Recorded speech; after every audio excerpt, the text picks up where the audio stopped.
We had donned heavy furs as we moved deeper into the trees. The air had become chill, and the lack of direct sunlight left us cold at any time other than the peak of the day.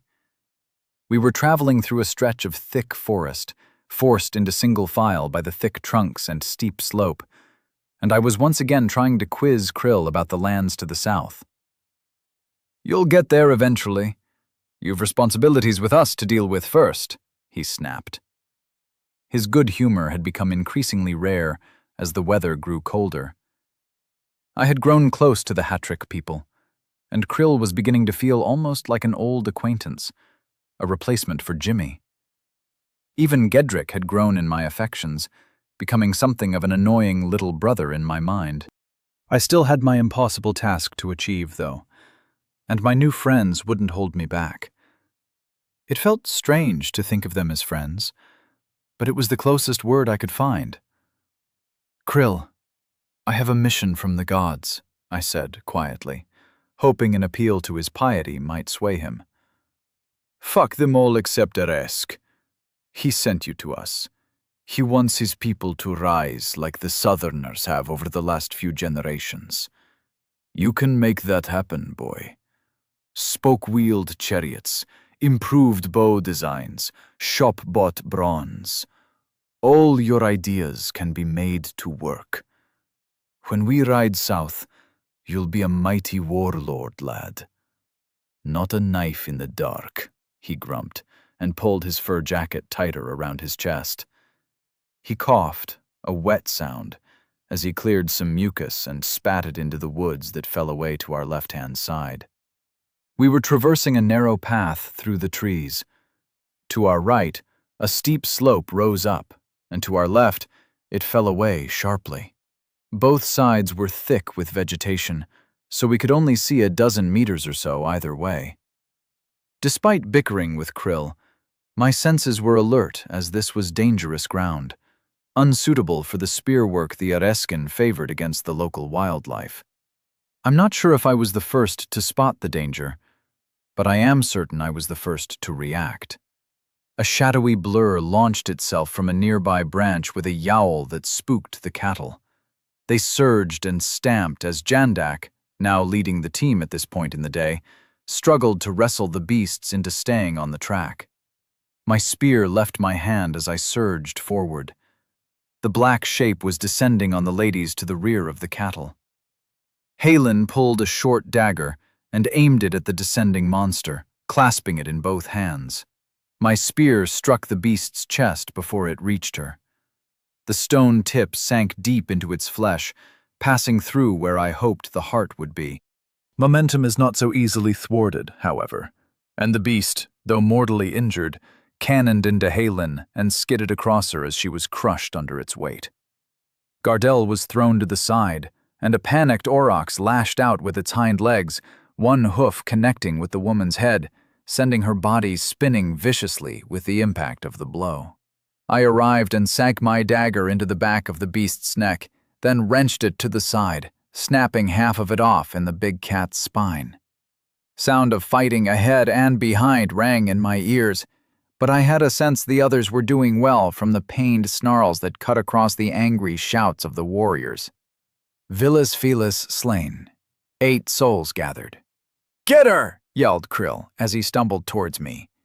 I turned and found Fayella had been knocked off the trail and lay tangled around a trunk several meters down the hill.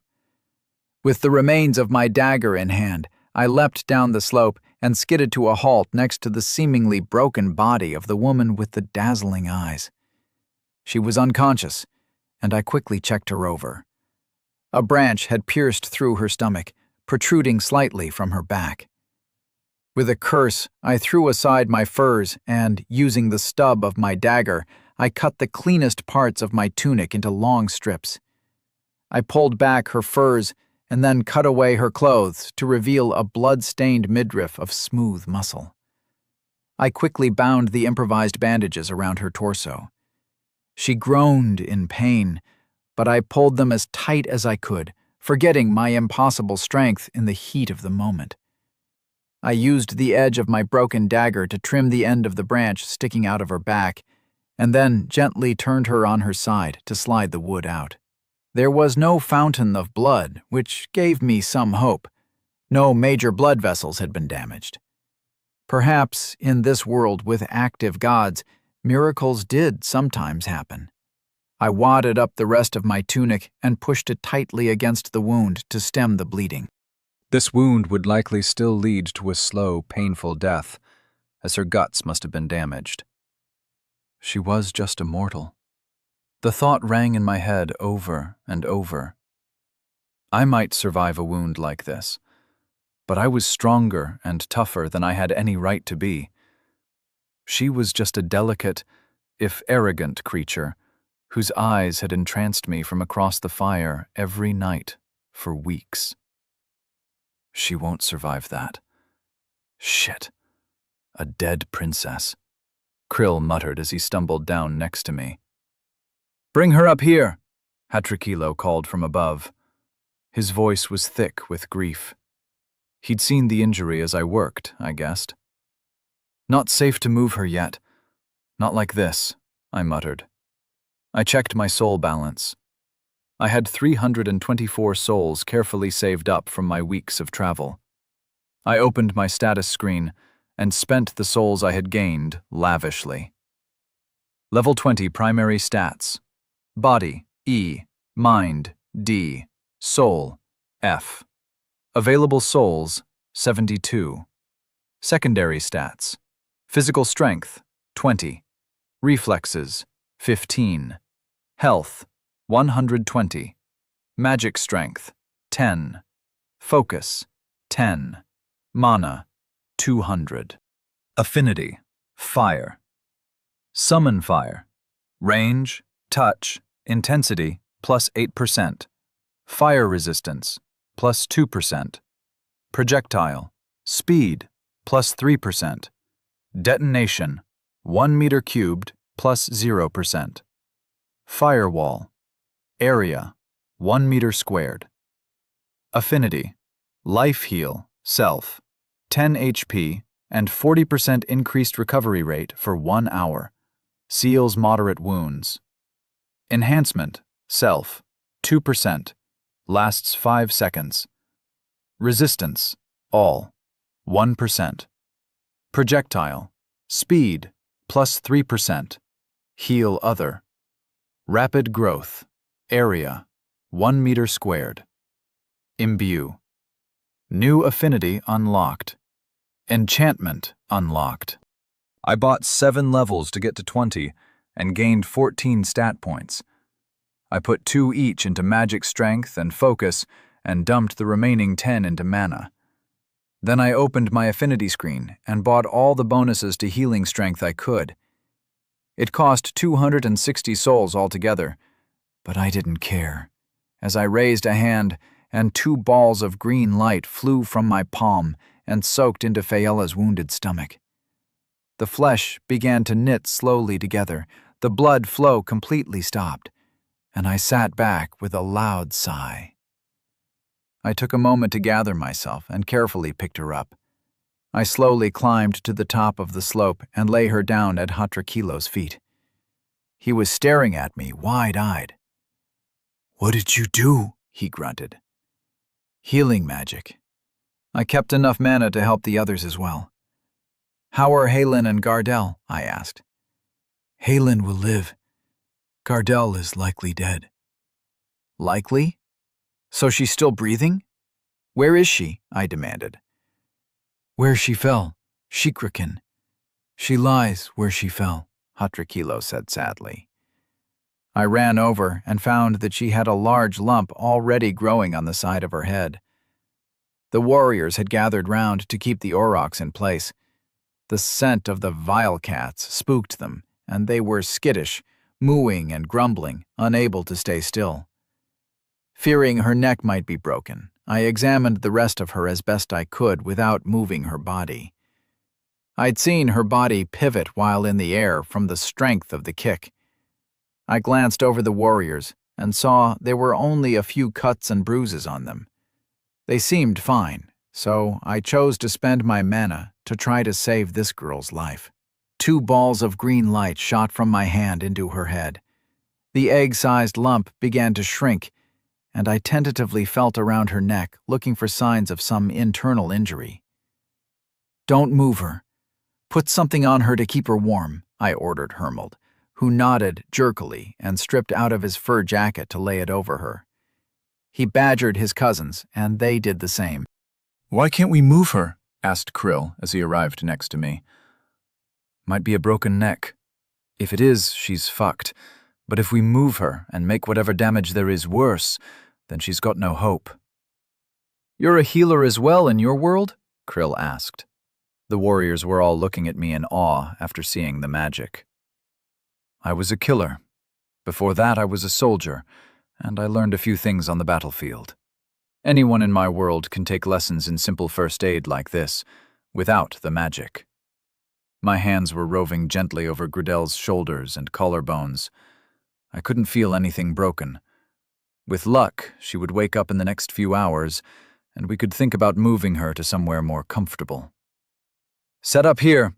Warriors, watch the fucking trees properly this time. Krill and I will tend to the injured. Hermune, get a fire going and boil some water," bellowed Hatrikilo. "Shikrakin, where will you be?" He ended in a much more respectful tone than he had ever directed in my direction before. "Wherever I'm needed. I can cast Heal Other a few more times if it's necessary before I need to regain mana. I'll watch over them." I gestured to the 2 women lying meters apart on a narrow path in the middle of an untouched forest. I began to shiver as the adrenaline faded and the cold crept into my body. What had I done? Why had I been so desperate to save Fayala? What the fuck was this mark doing to my mind? Chapter 22. Never drive the herds again. Placing a fur-clad foot against the ribs of the vile cat, I grasped my spear sticking out of its side. I pulled back sharply, and the shaft came free with a wet, sucking sound. The tip must have glanced off a rib on the way in, or struck one on the other side. The formerly arrowhead-shaped stone tip was broken and useless. I tossed it into the woods thoughtlessly as I stared down at the beast. The body was long, probably 6 feet from the nose to the base of its spine. A tail stretched another 3 or 4 feet out from its back end. It was hard to tell as it had curled up in death. The fur was a mottled gray, with deep green stripes like those of a tiger running down its length. I was trying to avoid the eyes of the others. They'd seen what I was, and I wasn't sure how they'd react. Should I snatch up Krill and flee into the woods? I didn't want to lose the wisdom of the old man for certain, but if I were honest with myself, the rest had somewhat penetrated the barriers I kept around myself as well. Somehow, Hermune's constant jokes at his cousin's expense and Jandak's snarky attitude to everything had slipped past my defenses. Even Hatrikilo, stern and judgmental as the old bastard was, had earned a weird kind of affection from me. "Here," said Hermand, offering me his spear. "Take it." "What about you?" I asked in confusion. "The Kendin should have a spear. I'll find another," he replied with a shrug. Kendin. It meant man of the hunt. The translation in my head suggested it was a significant honorific. I took his spear and looked it over. Much better made than the not-so-cheap one I'd bought from the shop. I spun it in my hands to feel the weight and find the balance. It was a fine piece of work. I nodded in gratitude. "Where are the other bodies?" I asked. "They fled. This was the only kill," Hermand shrugged. "Killing vile beasts isn't so easy for us, not when we're caught in an ambush like this anyway." "So they're still out there?" I asked in alarm. "They won't be back. Losing one of the pride will have spooked them," said Hatrikilo, coming up behind me. "We need to find a place to camp. Jandak, scout ahead and find us a suitable spot to set up. We can't stay on this fucking goat path overnight." Jandak nodded and began trotting along the way we'd been headed, spear held ready at his side. "You did well, Mond. Hatrakilo said simply before turning away and going to check on Krill, who was ministering to Falaya. I stared down at the giant cat. These things were tough. Without the bonus to my strength, I would have struggled to pierce the thing's hide with a throw. "Boy!" yelled Krill. I glanced over and he waved me to join him. "What's her condition?" he asked as I arrived. I bent down and tried to examine the wound. She'd been covered in furs as well. I moved them aside and checked her over. I pulled aside the bandages. Krill had loosened them after my panicked application, and saw fresh, pale skin covering the wound. A jagged pink line remained on her front. I hastily pushed the furs back to conceal her stomach and the base of her breasts. I hadn't realized I'd exposed quite so much of her skin when I tried to help her. The skin has largely regrown. It will be a day or two before we know if there's an infection. A day or two more after that before we know if her intestines were mangled. If they were, she won't last much longer than that, I muttered. You mean her guts? Everything feels like it's whole and where it should be, said Krill. Go find my idiot apprentice and set some traps, boy. He fixed me with a sharp look. What did you get for the cat? He asked quietly. 8, I said. Hatrakilo gave me a confused look, but chose not to push for further details. How much for a human? Krill asked. That isn't an issue, I said flatly. I'd not be mercy-killing the women for souls, if that was what the old goat meant. I had a code, and while it was starting to feel frayed and out of date, it had been my guiding light for years. Go set traps, he replied, turning back to Fayala and peeling open one of her eyes to peer at it closely. I picked up some twine for snares from a pack hanging from one of the still skittish aurochs and made my way down our back trail. The woods had seemed gloomy and dull before the attack, but now there was an air of menace. I felt like bestial eyes were staring at me every step that I took, and I flinched slightly at the quiet sound of my footsteps. I began noting animal runs and set up a series of snares. I'd wandered off the main track slightly to set one deeper in the scrub when I found him. Gedrick had been forgotten in the excitement of the attack, but the vile cats hadn't missed him. The boy had always been trailing behind, lagging to the rear as he looked for herbs or edibles to forage. His body was badly mauled. His guts were spilled out across his legs by what must have been a vicious swipe of the beast's claws. It had eaten its fill from the soft tissues it had exposed and left the rest for the birds and other scavengers. He'd been a good kid, I supposed. His sense of duty to Krill, despite the harsh-seeming treatment, had been impressive. Very professional, which I couldn't help but respect. Now, the aspiring dreamer would never become the wise man of the tribe. My empty hand clenched into a fist. I wrapped the body as best I could in the remains of his furs and gathered him up. The walk back to the others seemed to drag on, but could only have taken a quarter of an hour. Krill looked up and noticed me first. He jumped up and ran over, his face falling as he saw Gedrick's dead eyes. He reached out a gentle hand and brushed the lids closed. Why? Why have we brought them with us? I asked, glancing from Gedrick's still form to the women lying out on the muck to hopefully recover from their own wounds. Didn't have a choice, muttered Krill in a tight voice. His eyes had blurred at the edges with tears, which I had not expected. Put him down over there. I'm going to gather wood for a pyre.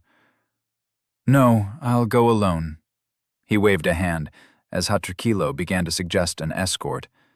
They'll have fled back to their den for now. The wizened old man set off into the trees to hunt for dead wood, looking far older than he usually did. He had held up incredibly well under the punishing pace of our journey so far. Despite his advanced age, he was strong and spry, full of energy far beyond what I'd expect of a septuagenarian back home. Now, his shoulders slumped, and he looked lost as he moved out into the trees. "Why didn't we have a choice?" I asked Hatrakilo. "Why bring women and a child into such dangerous lands?" "The boy had to come. He was Krill's apprentice," Hatrakilo said sadly, as he looked down at the small body. "The women, that was a family matter." "A family matter? Hatrakilo, we've brought them out among the beasts. They can't fight. They're little more than bait." "Those girls are harder than you'd think. None of my family's women are coddled," he snapped back at me. "Are your women pampered and protected where you're from? You spoil them and stop them from blossoming. Some of the other families have grown soft in that fashion, but the Hatriks still follow the old ways. We couldn't leave Fayala behind. One of the reasons we agreed to support Krill on this Kend was that it allowed us to get her away from Eresket for a while. Hopefully for long enough." "What is she escaping from?" I asked in confusion. "None of your business, Shikraken. You've shown you aren't a madman like your kind are in the old stories, but I'm a long way from sharing family secrets with you."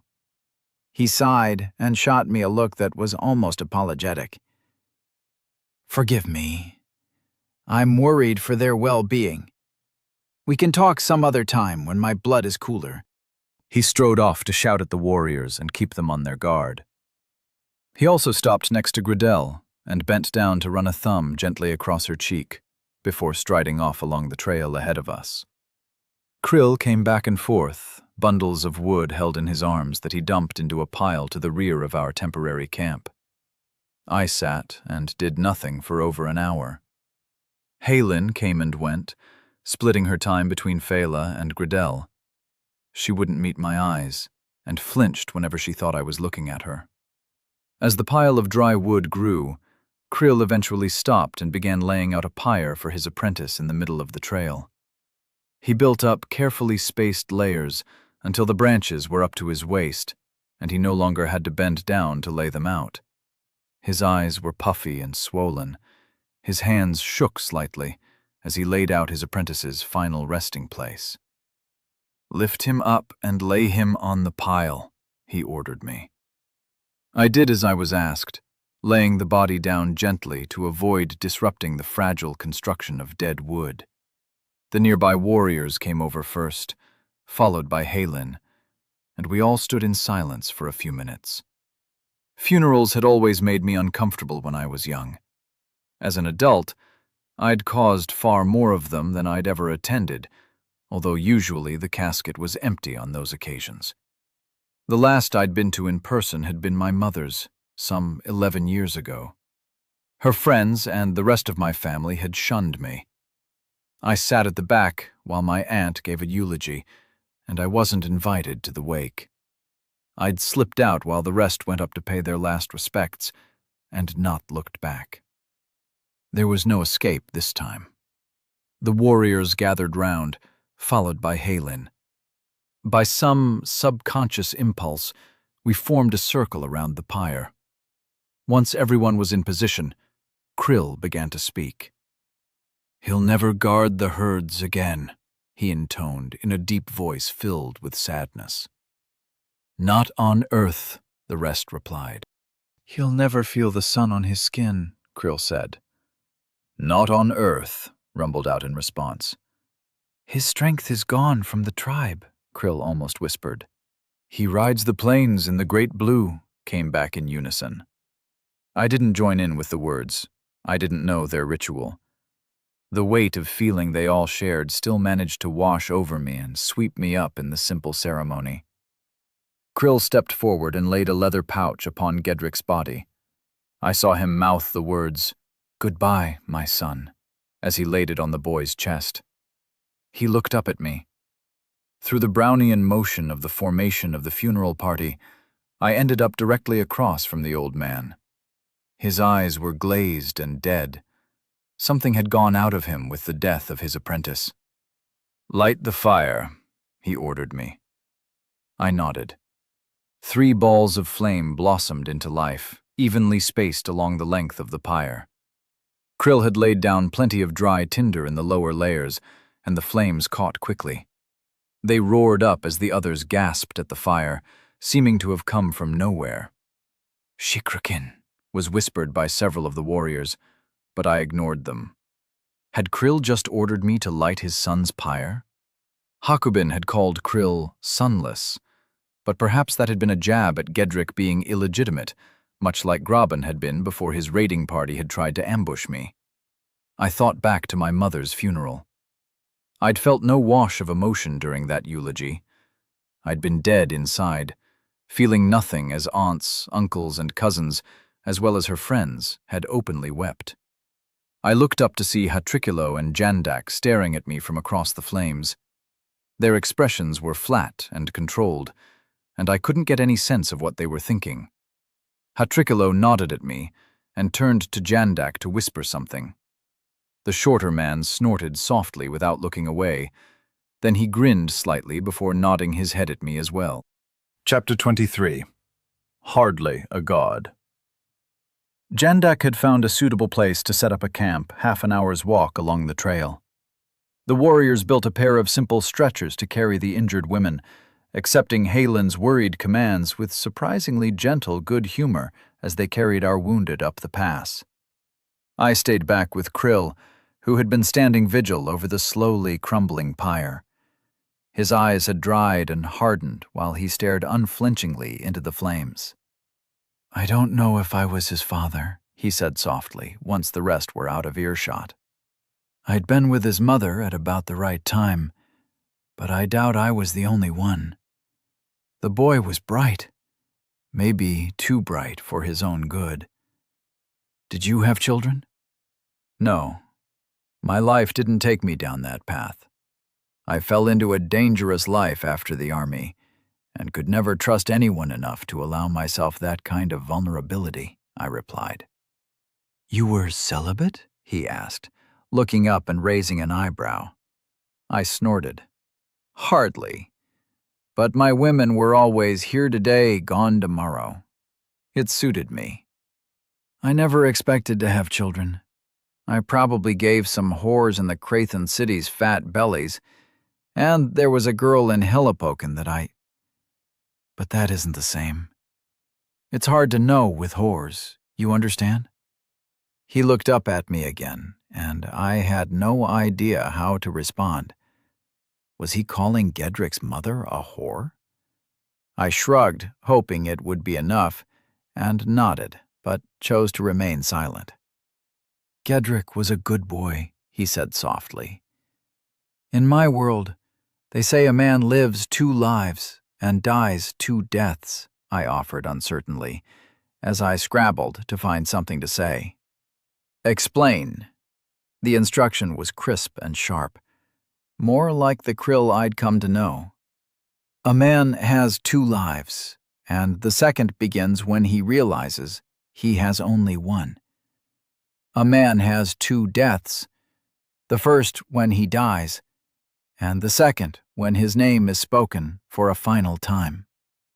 I was out of my depth in this conversation. "Huh. Wise. Perhaps this is why you haven't gone insane like the previous Shikrakin." "What do you know of them, my predecessors?" I asked, hoping to snap him out of his misery. "The common theory is that their power drove them mad. You are already much stronger than you should be. Can you imagine how you'll behave when you can snap a man in half without straining, or boil his eyes out of his skull as spears throw away from him? Mortal men are not meant to have such powers," he said sadly. "You think I'll go insane?" I asked. "Perhaps, but I'm not so sure in your case. You were a killer, but you had some kind of honor. What was it?" he asked, staring down into the fire. "I wouldn't kill innocents. They had to deserve to die," I replied slowly. "And who are you to decide? That would have left very few safe from my wrath," he almost chuckled. "My world was different. More people than you can imagine, and most of them were simple people doing simple things, working a day job to provide for their family. I only accepted jobs against people with blood on their hands. And this salved your conscience? Such delicate webs we weave about ourselves so we can pretend we are righteous. I bristled slightly at his words. He didn't know me, and my code had kept me sane in a cutthroat world. It worked for me, I answered stiffly. Don't think for a minute there are any innocents in this world, my friend. All of us have done terrible deeds to survive, he whispered. Gedrick as well? I asked, harshly. He came to my care after he was caught stealing. Normally, that's a death sentence in the tribes. It weakens the very fabric that binds us together and cannot be tolerated. Hakubin knew I was fond of the boy. His mother had died not long after he'd been born, and life as an orphan is hard among us. Would stealing cross the threshold of your honor?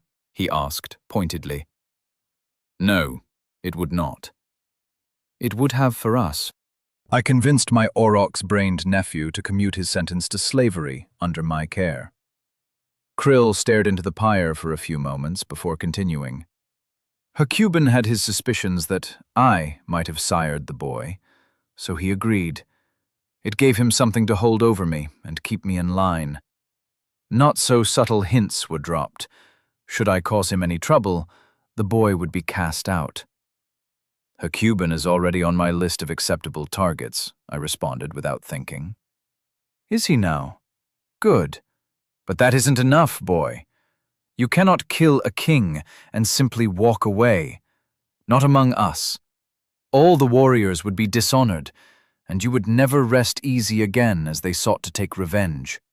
Wherever you went, someday a stranger would walk past you and slip a blade between your ribs. Perhaps that wouldn't kill you, though. He raised an eyebrow at me. It probably would. I can heal myself, and I'm tougher than I should be, but I barely survived the bullet from Jittik. I'm hardly a god. Hardly a god? Ha! I like it. He blew out his mustache, causing the thin hair to stream in front of his face for a moment. Come on, boy. Let's catch up to the others. We walked in silence through the woods. I was alert for any sign of danger and twitched several times at the sounds of branches breaking nearby. Krill just snorted and walked on quietly. At one point, he pulled a stone knife from his belt and handed it to me. I recognized it as having belonged to Gedrick. It was 3 inches of carefully refined flint. I slipped it into the empty sheath on my belt. Thank you. Where do you get the stone from? I asked. The ground, idiot, he muttered. I've only seen basalt and granite in the plains where I've been. I ignored the insult. We winter the herds to the south. Where the plains meet the riverlands, the flint is plentiful. We craft what we need over winter and bring it back north with us on the wagons each spring, he said curtly. We lapsed into silence again. When we caught up with the others, we found the camp was already ready. The tents circled a large fire in the center of a wide, mostly flat opening in the trees. The aurochs had been tied up nearby by their halters and were cropping at the low vegetation around them. Jandak approached me and led me a short distance away from the camp. How much of your fighting style is being a shikraken? He asked me bluntly. Not much. The techniques I use are all trained, and anyone can learn them. Well, anyone who's reasonably strong and coordinated. I've been trying them out with the others, and the unarmed and knife-fighting style you use is beyond anything in our experience. Will you teach us the greater secrets? He stared me in the eyes unflinchingly. I am not a master, Jandak. I was proficient at best, but any real professional would have kicked my ass back home. If I'd been stupid enough to give them the opportunity. I'd like to see this world where fighting is elevated to a form of dance, he replied with a smile. It's hardly that. Do you have writing in the tribe? Krill has some books, but from what I gathered, most of you are illiterate. Krill is the only one among us who can read. It's not manly, but he's the dreamer. Being the dreamer was apparently a license to break the rules. I imagined Krill had often abused that privilege with cackling glee. Almost everyone where I come from can read, and we've been writing things down for thousands of years. How do you remember the history of the Araskin? Through song and story, of course. Hakubin kicked you out of the feast before the tales were told, so you missed it. But when we feast, each family tells their tale. The greatest heroes have songs that we all sing, he said with a shrug, as though this was the only way to transmit knowledge across the generations. An oral tradition. Those are surprisingly effective. But written words cannot be forgotten. If the only man who knows a story dies, it doesn't matter if it's been written down. My fighting styles have benefited from generations of accumulated knowledge. Can you teach me to read? He asked, hopefully. The brash man was always joking, and had a confidence that made everyone around him seem slightly smaller than they were, but at this moment, he sounded like a small boy asking for a treat. I'm not really an educator, and I can't read the languages of your world yet. Krill might be willing to help you, though, once he comes out of his grief. Gedrick was a good kid. A right little shit half the time, for sure, but the rest? Not so bad. Will you continue to train us? He asked. I nodded, and we made our way back to the fire. A bowl of stew was placed in my hands, and I lifted the spoon to slurp down the overcooked vegetables and meat. Having the ladies out of action was certainly affecting the quality of the food. Halen had withdrawn into the women's tent to tend to Grable and Fayala. I sat in amicable solitude as the others left me in peace. Whether they were scared of my powers or not, I couldn't tell, but the usual teasing and ribald banter was absent this evening. Krill's miserable presence to one side of the fire might have been dampening the mood of the rest, or it might have been shared grief at Gedrick's death. As the moons began to rise, I set out to lay some more traps. I probably wouldn't bother to harvest the kills from most of them, but I had spent a lot of souls and wanted to start rebuilding my reserves. However strong these people thought I was, I knew only too well that at least some of my competitors would be making the most out of every day to advance in power. The soldier wouldn't be missing any chances, but I was most concerned about the fighter. Gallagher had been impressive in the octagon. I'd seen all his fights. He had been a true champion. He was trained in a way that I had never been, whatever the warriors thought. And with the advantages of the system giving him superhuman strength, speed, and durability, I suspected he would be my most dangerous foe. Then again, anyone can die from poison or a bullet arrow, I corrected myself, out of the blue, and I was hardly going to challenge him to a fair fight when the time came. Gedrick's death had brought the mood of the whole expedition down. Before, we had been happily wandering north on a hunting trip. Now, we were faced with our own mortality, and it showed among the others. Voices were lower, and occasionally people snapped where they might have laughed previously. The feeling around the fire was somber, and two of the warriors were always on guard. They circled through the nearby woods, diligently offering themselves up as the first morsel and warning should another pack of vile cats decide to attack. Rather them than me.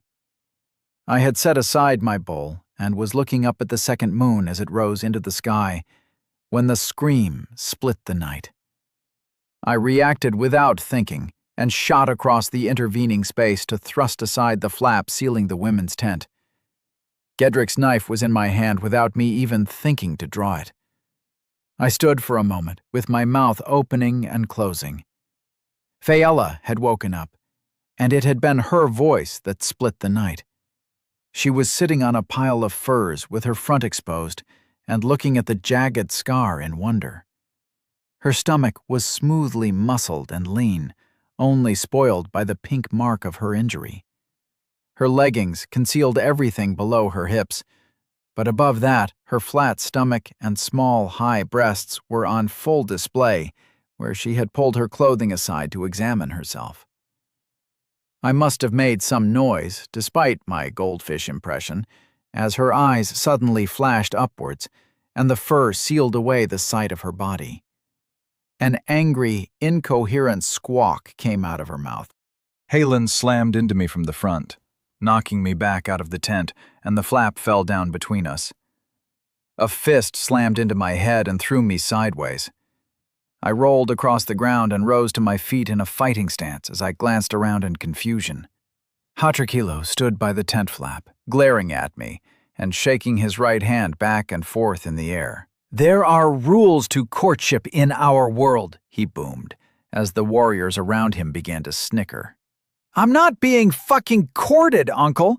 That's why you brought me along, remember?" snarled Fayella from within the tent. Chapter 24. Princess of Savages.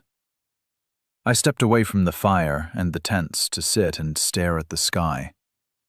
I had a decision to make about my final affinity that I'd shelved in the excitement of the day, but my mind was distracted.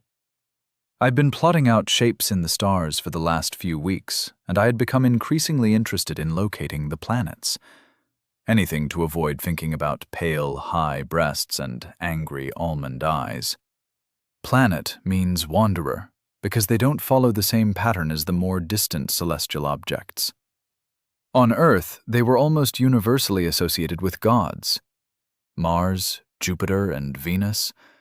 What did the locals call the abnormalities in their night sky? I toyed with the problem as I marked out the brightest objects in the darkness above me. Affinities. I was torn between several options, and another part of my mind turned over that decision while my eyes searched the cosmos above. I wasn't interested in another elemental power. Fire had most of my needs covered in that regard, and there was no point trying to pick a counter to whatever my competitors might have chosen. That left me with the more esoteric possibilities.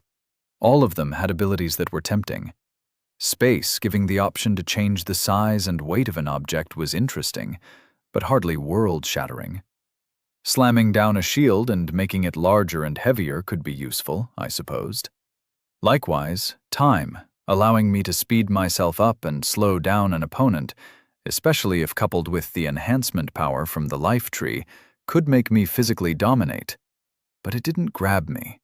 I would need to spend a lot of souls to make any of the base abilities worthwhile, and I wasn't certain how my soul income would look once we reached the tundra I had been told was our destination. I had a sinking feeling I'd need to spend thousands of souls on each tree of magic to make it truly effective. Death was not an affinity I was interested in. The thought of summoning zombie slaves to do my bidding did not appeal. How could I justify that against my code? Only enslave the corpses of evil people. I would see myself as part of the problem, an avatar of things I loathed. I couldn't do it, despite the obvious synergy with the life tree. Some of the warriors circled around me as they patrolled our camp. I ignored the faint sounds of their footsteps as I pondered what to choose. The quiet conversations as they passed each other barely infringed on my senses, but there was a sense of security knowing they were between me and the wilderness. Life was different when you weren't on your own, and I was starting to appreciate it. Quiet footsteps approached me from our camp, and I raised my head to see who was disturbing my solitude. A feminine shape was silhouetted against the fire. "They're called Helic and Hellas," said Phyla. She stopped a few feet from me and stared down at me with her hazel eyes glinting in the night. "What are?" I asked in confusion. "The moons. The larger moon is Helic, where the weak go when they die to be sorted. Hellas is the stepping stone to the Great Blue. Only warriors can go there directly," she replied. She grasped her furs close to her legs and lowered herself gracefully to the ground. "Where did Gedrick go?" I asked, looking back at the moons lighting up the night. "Helic. He wasn't a warrior," she said with flat certainty. It's so simple. He was a troubled child, but I think he would have grown into a good man, I replied, avoiding looking in her direction. You can see the future as well as knit flesh? She asked sharply. I glanced over and found her eyes boring into mine. They stole my breath for a moment, but I controlled myself and shook my head. I was now convinced the mark was messing with my mind. No, sometimes you don't need to be able to see the future to know something is likely. Do you have an understanding of probability? I asked. Some things are likely, others less so. Is it more complicated than that? I snorted a laugh. She might have grown up in a primitive tribe, but she was no fool. No, I suppose not. What troubles you? It cannot be the unfortunate boy, nor do I suspect that was the first time you've invaded a woman's privacy. Her voice was cold on the last part. Something else is bubbling in your mind. I glanced over, and this time she looked down rather than holding my gaze. I have a decision to make about the kind of power I want to wield in the future, I answered. Something about her made me want to open up to her, but it still felt wrong. How could she understand? I was stranded in an alien world with powers I didn't understand. She was a princess of savages, and not even the dominant savages in her community. What kind of man are you? She asked. I was stunned by the simplicity of the question, and I sat in silence. She was content to let me think as I tried to formulate an answer to her query. I had done things most people on Earth would consider evil, no doubt. I had always tried to be a decent man, though. I'd been polite and kind when I could. I'd only taken jobs that suited my code of ethics. I hadn't only done those things to help me avoid notice. Unless I needed to kill someone, I tried to treat others with respect. But I had been a killer, and no moralizing or peripheral conditions could change that. I was a killer for hire. I picked my jobs and wouldn't knock an innocent, but I was still a killer, I eventually replied. And what led you to that calling? I can't imagine it would be a long-term role. How many enemies did your tribe have? She asked. We didn't have tribes anymore. Not like you mean. And there were more people in my world than you can imagine. All of us were scrabbling against each other for power, for money, for status. When lawbreakers wanted another lawbreaker removed outside of the normal channels, I would be available, if they could pay. And there were a lot of them. I chuckled softly. So you fought against the rot? She asked gently. That is not so bad. What's the nature of your decision? I can pick an archetype of power. One revolts me, but seems powerful. Several I think are useless to me now, but I'm left with a couple of options and don't know what I should do. I can't undo my choice once it's made. I turned to her, and she smiled slightly at me, her lips curving upwards gracefully. What is the horn of your dilemma? Some unknown confrontation in the future, or an immediate threat? She asked. Both? Neither? It will set in stone how I can progress and what abilities I'll have when I finally face my opponents. I sighed. You have no way to predict what your enemies will have chosen? She asked, and I nodded without looking up. Then choose what suits you. It's not that simple, I grumbled, hanging my head slightly. Which power revolts you and why? She demanded in a harsh tone. Death. It would let me weaken and corrupt my enemies. Eventually, I'd be able to raise corpses to fight for me. It seems strong, but... I whispered quietly. Her sharp ears heard me clearly anyway, and she turned her head to spit into the bushes. A foul power. Stay well clear of that one. Your other choices? I explained the elemental abilities and how I didn't think I needed them, then discussed the remaining options. How are such things possible? She took a breath and then rose to her feet to look down at me. I craned my head up, but her face was lost in the shadows. I cannot advise you on this. All I would suggest is that you trust yourself. Our fates have always been in the laps of the gods, and they usually steer us to the good. She reached down and cupped one of my cheeks in her palm, but I couldn't see her face against the night sky above. Trust in them.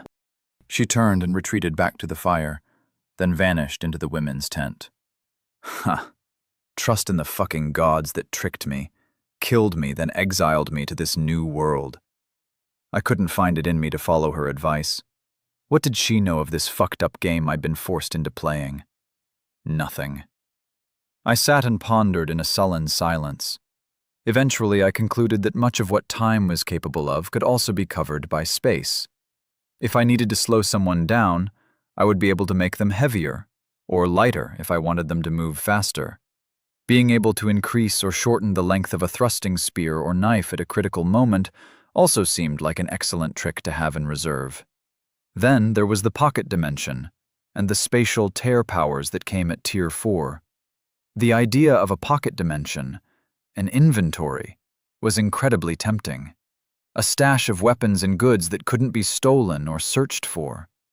It would have made my life so much easier back on Earth. I wasn't entirely sure what a spatial tear would do, but I was assuming it would allow me to rip open a hole in the universe to protect myself. Most of the other powers had some kind of barrier spell at Tier 4.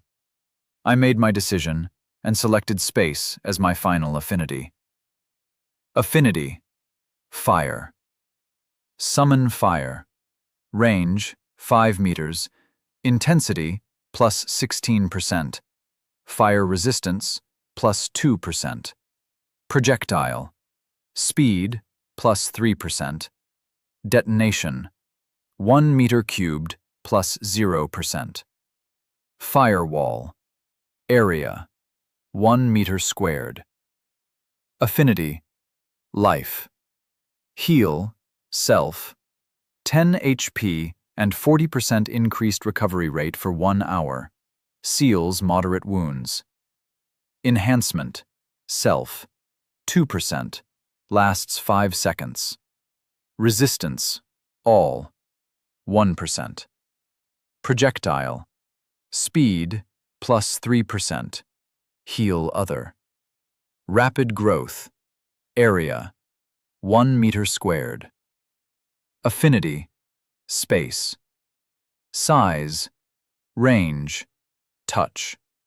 Intensity, 2%. Mass, range, touch. Intensity, 2%. Area, 1 meter cubed. Optional. Resistance, 2%. I grimaced in annoyance. I didn't get any free upgrades for Tiers 2 or 3 like I had with my previous affinities. At Tier 1, I could increase the intensity of the abilities to 18%, for a total of 80 souls. 160 souls to make both that strong.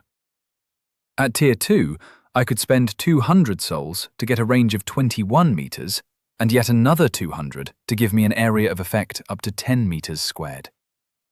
Only the level 20 options were unlocked at Tier 3, but each would cost me 30 souls, for another 2% increase to size or mass, and bring them up to 20%. I tried, but found I would have to unlock the earlier levels before I could buy them. So 300 to maximize each of the size and mass abilities at Tier 3. I had a lot of killing to do. I marked the brightest lights in the sky, and where they were, then headed back to the tent I shared with Hadrakilo and Krill. I paused outside the tent to lock in my mind where the suspected planets were in the sky from the perspective of someone emerging from the tent flap, then ducked inside. Krill was already asleep, and Hadrakilo was patrolling for now. I expected I'd sleep through his return when his shift was done. I fell into a deep sleep, that was haunted by dancing stars and hazel eyes. But I woke up refreshed and energetic. I left the tent and was pleased to find it was still dark. The fire had died down to ashes, so I threw some more of the wood that had been gathered last night into a pile on the embers and blew on them until they caught. I checked the sky, and I was confident I'd located a pair of planets. One was low on the horizon and glowed a faint red. The other rode higher in the sky and shone a pure white. They hadn't moved as the stars had during the night.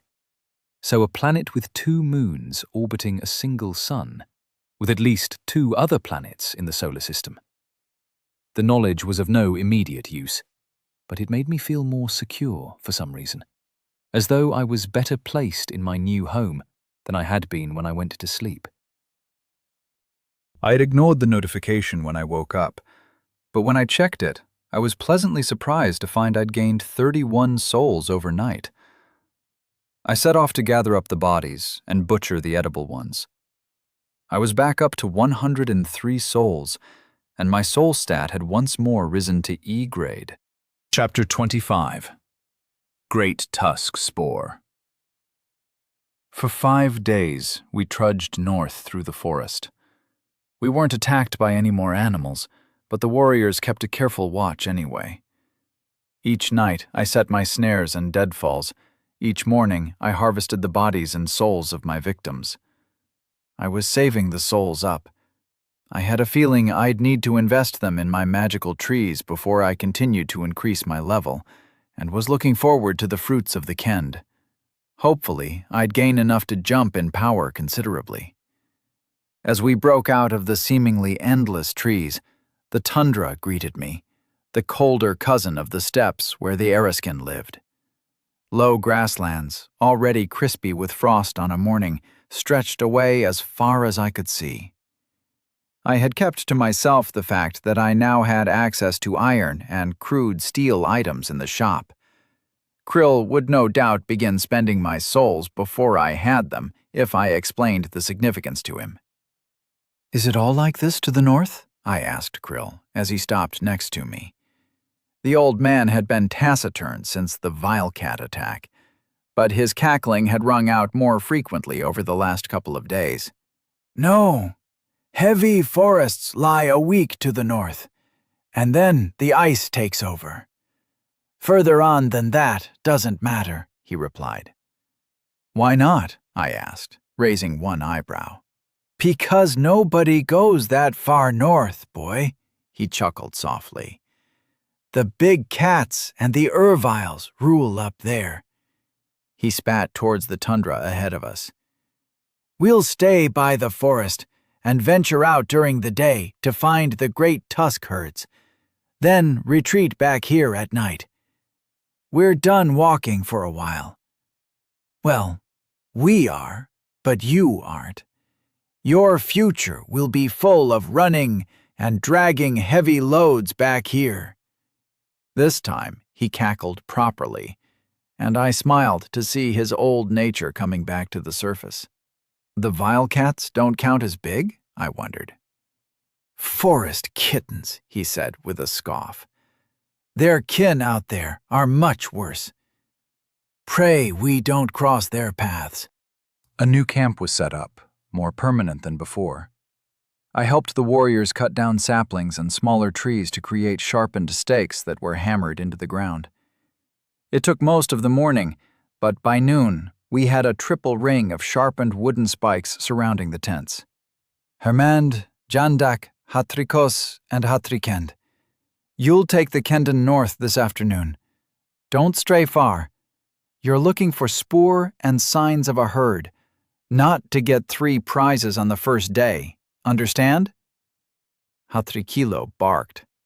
The other men nodded and began pulling additional spears and torches, short sticks wrapped with pine resin-soaked cloth from the packs the aurochs had carried. "Why the torches?" I asked Jandak before we set out. "Fire scares the big bastards, of course. Reckon you can keep up, Kendon?" he asked. I smirked and nodded. We set off at something between a jog and a lope, leaving the other warriors, Krill, and the women to finish setting up the camp. We'd each been issued a pair of thick leather bags that had been heavily waxed. I wasn't entirely sure why, but I'd refrained from asking in order to avoid looking any more ignorant than I was. We ran for a few hours, stopping twice. The first time, Jandak and the rest had checked on me like I was a child. The second time, when they were all red-faced and gasping for breath, I merely grinned and hefted my borrowed spear. After some grumbling and complaints about how unfair the gods were, we'd set off again. I kept my blasphemous opinions on the unfairness of the gods to myself. "What is it, Kos?" I asked, as he waved us all to a stop. I was the only one still breathing comfortably after the long run. Hatrikos glared at me good-naturedly and waved a hand at a depression in the ground. "How can you not smell it?" he muttered. "Great tusk spoor. We should spread out to find other traces to work out their direction." Jandak and I were left alone, as the others took quick drinks from their water skins and began to circle around our location. There was a ripe, earthy smell in the air, and when I investigated the place Hatrikos had pointed, I found what resembled a very large splat of horse muck. It was thick with grass woven through the more moist parts, and smelled like farms back home to me. "What are Erviles?" I asked Jandak, as we tried to watch in every direction at once. He snorted, then spat. It seemed spitting carried some symbolic weight among the Eriskin. "You know the cats were vile cats?" he asked, as his eyes tracked the small shapes of our allies as they ran away from us. "Yeah, bigger and meaner than normal cats," I offered. "Erviles are men, but bigger and meaner. The shortest of them is half as tall as you. The old ones can be 3 times your height," he grimaced. "They aren't to be trifled with, understand? However strong you are, if you see a group of Ervile slavers, you run. Understood?" His voice was harsh. "I understand. So they're giants?" "Aye, and mean as well. Don't take those bastards lightly," he grumbled. "It's like dealing with a child who could rip a wagon apart with his bare hands. No offense, Kendon." I chose not to take offense at being characterized as a child. In many ways, I was like an infant, ignorant of the threats these people grew up aware of. The scouts ran back to us shortly afterwards, and Hatrikend led us to the west as he'd found more evidence of the herd's passing. We ran hard and fast. If we could spot the herd today, we'd be well placed to chase them down tomorrow, perhaps getting one of the 3 kills Krill had claimed Erisk demanded of him. Then we could return to the warmer climes in the south before the tribe moved to their winter pastures. On the horizon, I began to make out the lumbering shapes of huge, hairy things. Sure enough, they were mammoths, cropping the grass with their trunks as they moved along the tree line of the forest. "Not vile mammoths?" I asked, as we skidded to a halt, perhaps 50 meters from the herd. There were 10 of the mighty beasts, and they were 3 meters tall at the shoulder. A couple of younger, smaller creatures had been moved into the center of the herd, and some of the larger ones were eyeing us warily, but they didn't seem overly spooked by our presence. "No, these are the normal sort," replied Kos with a laugh. I could only imagine how impressive the vile mammoths would be. As I considered how many souls they might be worth, I felt my inner greed perk up and rub its hands together. "We'd be running the other way if they were vile," Kos finished. "How do you usually kill them?" I asked. "They don't like the fire," said Jandak, as he pulled some tinder and a fireboard from his pack and knelt to begin spinning the rod into the board. "So we go in with torches lit to separate one out, then poke it with spears until it bleeds out. It can take a while. That, or we chase them down for a day or so," he muttered. I waved a hand at the torch Jandak had laid out to light, and the tip burst into flames. Black smoke rose up from the pitch-soaked wadding. He snorted, put his kindling and fireboard away, and picked the burning brand up to offer it around to the rest of our small team, who lit their own torches. "That's cheating, Kendon," he said with a smile. "Well, we're here. How about we try and take one? That bull has a bad back leg and should be easy to split off from the rest." The other warriors nodded and moved out to form a line. I wasn't sure what I was meant to be doing. The rest seemed to know instinctively and didn't have to communicate as they swept forward. The herd spooked as we got closer, and they began to run. Great, earth-shaking footsteps rumbled away from us, but we tagged along, never letting them get too far ahead. Soon enough, the bull with the bad leg was lagging behind somewhat, but this seemed like it would go on for hours. I sped up, sprinting past the others and earning startled yells from a couple of them. I cut between the straggler and the herd, waving my torch above my head and shouting at the top of my lungs. "You fuckers go that way! You're toast, mate! You need to go—" Oh, shit! The bull had spun towards me and swung his tusks in my direction. I'd gotten too close and had to leap backwards, rolling across the grass to avoid his swipe. As I came back to my feet, I checked that the herd behind me was still retreating, and thankfully they were. I'd successfully separated this monster from his family. Unfortunately, I was left in the uncomfortable position of being dozens of meters ahead of any support, and all alone against a prehistoric mammal that could smash me into paste with one foot. I heard the others calling to me, but my attention was focused entirely on the creature glowering at me from beneath its shaggy eyebrows. I began to sidle to my right, hoping to turn its back to my compatriots, but it stepped sideways to follow me, surprisingly daintily considering its bulk, as it continued to glare at me. I waved the torch in its face, and it backed off slightly. I took my opportunity to blur past the dangerous tusks and stab my spear in its cheek. He reared backwards and slammed his feet down, knocking me sideways into a tumble, but failing to pulverize me. As I came back to my feet, the others arrived, and the monster spun to face them, seeming to forget about me. Not a good move on his part. I threw my spear overarm, launching it with all of my augmented strength, with the singular purpose of making the crude stone tip pierce the thick of the beast's neck. I was aiming for a spot behind the thick plates of the mammoth's skull, and praying that it would lodge in the beast's spine, crippling it. A strangled trumpeting noise escaped the beast as it collapsed, losing control of its limbs. I staggered backwards a few steps, then approached cautiously. Wild eyes rolled as I looked down on it from up close, and I drew Gedrick's dagger. I pulled the sharp blade across the creature's throat several times, gradually slicing through the thick hide and fat until a crimson spray shot out from the throat. I staggered backwards and fell on my ass. Normalis mastodon slain. 20 souls gathered. Oh, great. Now we need to harvest the bloody thing and drag it back to the fucking camp, snapped Jandak. Brothers, having a Kendon in the party is a pain in the ass. I waved a hand weakly at the others, who grinned at me. There was a glint of respect in their eyes for me as they set about butchering the animal. The skin was cut away into 2 pieces, which were bundled up on themselves so only the fur was facing outwards and tied with cordage to hold them together. They didn't bother gutting the beast properly.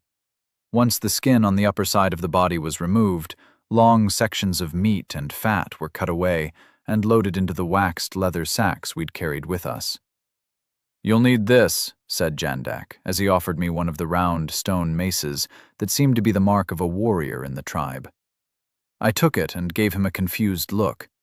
I hadn't helped with the butchering, merely carrying the slabs of meat and fat to fill our sacks. "You'll be quicker at breaking the tusks out of the fucking thing's head," he said happily. "Crack on!" I hefted the mace and approached the head. The tusks were 1.5 meters long. The yellowed ivory shone faintly in the sunlight as I tried to figure out the best way to go about my task.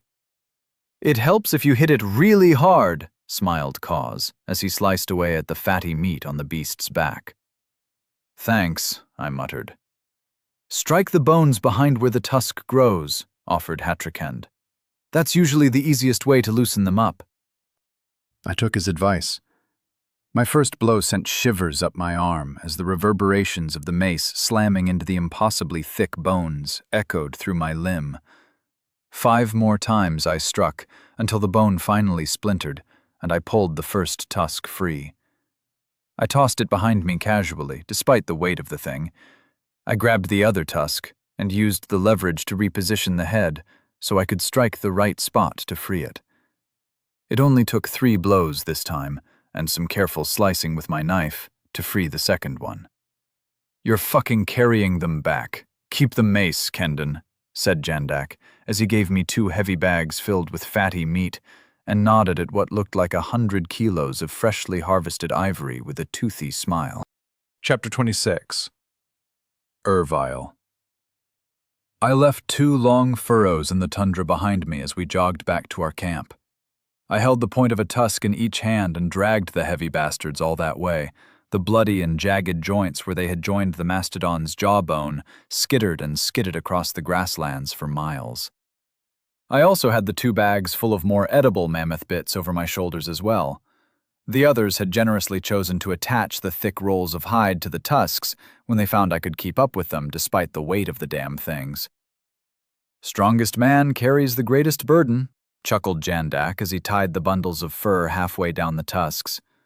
You'll be able to keep up? He asked more seriously. I shrugged and nodded with a broad grin.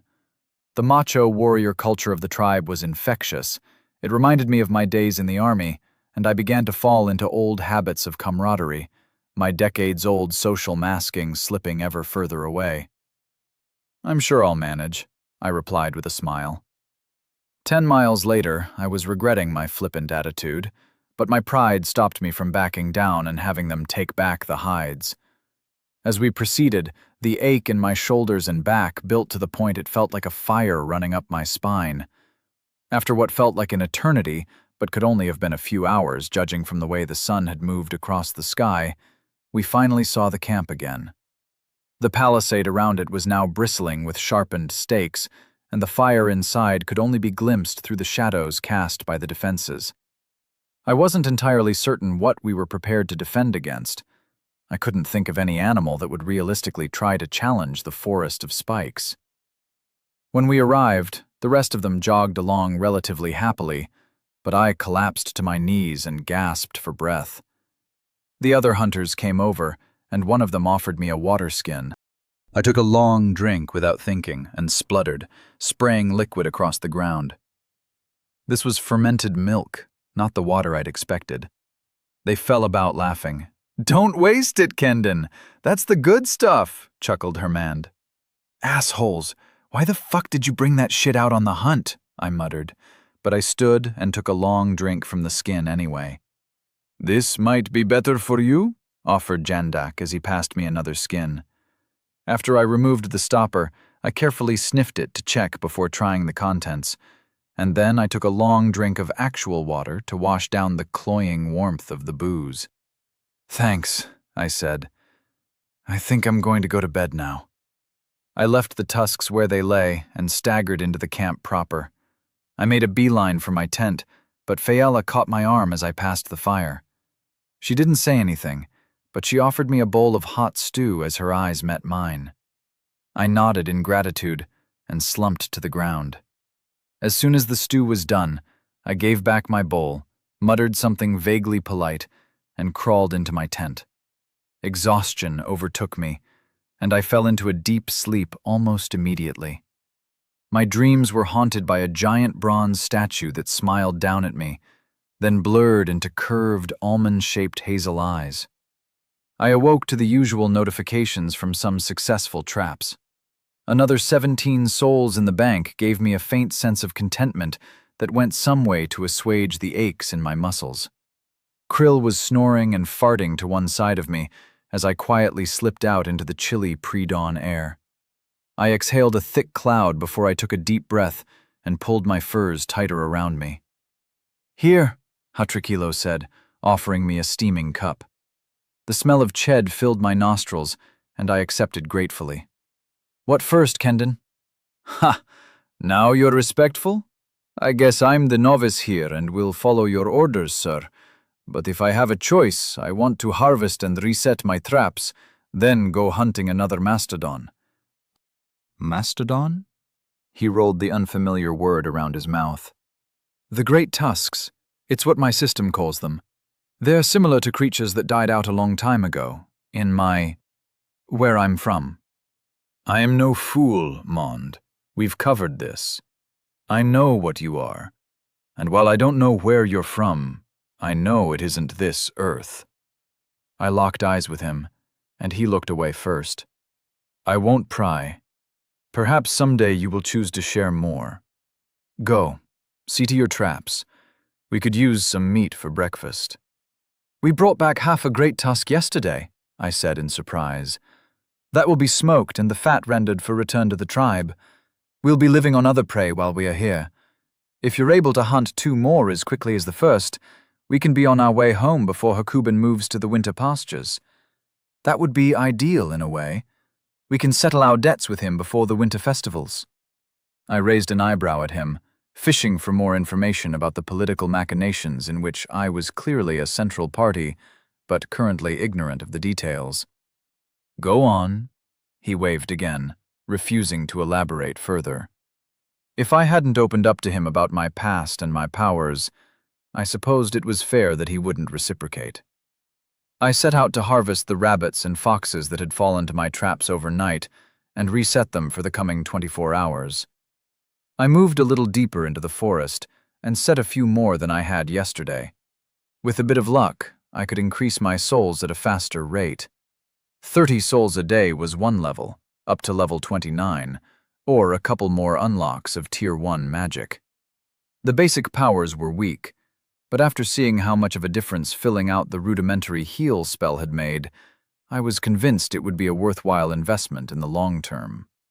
The contents of the shop had once again filled me with fury. A simple iron dagger would set me back over 200 souls. While it would be a modest step up over the bronze and stone available to the tribe, it was too much to spend for what amounted to an incremental increase in the effectiveness of my equipment. Unjustifiable. The weak healing potion at Tier 2 had cost 100 souls for a one-shot item. The Tier 3 healing potion costs 200. I cursed the gods for teasing me with items I wanted, but making them so expensive I couldn't accept the price. This was why I'd invested in my healing magic rather than buying potions to heal the women. The resources I invested in improving my magic were something that I would benefit from again and again, rather than just a single time. When I got back to the camp, the Kend was ready to set out. The other hunters had been rotated out, bar Jandak. Hatrikul, Hermune, Hermant, and I set off with empty sacks as Jandak led the way. We moved swiftly, racing back along the twin trails I'd dragged through the grass and muck yesterday with the tusks. I was carrying a pair of spears like the rest, but I wasn't carrying any torches. I'd refused when offered, as I didn't see the point when I could conjure fire with a thought. Being comparatively unburdened, I was pacing Jandak in the lead with very little effort. "How long can you keep up this pace?" he asked as we ran across the seemingly infinite grasslands. "Longer than you, I reckon." I grinned at him and matched his pace as he sped up.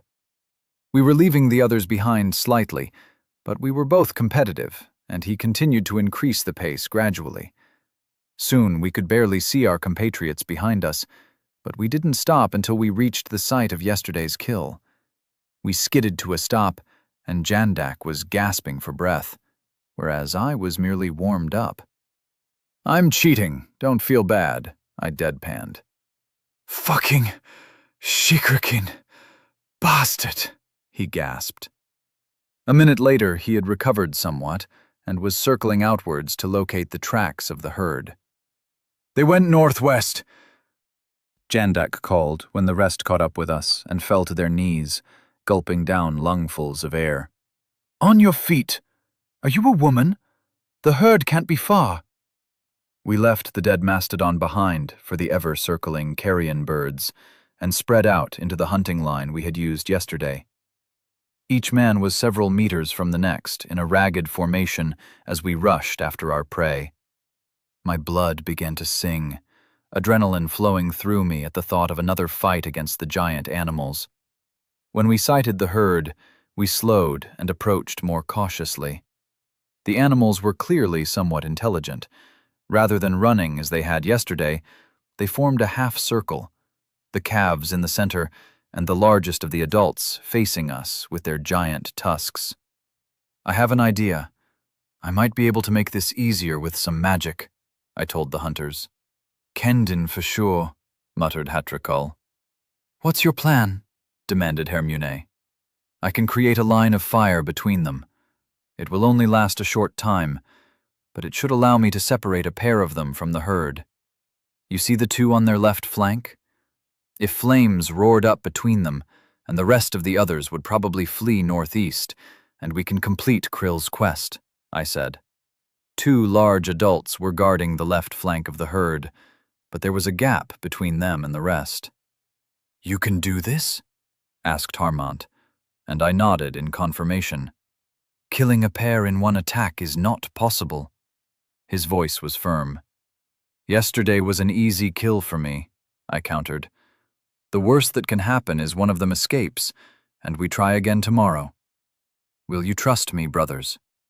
Jandak gave me a hard look, but nodded, and the rest followed suit after a moment. If they would let me call them brother, my future in the tribe was secure.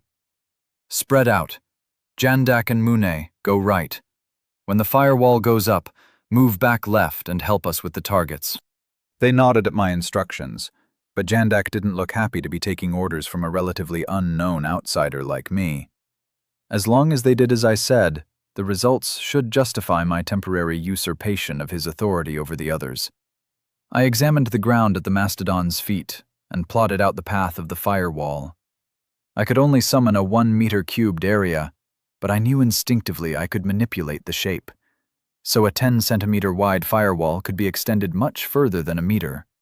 I waited as Jandak and Mune moved to the right, drawing the attention of that side of the herd, while the rest of us moved to the left. Jandak and Mune began yelling and waving their spears, but the nearby beasts merely turned to follow them with their heads.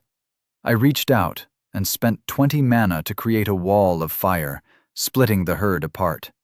The flames roared up, 6 feet tall, and the herd fractured in shock. The targets surged forward as the orange glow and heat lit up their right-hand sides, rushing towards us. The rest of the herd trumpeted in fear and bolted for the deeper tundra.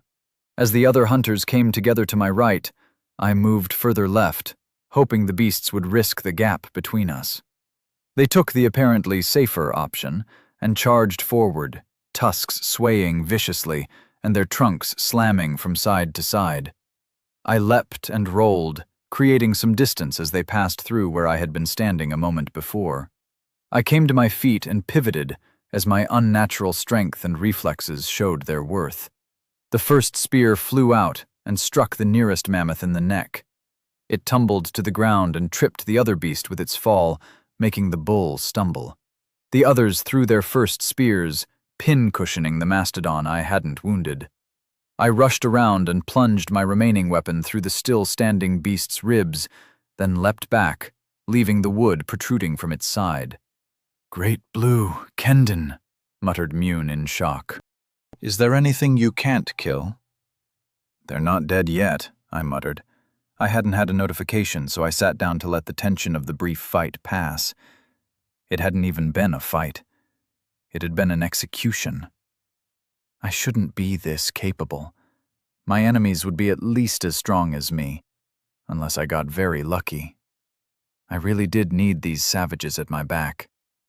A few minutes later, I got the notification as the beasts stopped struggling feebly against their wounds.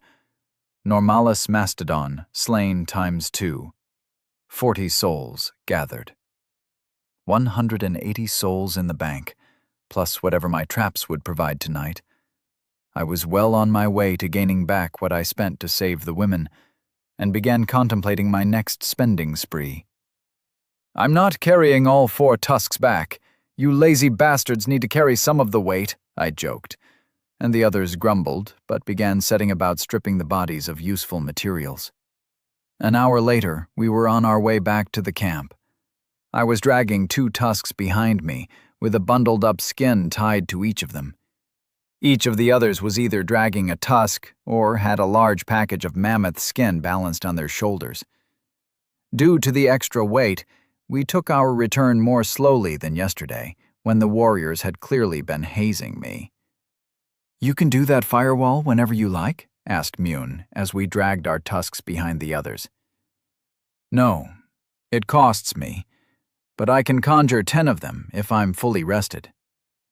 "That's insane," he grunted, as he heaved the tusk into a slightly different hold to ease the strain on his right hand.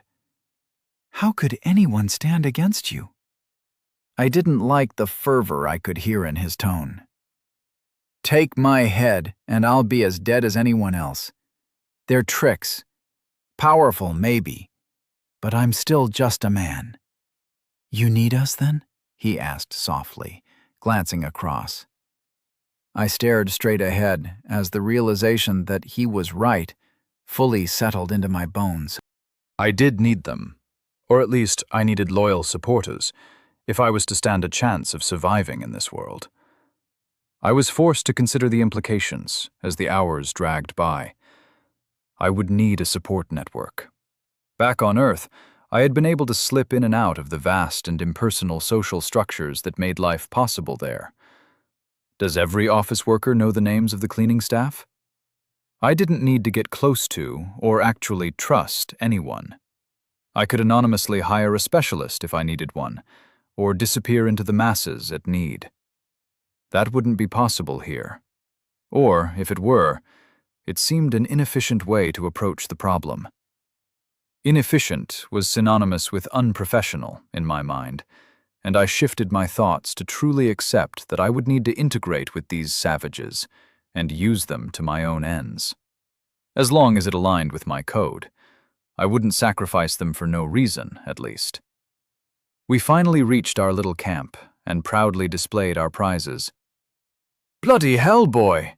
This should have taken days, if not weeks," Krill muttered as he examined the tusks, equal to the pair I dragged back yesterday.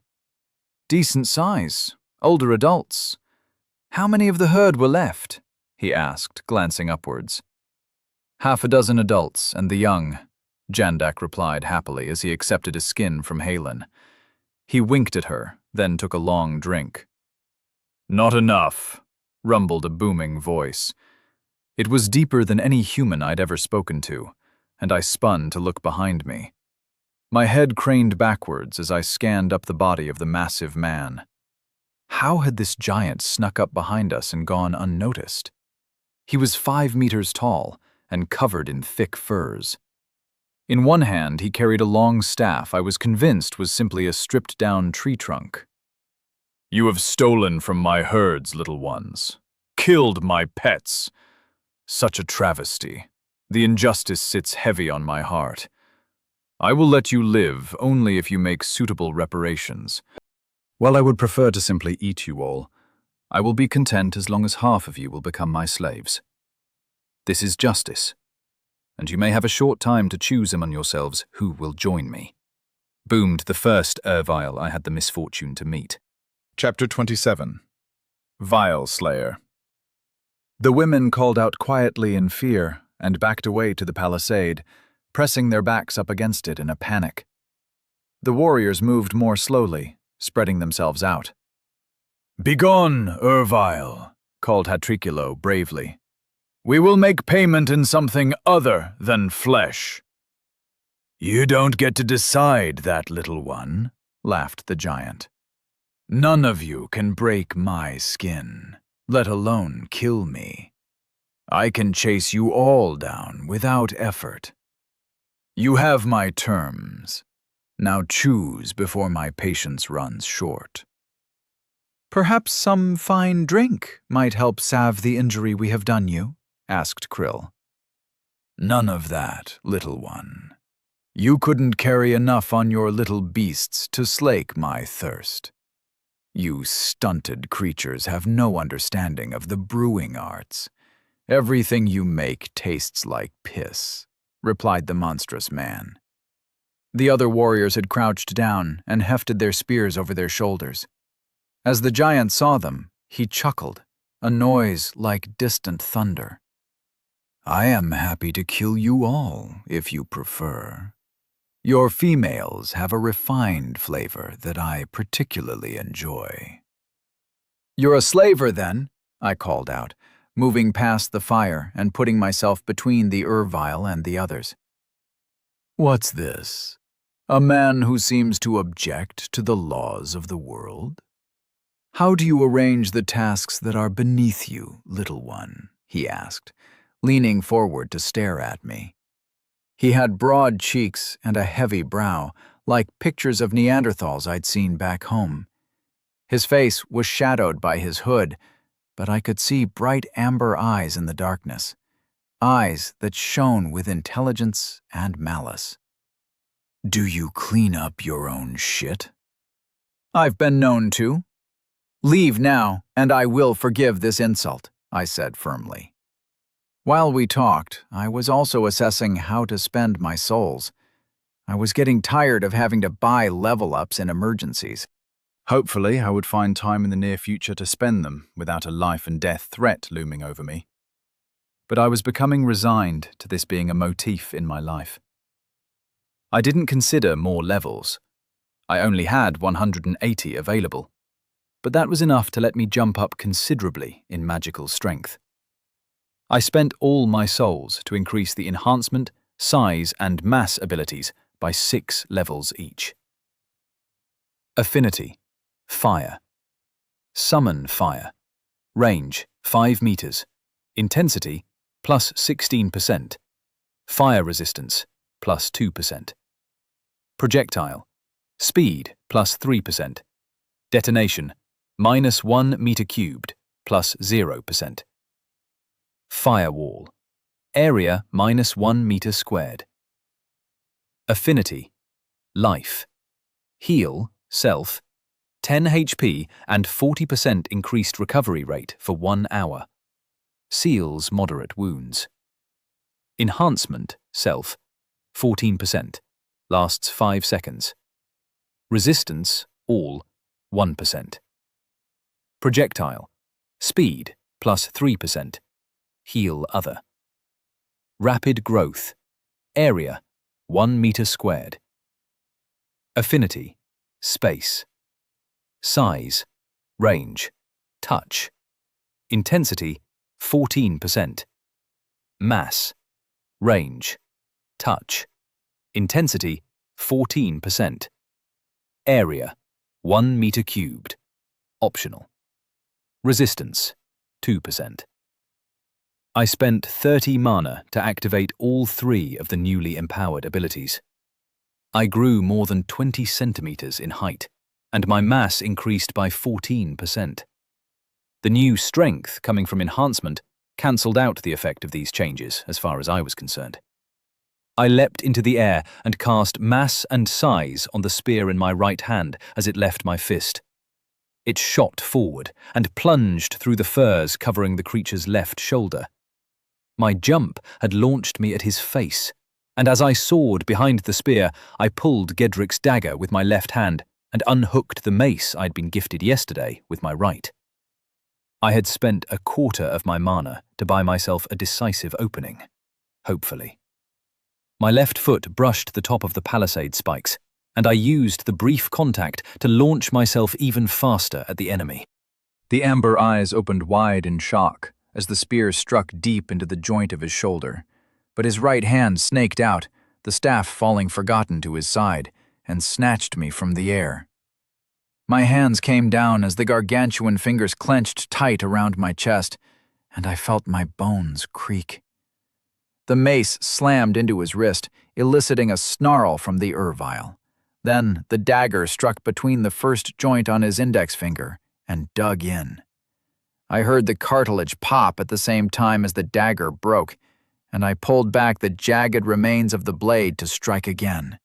I reeled as he shook me viciously, hearing more than feeling my bones snap. I dropped my dagger, and the mace hung from the leather wrist strap as I lost my grip. A look of confusion passed across the massive face. Usually your kind bursts when I squeeze. Such fire in you, little one, the giant snarled. From whence does it come, this desire for death? His voice had become flat, somehow even deeper at the end, and the pressure increased around my torso as he drew me up to his face to glare down at me. Fire, you say? I half groaned, half chuckled. I cast Summon Fire twice, once for each of his eyes, and he screamed, throwing me aside. I tumbled across the ground, every rock and lump digging in and leaving me battered as I skittered over the semi-frozen grass. Health, 56/120. I was more than half dead. I cast Heal on myself twice, another 20 mana gone, and felt my wounds improve. The pain lingered, but my movements seemed to return to normal. Perhaps it was just the adrenaline and fear giving me strength? Health, 76/120. I rose back to my feet as quickly as I could and flipped the mace into my right hand from where it had been dangling loosely. I staggered towards the still wailing giant who was clutching his face with both hands. Blinded by a whelp. A fucking stunted one. You'll pay, he cried in pain. Spears flashed across the air and sank into the Urvile's fur, but they didn't seem to bother him. Perhaps the damage to his eyes was enough to blind him to any other damage? I smirked at the unintended pun and cast Heal on myself again, bringing me back to 86 health. I hefted the mace and lunged close to slam it into the side of the monster's knee. I increased the mass of the mace at the same time as I enhanced myself, bringing it down like a hammer on an anvil. 110 mana left. I was savagely confident this fight would work out in my favor, despite my wounds. The bone cracked as the stone head of the mace smacked into the joint with a meaty thunk. The giant squawked, a much higher pitch than before, and collapsed to the ground as his leg gave way. I rolled to the side and moved quickly towards his now grounded head. Once in position, I began smashing the mace into his temples. I had to dodge backwards as he blindly flailed his long arms, but I moved in relentlessly whenever I got a chance to land another hit. Cursed might! My clan will hunt you down, he babbled as I avoided his wild swings and continued to land blows on the thing's skull whenever an opportunity to lunge in presented itself. Arrogant fucking lump, I snarled as I boosted the mass of the mace, and it struck the giant's skull so hard the stone head broke into fragments. I snatched up the broken dagger and jumped forward, arcing across his exposed neck, raking what was left of Gedrick's knife across his throat, before tumbling away to land in a pile as one of the flailing arms swept me away. Not so chatty now, I grunted, as I sat up in pain. A puddle of red began to spread around the giant's body that gleamed wetly in the fading sunlight. I sat still, unable to find the energy to rise to my feet at the moment.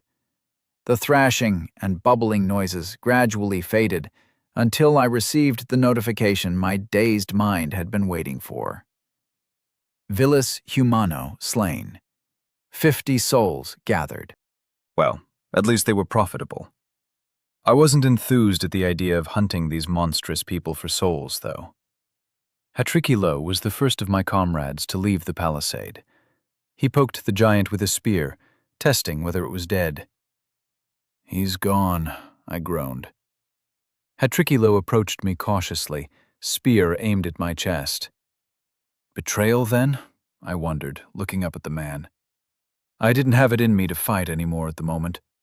If he wanted me dead, I was done. The spear swung aside, and he offered me his right hand. I grasped his wrist and levered myself upright.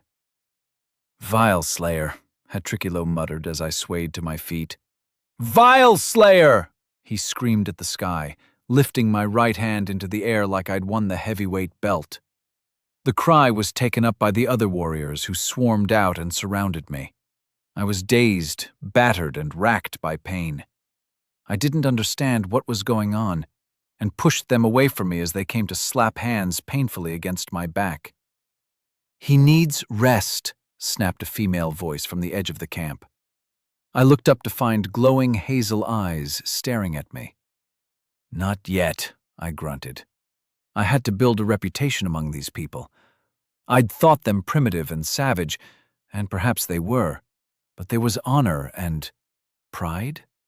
They were people just like me, and at some point during the day, I had realized that I needed them. I accessed the shop and glared at the screens only I could see. 10 souls went, and a finely crafted leather sack large enough for my purpose appeared at my feet. 5 more souls were gone, and 5 simple sacks of salt appeared next to it. "Give me a knife," I grunted. Krill strode through the warriors, small in comparison but somehow seeming larger than any of them, to hand me his bronze dagger. I weighed it in my hand and looked over at my prize. A reputation is built on trophies. I'd need proof to show the doubters in the rest of the tribe. No matter what my comrades said, some would always doubt if they didn't see proof. I knelt down in the crimson lake that had flowed out from the giant's throat and began to slice. The bronze was sharp, well honed, and in short order I shoved the head away from the body. I waved a hand, and Mune brought over the sack I'd bought. I waved again in annoyance, and Hatrikilo brought over 2 sacks of salt. I tipped them into the sack and shook it to spread them out. I shoved the head, as long as my own torso, into the sack, and then staggered over to pick up the rest of the salt. I poured it over my prize and pulled the bag shut at the top. Heaving it over my shoulder, I staggered under the weight as I passed back through the palisade. It fell to the ground roughly outside my shared tent, and I sagged to the ground with a sigh, leaning back against the gruesome trophy. Looking up, I found the rest had followed me back into the enclosed space. They stared at me with a mixture of expressions illuminated by flickering firelight. Some filled with hope, others with what looked like hero worship, and more than a couple with what was obviously fear. Hazel eyes locked with my own, and all I saw in them was speculation and questions. Time enough for that later. "This is the first," I said, keeping my voice even and hiding my pain as much as possible as I rose back to my feet. I faced them all and shared a strained smile. "There'll be more to come. No one will enslave us while I can fight." I needed these people, and I was confident that this would make them mine. Krill and Hatrikilo's eyes gleamed. They were grinning broadly. The warriors let out a wild cry, a primal challenge to the universe. But my focus was locked on the hazel eyes full of questions. Chapter 28. Half a dozen dogs. I awoke to a string of kill notifications and yet another headache. 21 souls were added to the bank, and flickering lights appeared in my eyes when I tried to focus. I hadn't slept well, not because of strange dreams or anything God-related, but due to simple aches and pain. I had woken up more than once to a grating feeling in my chest as my ribs realigned themselves. The lingering effects of my heal spell had worked wonders on my broken body in the night, but it hadn't provided any anesthetic. Krill was snoring and farting merrily, so I shuffled past him to carefully lift the flap of our tent and blinked in the early morning light. I needed to harvest the trapped animals, and then my jaw dropped, and I gawped around in surprise. The camp was being quietly disassembled. The stakes of the palisade were gone, presumably added to the long pyre burning atop where the giant had fallen. The warrior's tent was already taken down and packed on an aurochs for travel. A pot bubbled over the fire that had been rekindled while I slept. "What time is it?" I muttered, as I limped over and scooped a bowl of stew from the main pot. "Late for a warrior to rise from his bed, unless the woman is stunningly beautiful," laughed Jandak. "Is Krill that pretty to you?" he joked. "He farts too loudly for my tastes," I smiled back and took a slurp of the stew. "We're heading south then?" I asked. "Time to go and confront Hakubin," Jandak agreed with a grimace. "What are your plans?" he asked, giving me a speculative look. "I don't have any," I replied truthfully. "I assume I need to replace him, but time enough for the details as we walk. We've weeks of travel, and as winter draws in, the path will only get harder," barked Hatrakilo. "Vile Slayer, a word." The tone made it clear this invitation was closer to an order. I patted Jandak on the shoulder and moved over to the older man. "Will I have time to recover my traps before we leave?" I asked. It would take me the better part of an hour, but the bustle of the camp made it feel like we wouldn't be here that long. "You can get them and catch up. Hermune will wait behind to mask our trail as much as possible," he replied. "Mask our trail?" I asked. "The other Erviles will find the remains eventually. Raiding parties will come south looking for revenge, but that's a problem for next summer. We'll push west when we get back to the plains for a couple of days, then cut back to the east.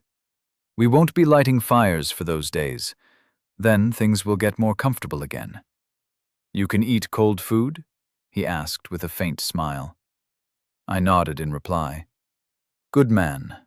Go get your traps. Hermune will guide you along our back trail when you get done." I looked at the aurochs, already burdened with the fruits of our hunt. 3 of them had long tusks strapped on either side. One had the bulbous bag containing the salted giant's head strapped down across its shoulders. The heavy sacks of meat and unrendered fat bulked out the animals that looked noticeably thinner than when we had set out. I emerged from the woods a while later, as the sun was fully risen, to find the others gone. Hermune sat lazing by the path we had used to traverse the woods. He stood up as I approached. "Kendon, you're well?" he asked. I grunted and tossed him 6 bunnies bound by cordage at the back legs. "Well enough. Let's go," I said gently. We walked quickly through the dappled light of the woods for a couple of hours in silence. I could sense he wanted to speak, but I wasn't interested in pushing him. Eventually, he plucked up the courage. "Kendon, can you teach me?" he asked hesitantly. "Teach you what, Mune?" "To fight like you. To slay Erviles and kill vile cats with a single blow." He mimed a spear throw. I glanced at him walking stolidly beside me. It was hard to gauge the ages of the tribesmen.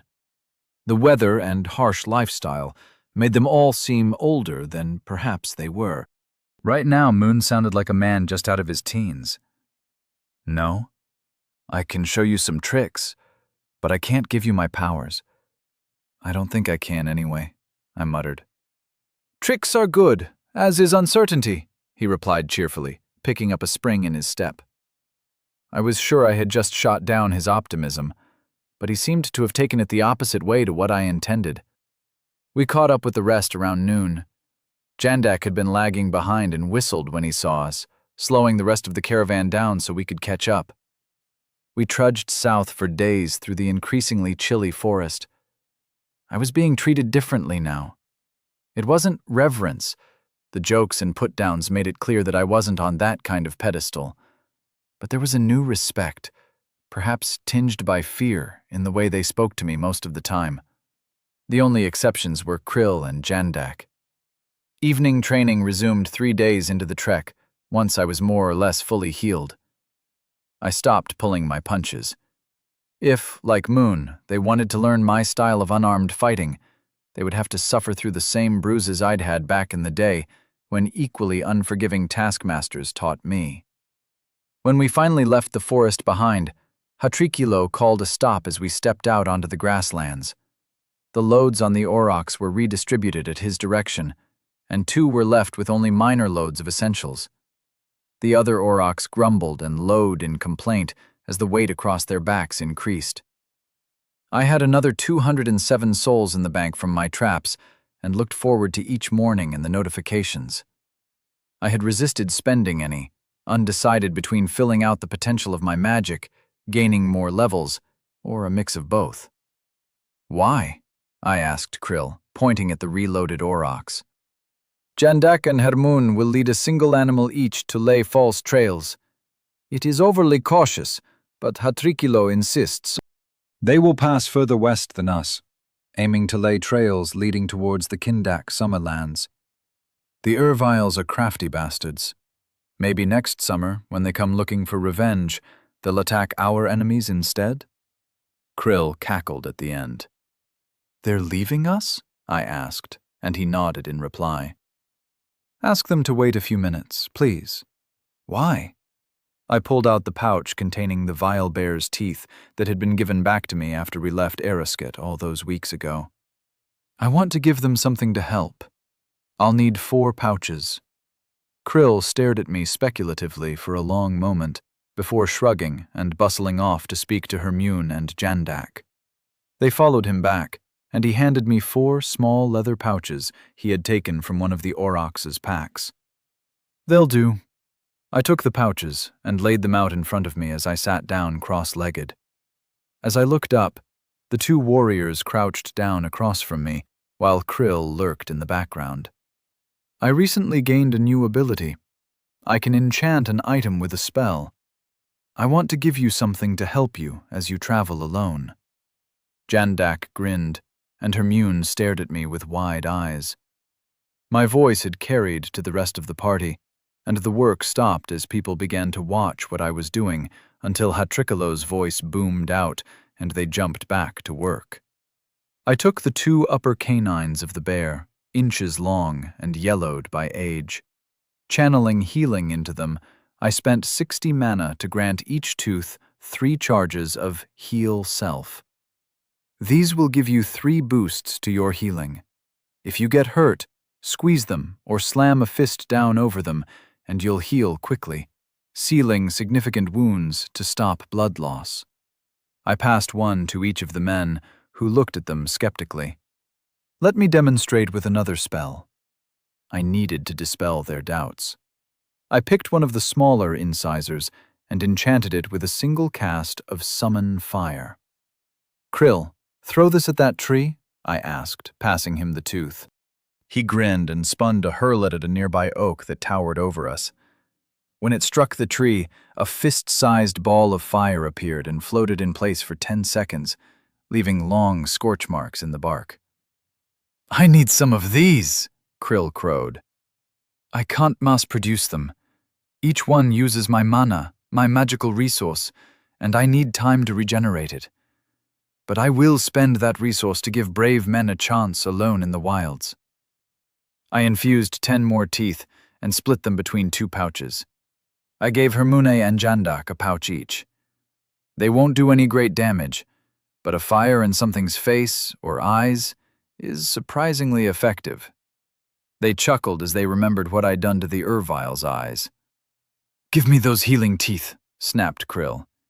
He held out a hand expectantly, and the 2 warriors shared a look before reluctantly handing them over. Krill hurried away to his pack and pulled out some thin lengths of leather. He carefully bound them to create crude necklaces and brought the products back to the gathering. "You're the fangs of the Kendan, boys. Ariesk guides your steps," Krill said solemnly, as he hung the necklaces around their necks. The 2 men grinned at each other and tucked the fangs down the front of their tunics. "Don't get too close to the Kindak lands before you cut the beasts loose," Hatrikilo instructed. "If they are on the move for winter, they'll have outriders covering their flanks. Get a few days out, then hurry back to us. And no fires." Hermune and Jandak nodded to their commander and bowed to me. It felt strange and uncomfortable, but I pushed the feelings aside and smiled at them. "Vile Slayer," the pair said solemnly as I approached to say farewell. I offered them my hand in turn, and they clasped my forearm, shaking it firmly before they set off alone, responding happily to the banter from the other warriors as they disappeared into the plains. We turned to a more southerly course than the pair and set off ourselves. "They'll not be bringing the aurochs back with them?" I asked Hatrikilo as we fell into a single file. We had to walk that way to reinforce the illusion of the false trails. "No, the beasts will be set loose when they turn back. Tracking an animal is easier than tracking a man who doesn't want to be followed. The Urviles are clever and may see through the distraction, but it will hopefully send them to the wrong tribe at the start," Hatrikilo grunted at me. "How would any trace of our path remain after the winter? I'd think the rain and snow would obscure it, and the new growth would hide the beaten vegetation." I plodded along behind the old warrior, trying to put my feet in the same spots that his had fallen. "The fuckers are clever. I don't know how they do it, but they'll track us down eventually. Some say they have spirits that soar through the air and trace the true path of those who wronged them. It's all superstition, I reckon." Hatrikilo spat off to one side. "There'll be a problem next year either way. The decoys will give us extra time to prepare." "What kind of force will they send after us? Killing one was hard enough," I replied. "The biggest raiding party they've sent against us in the past 10 seasons was 6 of the giant pricks. They killed 50 warriors before they were driven off." "You didn't kill any of them?" I asked in shock. Losing 50 fighters for no kills seemed unlikely. "Our spears did fuck all against them, just like they did when we tried to help you. Barely pierce the furs, let alone the skin," he growled. "We can pester them, hurt them a bit maybe, but kill them? That's beyond normal men." He shot me a look over his shoulder that I couldn't interpret. Hope? Fear? Or anger? It could have been any of those emotions. "Half a dozen dogs can take down a lion if they work together properly," I said as a plan began to form in my mind. As it stood, the tribes were defenseless against these creatures. Their weapons could barely break the giant's skin, let alone wound them. If I wanted dogs who take down this kind of lion, I would have to cheat a little and level the playing field. It would take a lot of work, and I'd be going against the customs of the tribe to an extent, but it seemed like my best chance to make these people into what I needed them to become. My code nudged at me, but the fact that it would greatly benefit the tribes after I was gone sent my conscience back to sleep. Chapter 29. Not My Sisters. Having 2 leather pouches left, as a result of Krill making necklaces for the healing fangs I had given to Jandak and Hermune, I decided to put them to good use. As we walked on from where we parted ways with our decoys, I stooped to pick up small stones whenever I saw them. I still had the 2 lower bear canines and a dozen or so teeth left, but I would need more materials in the near future. While we trudged along in a single file, I enchanted the 2 fangs with 3 charges of heal apiece and passed them to Krill. He grinned at me toothily after I explained and attached them to crude leather thongs. He wrapped one around his own left wrist and gave the other to Hatrikilo, who grunted in gratitude as he hung it around his neck. We didn't stop as the sun set. We kept moving until dawn before we made camp. Tents were set up, and the women retired to rest. We didn't build a fire. The warriors stretched out on the dew-soaked ground and chewed contentedly on strips of dried meat as they dozed. Hermand led a single aurochs off directly east. "Where's he going?" I asked. I'd been pouring my mana into adding single-use fire spells to stones and didn't have any available to give him a healing charm.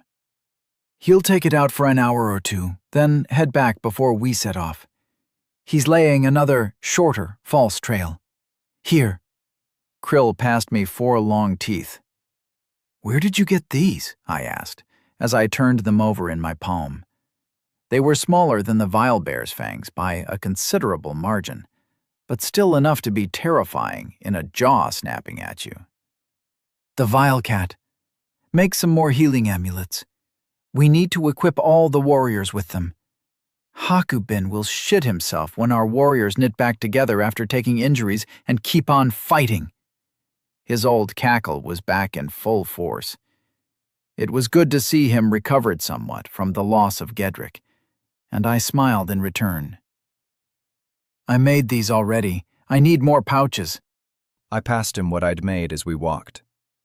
Each pouch contains 15 stones with a summon fire spell enchanted into them. We should share them out. His eyes lit up as he ran a finger through the topmost stones. I winced, half expecting the motion to trigger the bound spells, but the bag didn't burst into fire. "How many per day?" he asked, fixing me with an inquisitive glare. He really did have glaring and cackling down to a perfect form. It was almost professional. The way his beady eyes met mine left me with a certain sense of respect for the old villain. Each of these spells costs 10 mana to cast or enchant. I have more expensive spells, 20 mana, but I only have 200 total, so for now I'll only be enchanting the lower level spells. "How do you get more mana? You need more souls?" he asked. And I swear I could watch his thoughts as he began figuring out ways for me to sacrifice animals and possibly people to get stronger. It was slightly frightening that he seemed even more eager than I was to grow my power. "We should lead a winter raid. Perhaps the Kindak." No. They're our bait against the Ervile retribution. "The Halden? They're to the east of us, and with this magic we'd take them easily." "I'm not starting a clan war. We'll need their strength later on," I said, hoping to appeal to his desire to unite the tribes and ride south against the shit-sitters. He nodded sagely. "Wise, very wise, Kendon. I'll have to think about this. Can't you gain more strength now? You must have some souls to spend from the giant and your traps." I had 242, enough to jump to level 30 and unlock the basic versions of my Tier 4 spells, but I'd have very little left to spend on improving my spells. I explained my dilemma and the numbers to him, and he shuffled himself back and forth while he thought. I did not mention unlocking the 4th tier of the shop, or discuss the new metals and materials that might become available when I did. He was too eager to spend my souls already. I tried to say, but he held up a finger and then resumed fidgeting. I shrugged and continued to wonder about the best course of action myself. Levels and stat points, or enhancing my spells. Stat points were powerful, greatly increasing my physical and mental abilities, but without investing in my spells, they weren't very powerful. We sat quietly and ate strips of dried aurochs meat without speaking. "You should have done whatever upgrades you decide on before enchanting these." He waved the bag of fire rocks carelessly in front of my nose, and I winced back slightly, fearing for my eyebrows. "It's not that much of a difference," I interrupted, clasping a hand over the bag and lowering it to the ground between us. "These are still useful. I was already thinking of splitting the souls between levels and upgrades, but mostly spending it on levels. When my magic strength hit 10, I went for healing 5 HP per cast to 10. I think more magic strength, more mana, and if there's anything spare, then I want to get some levels in Firewall. I don't think the enchanted items will let you shape it like I can, but dropping 2-meter-squared patches of fire in front of an animal or enemy charging at you, it would be decisive. I see. I phased him out as I brought up my status screens. 180 souls would get me to level 29. Level 30 would be a step up from the 20 souls per level, so I ruled that out. That would give me 18 stat points to spend. "Oi!" he snarled, snapping his fingers in front of my face. Your eyes glazed over while I was talking. I came back to the real world and scowled at him. I'm listening. I'm looking at my status while I listen, I lied. He harumphed and settled into a grumbling diatribe about the young and their lack of respect, while I zoned out once more and went back to my screens. I didn't want to throw them all into magic, tempting as it might be. Any idea of regretting investing in my body was immediately quashed when the memory of those 3-foot fingers clamping down around my chest and tightening washed through my mind. So, some body points for sure, but mostly magic. I brought my physical strength to 20, nudging my body stat to D-, spent 3 points on more health points, and then 3 each to magical strength and focus, with the remaining 5 on mana, boosting me up to 250. I had 62 souls left. I spent 40 souls to give myself a 3-meter square firewall spell. My experience shaping it during the second encounter with the mastodons made this extremely useful for me personally. Whether it would be equally versatile when I enchanted it into an item remained to be seen. The worst-case scenario was that it would simply drop a 3-meter square of fire on the ground where the stone landed. Still very powerful, even if it wouldn't be as flexible in the hands of my allies. Spending the last of my souls to increase the intensity of my summon fire spell, and I boosted the detonation of the projectile version to 1.5 meters cubed. I liked the idea of bigger fireballs. Level 29. Primary stats. Body, D-. Mind, E+. Soul, F. Available souls, 72. Secondary stats. Physical strength, 20. Reflexes, 16. Health, 150. Magic strength, 13. Focus, 13. Mana, 250. Affinity. Fire. Summon fire. Range, 10 meters. Intensity, plus 16%. Fire resistance, plus 2%. Projectile. Speed, plus 3%. Detonation, 1.5 meters cubed, plus 0%. Firewall. Area, 3 meters squared. Affinity. Life heal, self. 10 HEP, and 40% increased recovery rate for 1 hour. Seals moderate wounds. Enhancement, self. 2%. Duration, 5 seconds. Resistance, all. 1%. Projectile. Speed, plus 3%. Heal other. Rapid growth. Area, 1 meter squared. Affinity. Space. Size. Range. Touch. Intensity, 14%. Mass. Range. Touch. Intensity, 14%. Area, 1 meter cubed. Optional. Resistance, 2%. I explained my decisions to Krill, and he complained in detail about my not spending more on the fire affinity. He was determined to become the biggest customer for my fire spells, and began offering me cattle in exchange for promises to keep him supplied with a certain number of spells each day. I can't do that, Krill. Don't worry, I'll make sure you're the wizard you always wanted to be. You're my most trusted advisor, I offered, to try and steer the conversation away from me being trapped into becoming an assembly line making exploding rocks for the crazy old man. And don't you forget it, he said sternly. But then he grinned at me. Well, get on with it. You've got a lot of firestones to make while we walk. I sighed and got on with it. When Hermand returned as the sun was climbing towards its zenith, we picked up and began trudging on, not giving the tired-looking warrior a chance to stop. Krill had given me another pair of pouches before we set off, and I steadily filled one as we walked. In between picking up more stones, I enchanted the rocks I had with Summon Fire and transferred them to the other pouch. As soon as I had a full pouch of enchanted rocks, I passed it to Krill, who shuffled up the line to share them with the warriors. There was a buzz in the air, an atmosphere of anticipation that was tinged with anger.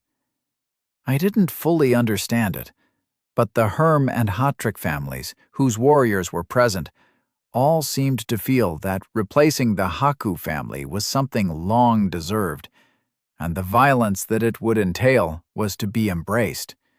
Now they had this new advantage.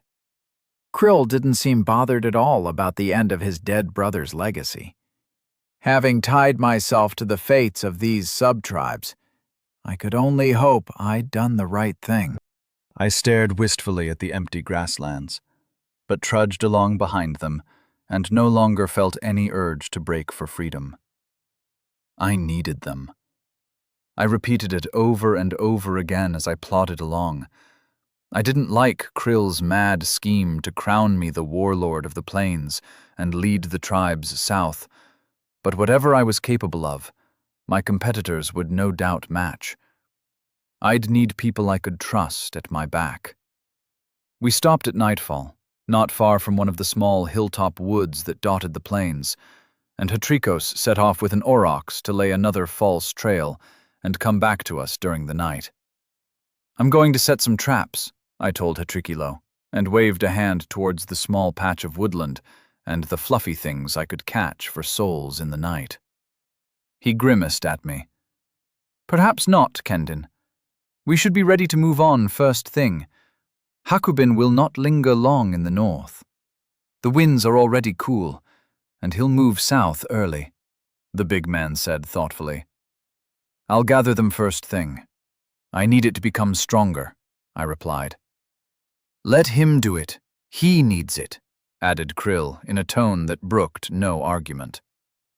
Hatrikilo turned angry eyes on the wizened old man, but then grunted and nodded. He turned away to organize the warriors, seemingly dismissing me from his thoughts. I trotted away from the camp and began hunting through the bushes for suitable locations to lay my traps. I found a hazel tree in the center of the copse after I had put down a dozen snares in likely spots. It was picture perfect, long, straight branches arching out from the trunk, which was composed of many strands, woven together by the wind and the sun. I broke off the straightest branch I could see and headed back to camp with it. When I returned, I was greeted with a bowl of dried meat and fruit. Fayala had seen me coming and walked out to meet me just outside the hearing of the others with the food. "I want you to do something for me," she said in a husky voice. I glanced back at the others. "No, idiot," she snapped. "I want one of those magic teeth, or will you only equip the menfolk?" I sat down and picked at the bowl as I pulled out the hazel branch and broke it into 3 sections across my knee. "I will not be denied. You need me for Krill's plan to work," she said coldly, staring down at me. I glanced up, but her face was lost in shadows cast by the moons in the sky behind her. I could feel the hazel eyes burning at me, though. I wasn't sure how I needed her exactly, but I was willing to assume the old bastard Krill had plans to marry me into the tribe at some point. As much as she appealed to me, I had no desire to force a political marriage on the poor woman. "There is an alternative," I said. "Sit, please." She harumphed, but lowered herself gracefully to the ground opposite me. I pulled a flint knife out and trimmed the ends of the sticks I'd made to round them off. It was crude work, but when I was done, I was confident there wouldn't be any chance of splinters. I stripped the bark off the wands, all bar a short length to use as a grip. I enchanted each stick with 3 casts of Heal Other for 60 mana apiece and passed them over to her one at a time, explaining what I'd done. I was now out of mana, and if Krill found out, I would get a hell of a lecture from the shaman. "You can keep yourself and your sisters safe," I said with a tentative smile. They are not my sisters, but I thank you, Kindon. Will these work on anyone? She asked, looking up from her prizes to meet my eyes. I nodded. She leaned forward and rested a hand on my knee for a moment, then hurriedly rose to her feet and rushed back to her tent with the hazel rods, calling for Halen and Grable to join her. As she'd turned, the moon had caught her cheeks in silver light, and they had been blushing bright red. I smiled contentedly as I finished my food, sitting alone in the shadows. Chapter 30. Weakness leaving the body. For the next 3 days, we kept moving southwest without fires when we made our camps. Each time we stopped, either at dawn or at dusk, one of the warriors led an aurochs off alone to lay another false trail, rejoining the main group before we set off again. None of the others complained at the hard pace and lack of proper rest, but I was sure it must be taking a toll, especially on the women.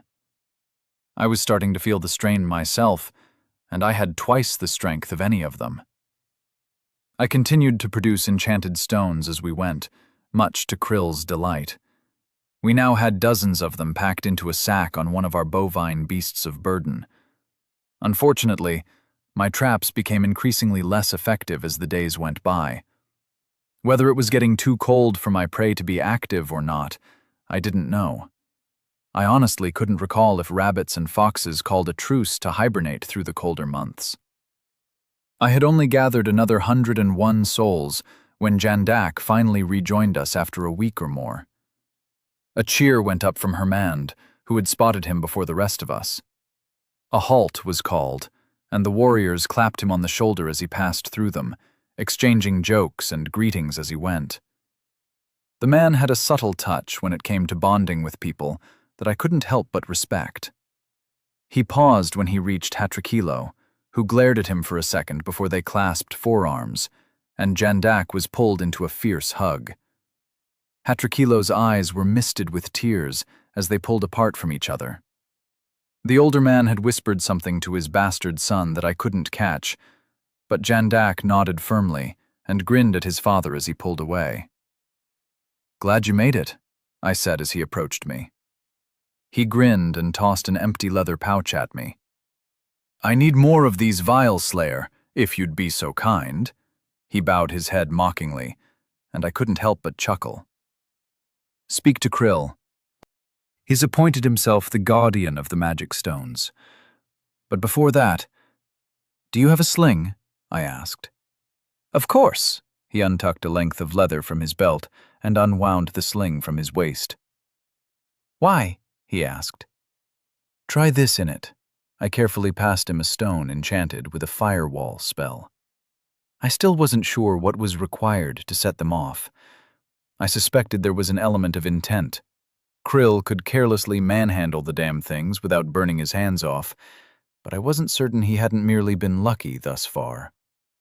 Jandak raised an eyebrow as the warriors gathered round in a loose circle, leaving him enough space to spin the sling and build momentum. He put the stone in the pouch and stepped back. A moment later it was whirring around his head, and with a crack, he released, launching the stone off into the plains. "I bet you 8 ons of meat it starts a wildfire," said Hermold, as the stone arced through the air. "Nah, the grass is too wet now. That's a fool's bet," muttered Hatrikos, as the stone disappeared into the waving stalks 100 meters away from us. There was a crump sound that sent a wave through the long grass, and 6-foot-tall walls of fire spread out. From my perspective, they covered a much larger area than 3 meters squared. At least 10 meters long trails of fire rose up to block my sight of the plains beyond. 10 seconds later they vanished, but the warriors were hooting and yelling, demanding similar stones of their own. I left them to their bragging and banter as I went to investigate the effects of the spell. Krill shuffled along behind me, muttering about no longer having the flexibility and strength to wield a sling properly in his old age. "See here?" I asked as we paced around the crisp lines burned in the grass. It varies in width and length almost randomly. Thin here, fat there. I bet if we measured the whole thing and calculated the area, it would be 3 by 3. But it's spread out in a pattern that makes it much bigger. It looks almost fractal, I muttered. What's fractal? Asked Krill in confusion. Kind of random. It was the best I could do to explain the concept that I only vaguely understood myself. I made a note to check with Jandak if he'd been thinking about the pattern of the flames, and to perhaps run some more experiments to find out if intent could still shape the wall. As it was, this would be devastating against a squad of men, and even worse if it dropped in front of charging cavalry. Still, it will work. He turned a toothy smile in my direction, and I replied in kind. It would indeed work. The training was going well with the warriors, and when we made a proper camp that evening, Jandak was reintroduced into the mix.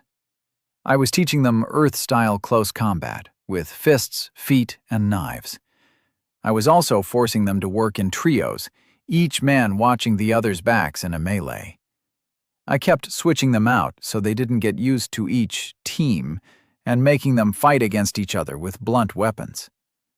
When Hermune returned, I'd have enough for 3 teams at a time, and we could begin to work on other tactics.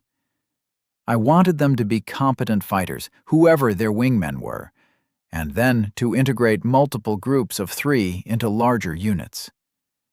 I'd hated my drill sergeants at the start of my army days, but I'd come to appreciate how their cruel indifference had prepared me, as best they could, for the dangers I would face on the battlefield.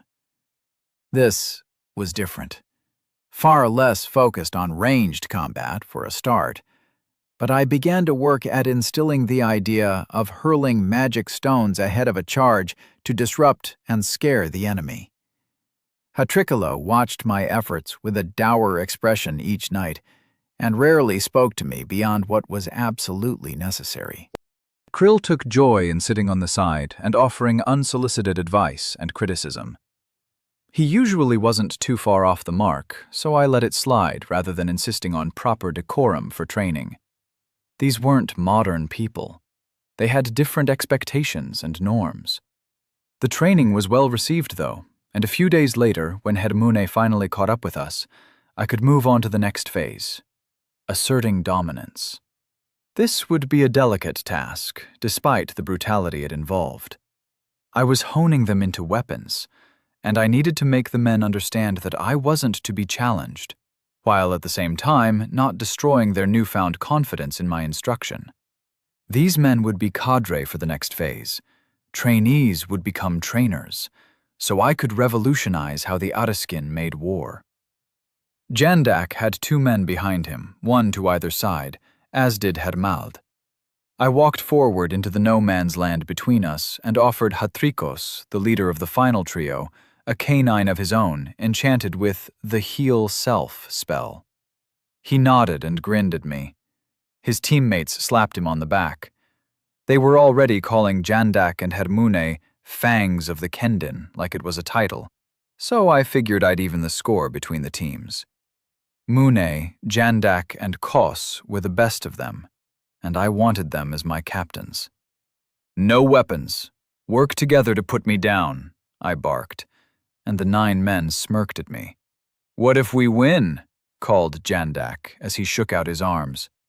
You'll earn a kiss, came Halen's voice from the fire where the women were watching with Krill and Hatrikilo. The men laughed roughly as Jandak blushed, but he raised his fist to the sky. For my prize, he bellowed, and charged forward at me. His teammates moved in quickly behind him, stepping wide to cover his flanks while the other trios circled swiftly to either side, looking to get behind me. I grinned and rushed to meet him. I spent 10 mana on my enhancement spell and another 10 on my mass power. My head ducked to the side of his outstretched fist, and I watched in seeming slow motion as he went from grinning to startled. Both my hands latched onto his tunic, and I heaved him off his feet. I spun, using his momentum and his body to sweep the legs out from the rest of his trio. I let him go, and he flipped away towards the fire, as Krill and Hatrakilo laughed at the poor bugger's misfortune. Our training sessions had become considerably more violent with the advent of rechargeable healing amulets. As he bowled away from me, I stamped down on the leg of one of his partners stretched out on the ground before me, getting a scream of pain in reply, just as a fist smashed into the side of my skull from the left. I saw stars for a second, and that was all it took. I fought hard, not pulling my punches beyond what was necessary to avoid crippling them. If I went full out with a strength stat of 20, I was confident I would pulverize organs and bones with each blow, so I limited the damage I thought I would do. I still didn't give them an inch unless I felt they earned it. The fight continued, with me meting out savage punishment for any perceived break in formation or style. I ended up taking a vicious kick to my right kidney from an unexpected source while I punched Koss in the face twice and was bowled over as a result, losing my footing for the final time.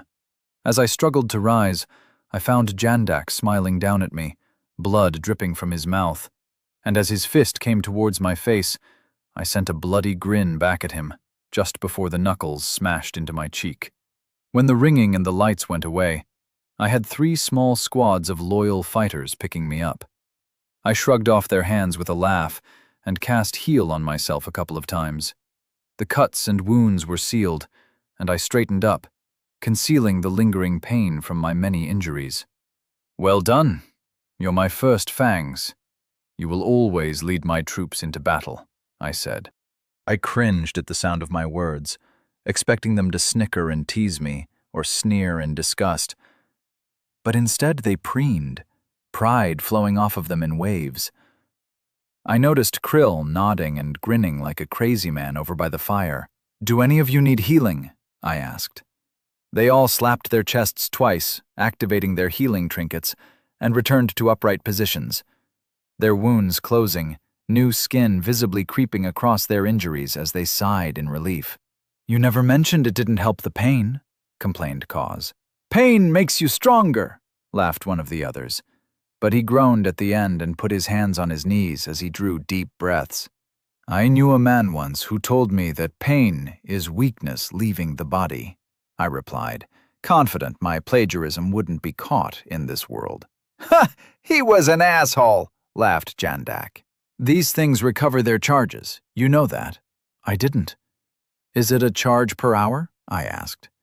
That would match my mana regeneration rate and increase the usefulness of the enchanted items considerably.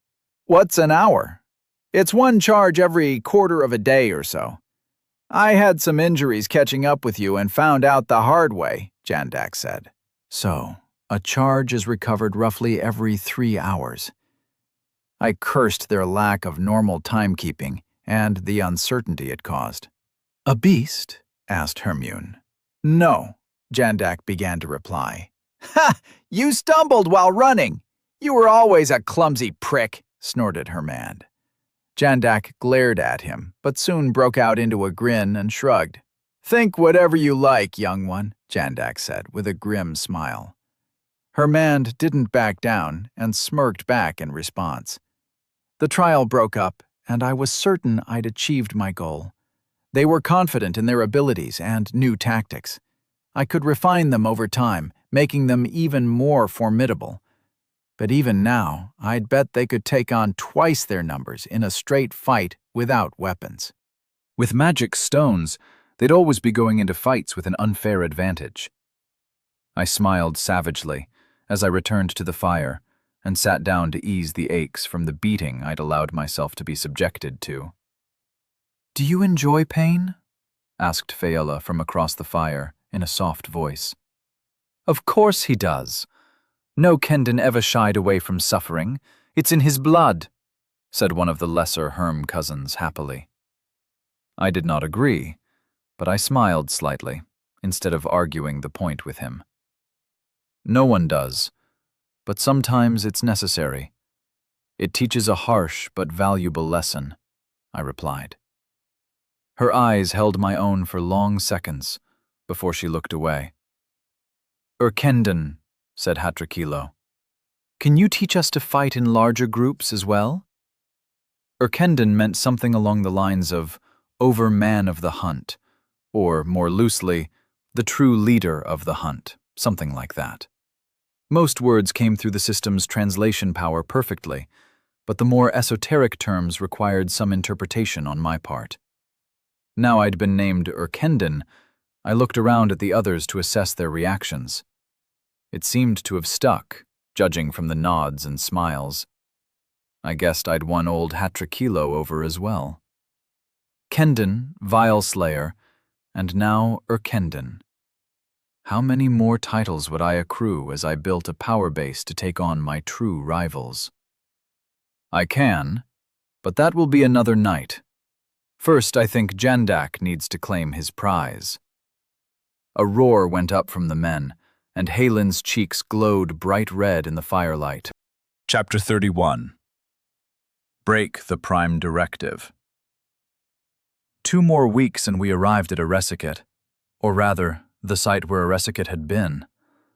The wagons were gone, and the palisade was missing. The area around was heavily trampled, grass churned into mud in a large blank circle that had been the camp. "Huh, he moved early. You think he hopes we're gone?" asked Hatrakilo. I was standing surveying the site from a low rise with the 2 older men in the party. The warriors were spread out around us, a few hundred meters out. "Trikilo, you felt the chill. It could be that he was justified," said Krill dubiously. Hatrakilo snorted. "You believe that?" he asked quietly, turning a harsh look on Krill. The old man shook his head. "What is the significance?" I asked. "I don't know your customs." "He has moved a moon too soon. They shouldn't have set off until the middle of the 10th cycle. If he's moved now, he's taking the yearlings with him and will have to cull on the road, or more likely at the winter pasture. Bad fortune, that. The blood infects the grass and brings disease. Hakuben fears the influence we would have if we returned with the tusks Krill set out for, so he ran south early." "Why? How does it help him?" I asked. I still didn't understand. "The tusks are the issue. They are incredibly valuable to the shit-sitters. Every few years, we might bring back a pair of tusks, one mastodon. The Hattrick clan will gain a lot of wealth and respect across the winter if we can trade the ivory for new animals and metal. Hakuben only let us go because it was late in the season. He didn't expect us to return. That, and he was distracted by the horse-fucker's death. Jitik was one of his best fighters," said Krill. "Killing those things wasn't that hard?" I wondered. "Not for you, Shikrikin. Usually we spend days chasing a straggler down till it dies of exhaustion. We don't kill them in a handful of blows, because we are mortal men, fool," Hatrakilo snapped. A fair point, I supposed. We're ragged and tired. We don't make an impressive sight, I observed to change the topic from their belief that I was a kind of demigod. All our tunics were soiled and tattered. We had all lost weight, although corded muscles had replaced whatever fat we had carried before. "Pah! Spoken like a shit-sitter. A day in town and we'd be looking fine, and richer than the main Haku branch plus their allies combined. If you own the herds, you decide who rules. It's the way the world works." Krill spat to one side. "So your plan is an economic takeover? I was expecting something more violent." "We aren't savages like the Coprigin. Those bastards eat the old king's heart, slice it into slivers and share it out raw to the warriors of the new king. The old king's warriors are fed to pigs and dogs." Hatrakilo's voice was cold and distant. "There'll be some killing, but our traditions serve to maintain the strength of the tribe, not waste it through infighting." Why did we bring the women? I had asked this question often when what I'd come to think of as the command team had our little meetings. Hatrakilo, Krill, and I were the primary members, but periodically the Fangs would attend as well. I approved overall. Junior officers should be privy to the thoughts of senior leadership, but this led to lengthy and rambling impromptu meetings as the warriors bantered with each other and refused to stick to the point. Fayala was pledged to Hakudan. The boy is cruel and spoiled, but it would resolve the differences between the families that have festered for seasons. Hatrik and Haku would be united through Fayala's sons. She was against the idea, naturally. This old rascal convinced me that bringing her and her friends along would allow Hakubin to find another poor girl to fill the role, and he managed to talk my brother into believing it as well, Hatrakilo finally explained. But why wouldn't he just wait for her to return if it was politically important to bring the families together? I asked. The boy comes of age soon, and Hakuben was hoping we wouldn't return at all. That would weaken the Hatrik family enough to rob us of our influence. Even if we did return, hunting 3 great tusks ought to have taken weeks or months in the tundra, not a couple of days. We wouldn't have returned before spring, and Hakuben will come of age in the new year. He needs a wife before we get back? Time to find a new wife, Krill replied. He's a fucking kid. He needs toy swords to play with, not a wife, I laughed. He's 13 winters old in the 2nd moon next year. That makes him an adult, and he would have to go on Coriolis. As a noble, his wife is usually pledged before he departs. Did Graben have a wife waiting for him? I asked, and potential regret ran through my mind at the thought of it. I had begun to wish that Graben had not been mortally wounded. In hindsight, I'd begun to think of him as an exemplar of his people who would have been a valuable ally. He did. She's been traveling with us, Hatrakilo replied. Fayala? I wondered aloud, and the older men both cackled nastily. Hatrakilo was learning bad habits from Krill, it seemed, and I suspected they had plans for my love life that left me feeling, at best, awkward. No, dolt. Halen was pledged to him. That girl has a taste for bastards, it seems, Krill cackled. Everything I learned about these people left me more confused. Were Graben and Jandak technically nobles despite being illegitimate? How the hell did it work for the common boys who returned from Coriolis? Did they auction off the women for the raid loot or something? Questions for another time. I couldn't escape the thought that the hazel eyes that haunted me belonged to the obnoxious little prick who'd pelted me with shit while I hung half dead on the end of a wagon. How long until we can catch up? I asked.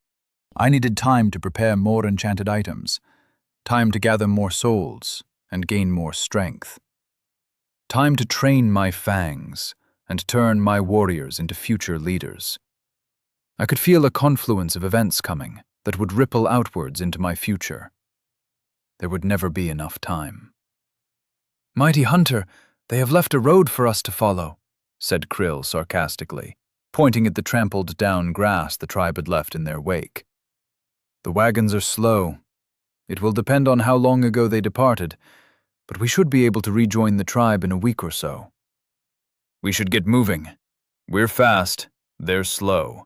We need to catch them before they reach the winter pastures and the traders set out, Hatakilo said. He began calling orders out, his voice echoing across the plains that, in my head, should still house the hustle and bustle of the small, semi-mobile town. Cries and waved spears confirmed he'd been heard, and we began the chase. We moved swiftly during the day, but stopped and made proper camps each night.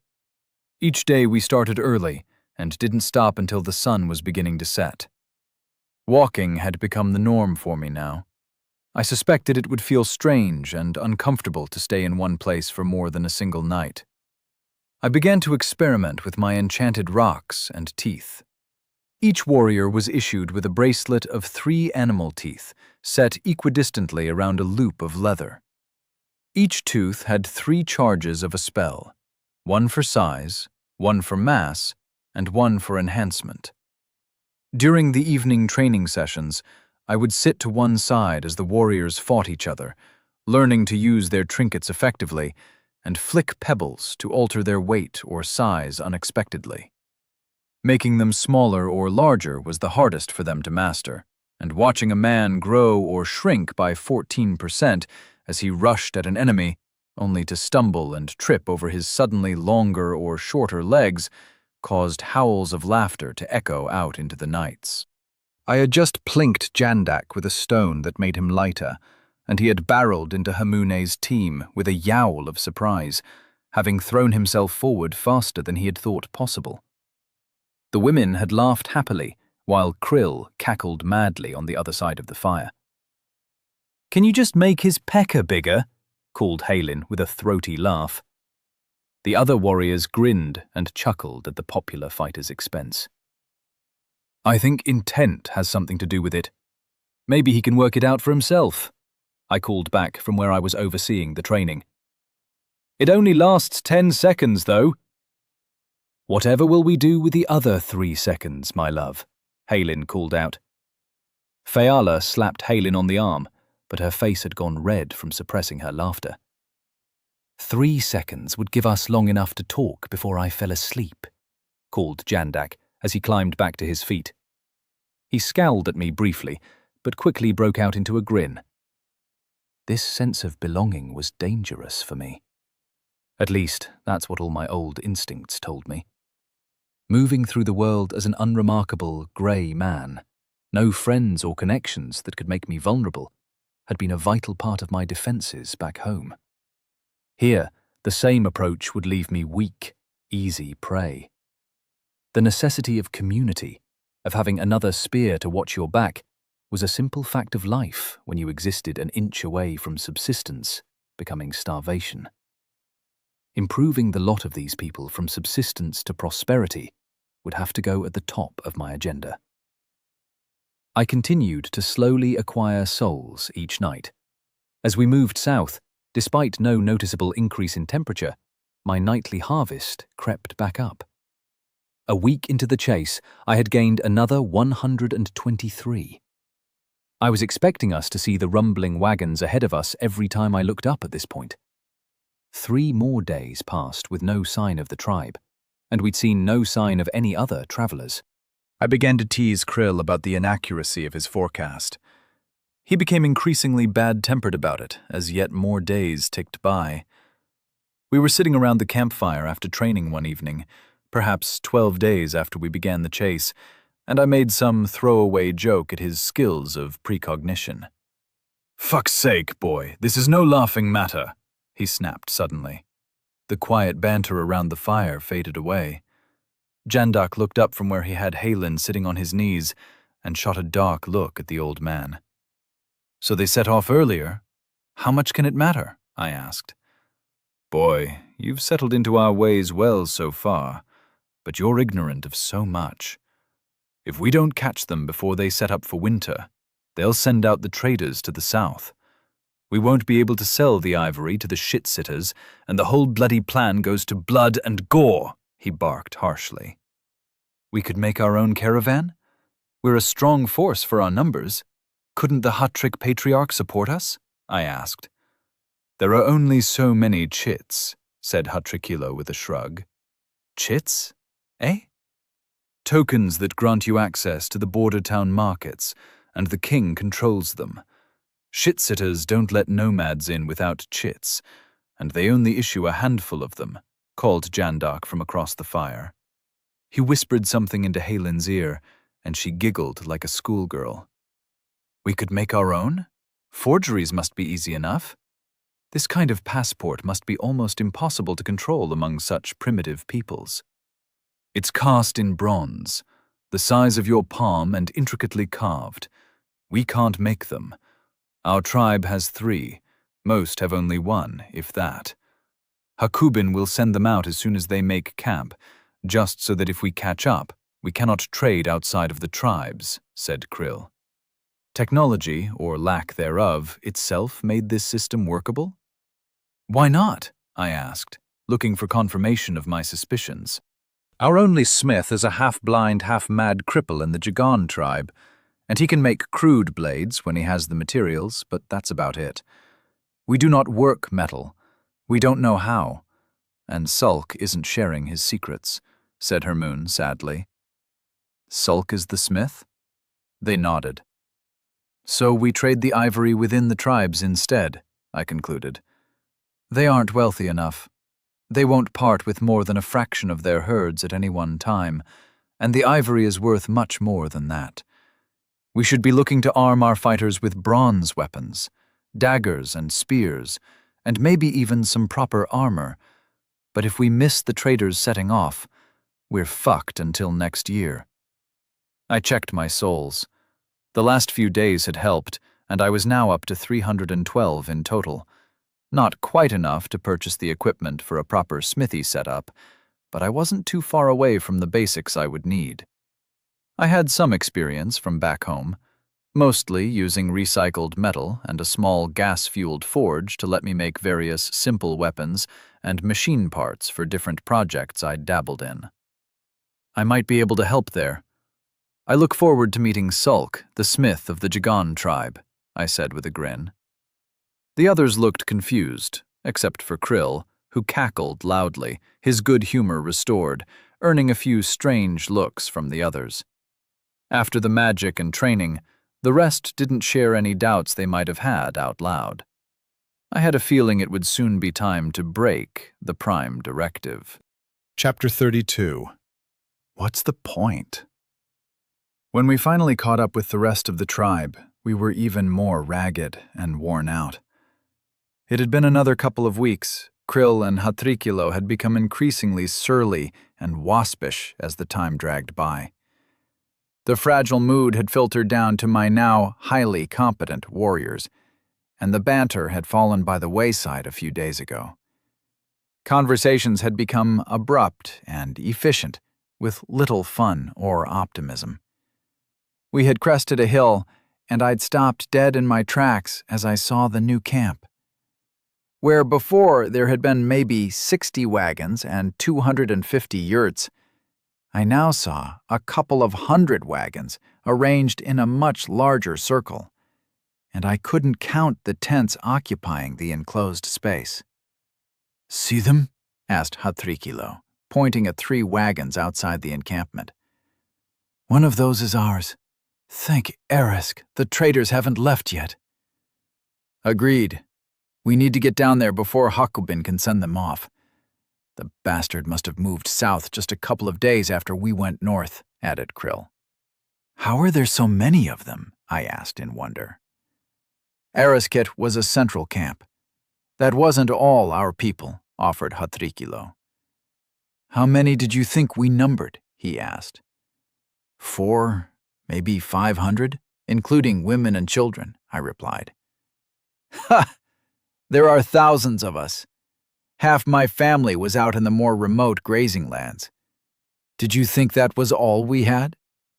The warriors who came with us? I assumed it was a sizable fraction of your family's adult men," I said honestly. "I hadn't imagined there could be so many of these people." "Hardly," Hatrikilo grunted. "Here," Krill said, as he passed me a length of cloth. "Bind the mark again. You can't go flashing that about until we're ready." I began winding the cloth around my upper left arm to hide the tattoo I'd received from Erisk. "Won't the others talk? What's the point?" I said as I worked. "They won't tell a soul." "They're your men now," said Hatrikilo with a trace of annoyance. "I need to talk to my apprentice," said Krill, dragging me away from the old fighter. Hatrikilo scowled, but turned to call the flankers in. As far as I could tell from his tone and staccato orders, he was anticipating some friction as we approached the main tribe. "How many?" Krill demanded with a grin. I knew what he meant. "Souls? 515. I need most of them for smithing equipment," I replied. The last days of travel had been increasingly profitable. "No, you don't. The traders haven't left. You'll be going along with the Hattrick wagon, so you can spend them now. You'll need all the power you can get, and I want better stones." Krill grinned at me. "I haven't thought about it much. I've been saving them up. If we can get access to proper smiths, it would be better. I can't enchant shop-bought items." "Oh, you haven't thought about it much," Krill mocked. "Boy, you've been scowling every chance you get, except when you know Fayala is watching you. Then you try to look all heroic," he chortled. "I'd bet you half a dozen bronze spearheads you were scowling just now because you were thinking about spending souls rather than saving them." He wasn't entirely wrong, although I was confident my expression hadn't changed whenever hazel eyes were pointed my way. I had spent a lot of time imagining what I'd do with the bounty of the last few weeks. It felt ironic. I had to kill to gain souls and power, but I was largely doing it passively at the moment. It felt almost lazy, and the professional in me was considering ways to become more active. Maybe a hunt? "A war would net you more," Krill chuckled, as though he could read my mind. "Slit a few hundred prisoners' throats, and no one will be able to stop you. I've seen your sort before, boy. Potential, limited by circumstance. They weren't Shikrikin, though." "All right, witch, get out of my mind." I smiled at him, despite my concerns about how right he had been, and he cackled in response. "Get some boosts while we walk down to the welcome party," he said. While we'd talked, a group of riders had swarmed out of the camp, perhaps 30 of them, and they were galloping towards us. I didn't have long to make my choices. The others all noticed when I spent souls. They didn't know exactly what it was, but they sensed the change somehow, and I had no desire to draw any more attention than Krill and Tricolo had already planned for me to get. Krill wasn't wrong, and it didn't take me long to spend a chunk of souls. Level 35, primary stats, body D, mind D, soul F. Available souls 75. Secondary stats, physical strength 20, reflexes 20, health 150, magic strength 20, focus 13, mana 250. Affinity, fire. Summon fire. Range, 5 meters. Intensity, plus 6%. Fire resistance, plus 2%. Projectile, speed, plus 3%. Detonation, 1.5 meters cubed, plus 0%. Firewall, area, 3 meters squared. Lasts 10 seconds. Barrier, 20 HP. Fire Spirit, duration 10 seconds. Affinity, Life Heal, Self, 15 HP and 48% increased recovery rate for 1 hour. Seals moderate wounds. Enhancement, Self, 26%. Resistance, all, 1%. Projectile, Speed, plus 3%. Heal other. Rapid growth. Area, 1 meter squared. Projectile. Speed, plus 3%. Enhance other. Shapeshift, minor. Duration, 10 seconds. Affinity, space. Size, range, touch. Intensity, 14%. Mass, range, touch. Intensity, 14%. Area, 1 meter cubed, optional. Lasts 10 seconds. Resistance, 2%. Pocket dimension, 0.5 meters cubed.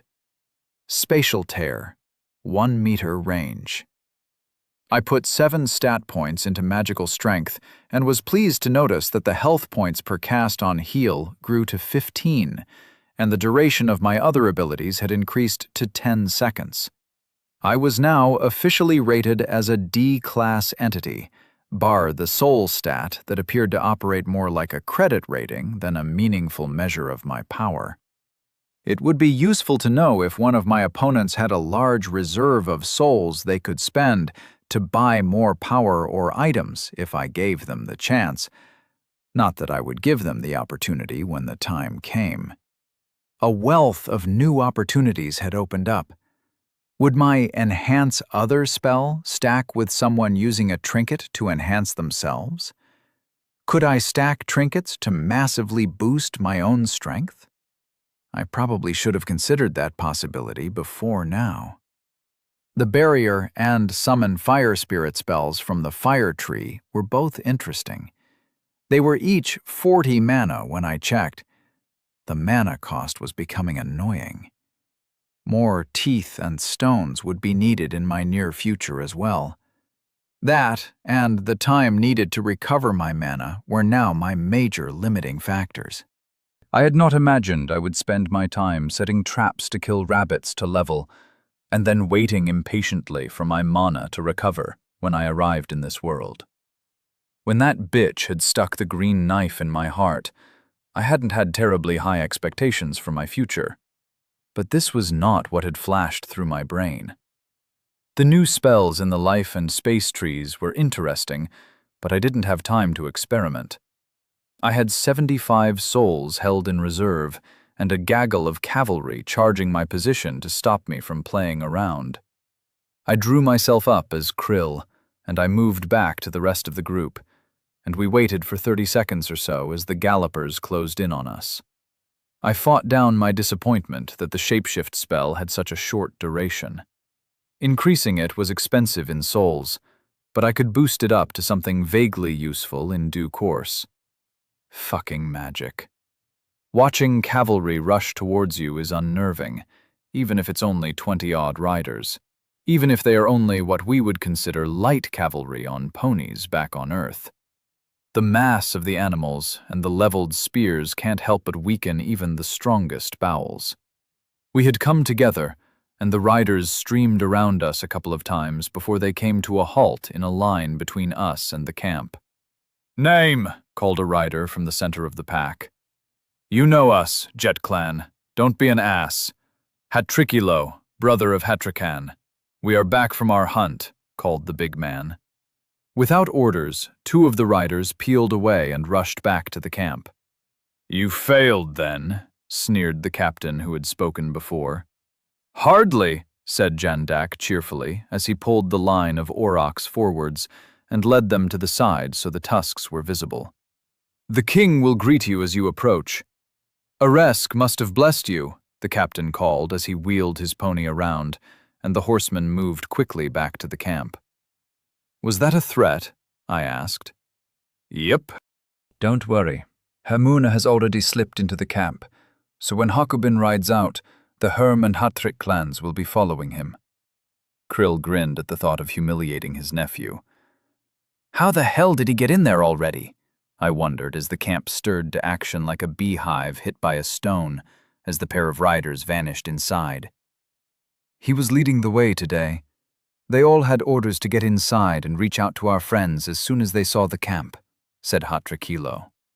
As we tramped tiredly down the slope to reach the camp, Krill gestured for me to stay in the midst of our little party, so I dropped back. I ended up walking beside Feala, who shot me a worried look before locking her face into a stoic expression. Another group left the camp, more riders and a gaggle of infantry, plus what appeared to be a royal party in the center. The bright red tunics marked out the 3 members of the royal family that I was aware of. Behind them, and apparently much to their displeasure, a larger group of infantry, perhaps civilians, but none of the men of the tribe were incapable of fighting, spilled out of the palisade and followed in their wake. The main group kept turning and sending members back to yell and wave their arms at their tails, who cheerfully ignored the orders to return to the camp. The riders spread out once more to partially surround us. With the tricks our fighters had available, let alone the firewall stones I could see Krill juggling to one side, I was confident that even if they attacked, we'd be the victors. I had faded into the background, as far as possible, to stand at the rear, but I was tense and ready to pass through my friends and take the lead formation single-handedly. Friends. It felt uncomfortable, but the word rang true in my mind when I considered my traveling companions. So many weeks on the road together had forged us into something approaching a family. The bright red tunics moved through the footmen as the riders spread out to completely encircle us. I was tense as I watched the ponies moving to our rear, and they passed out of my peripheral vision. "Hail, uncle! Hail, Hatrakilo! You return triumphant!"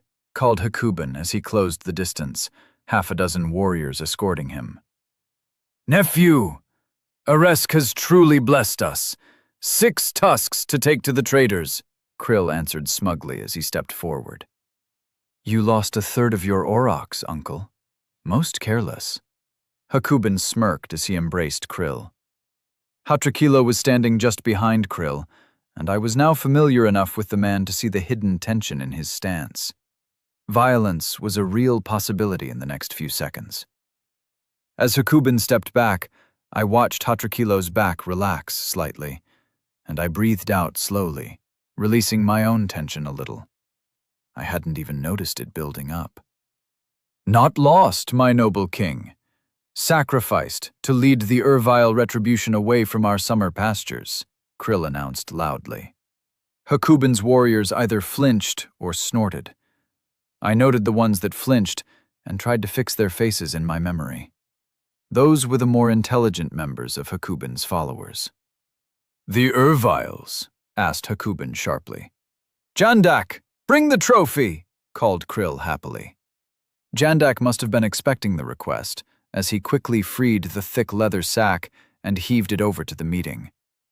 As he arrived, he spilled the contents out at Hakuben's feet. A partially dehydrated, partially rotten head of a giant rolled out, and Hakuben danced backwards with a retching sound. His hand flew to his mouth, and he turned away.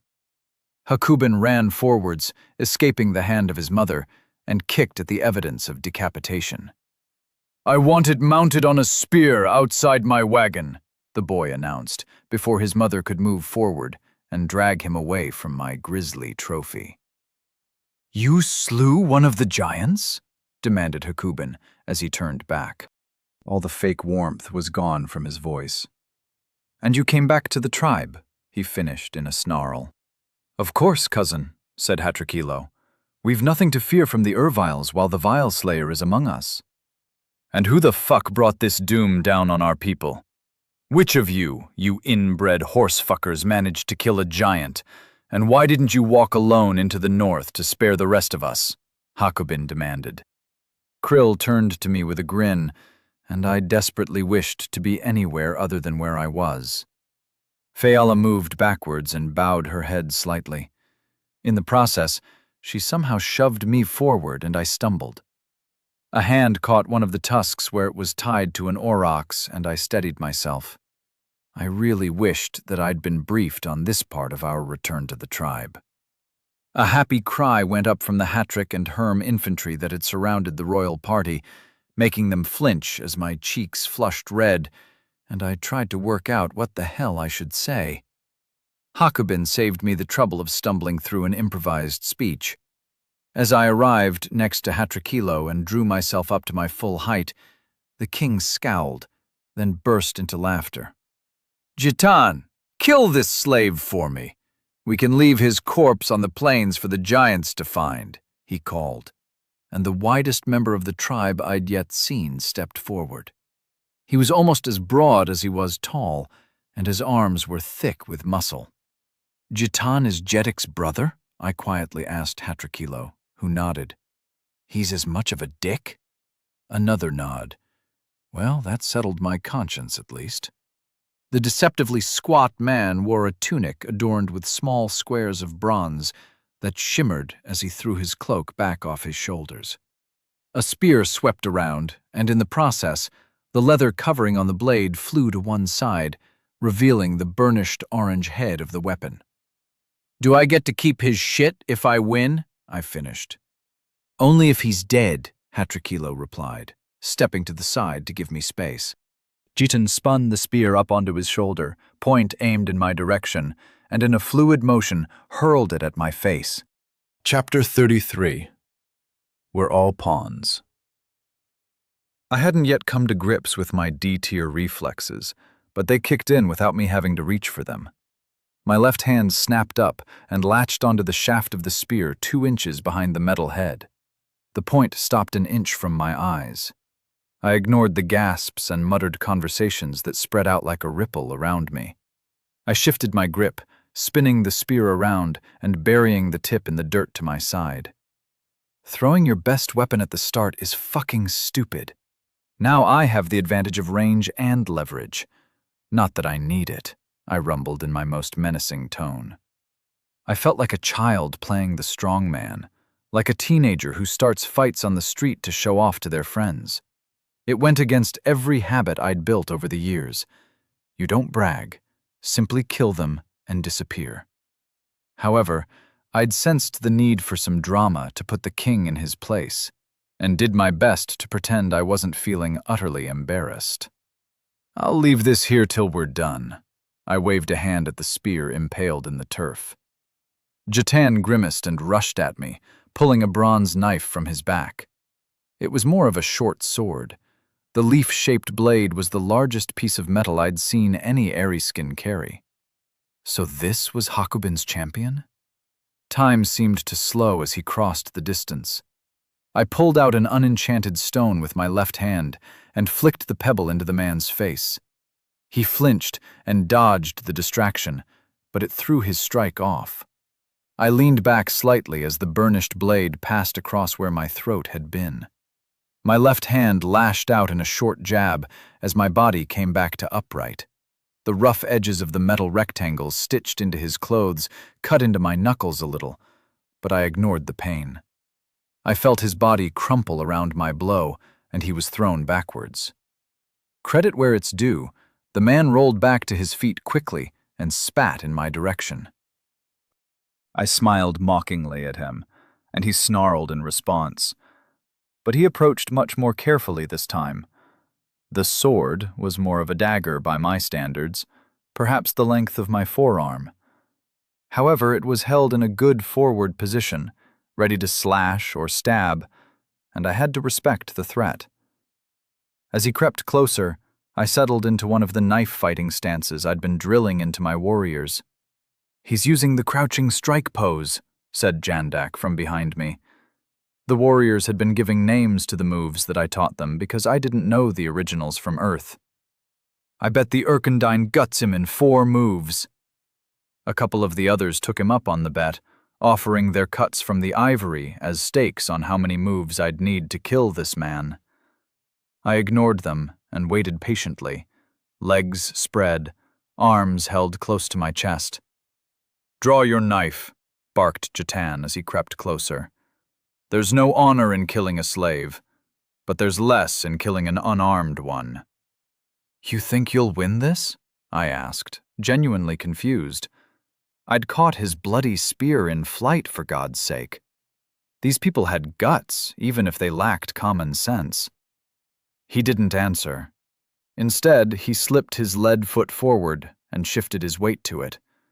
His rear hand swung for me as he pivoted to bring his rear leg through, revealing a more commonplace flint knife in his offhand that thrust at my core. My right hand slapped his arm away hard enough that the stone blade slipped from his grasp and spun away. My weight shifted to my back leg, and I lashed out with a stop kick to the knee of his rear leg as it was moving towards me. There was a satisfying crack as my foot connected. This shifted his momentum again and threw him off balance. Before he could recover, my own offhand had flicked out to smash into his cheek and send him tumbling away from me again, his bronze knife scoring a thin line down the outside of my forearm in exchange. "That's one," called Hermune. Aurochs, shit. That was 2. The block and the counter aren't one fucking move, you buffoon. "I can see why your Fang always loses. You're too slow to grasp the finer movements," replied Hatrikos. "He's got 2 more moves." "Technically, it was 3, but I'm happy to agree to 2 moves left," said Jandak contentedly, not bothering to argue the point. The fact that my warriors had no doubts about my victory filled me with a strange sense of warmth. They truly had bonded to me as some kind of leader, awkward as it felt. The responsibility sat heavily on my shoulders, but I was confident these men would follow me wherever the hunt for my targets led me. My new reflexes left me incredibly overpowered against a single human opponent. I wasn't playing with Jatan, but neither was I taking the challenge very seriously. His movements, fluid and fast as they might be to one of the others, looked like a fly trying to crawl across honey to me.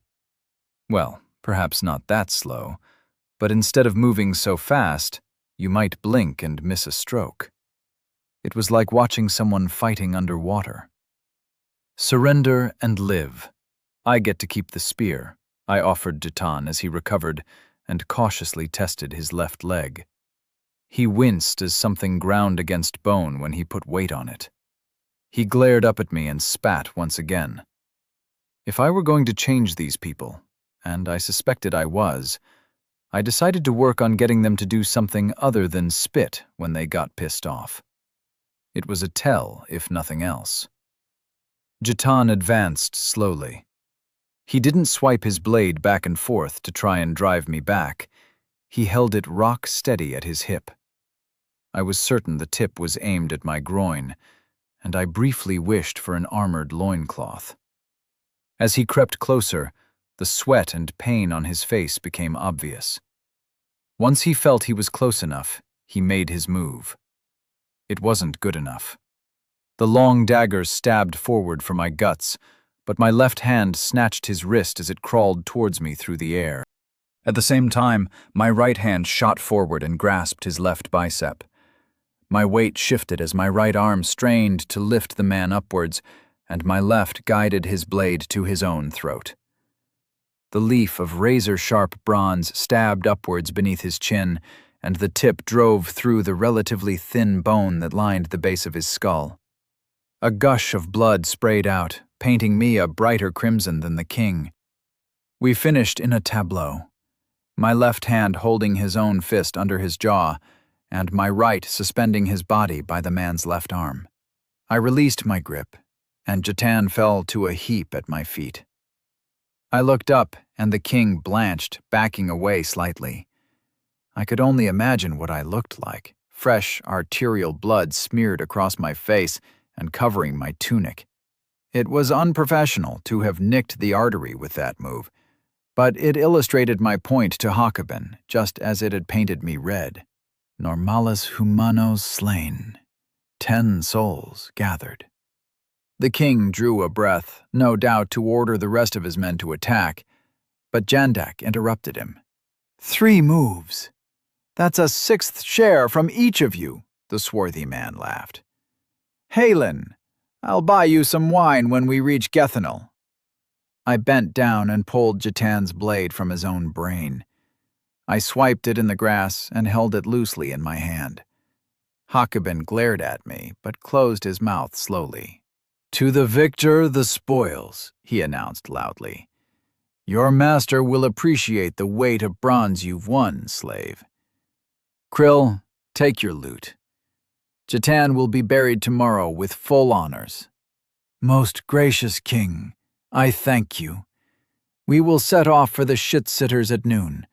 Lots of ivory to trade, called Krill as he came up beside me.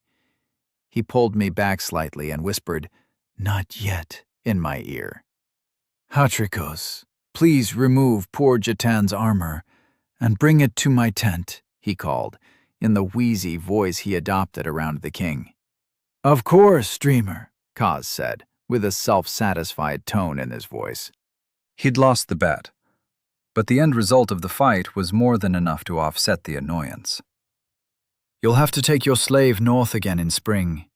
I won't have him bring down the giant's wrath on my people, said Jacobin.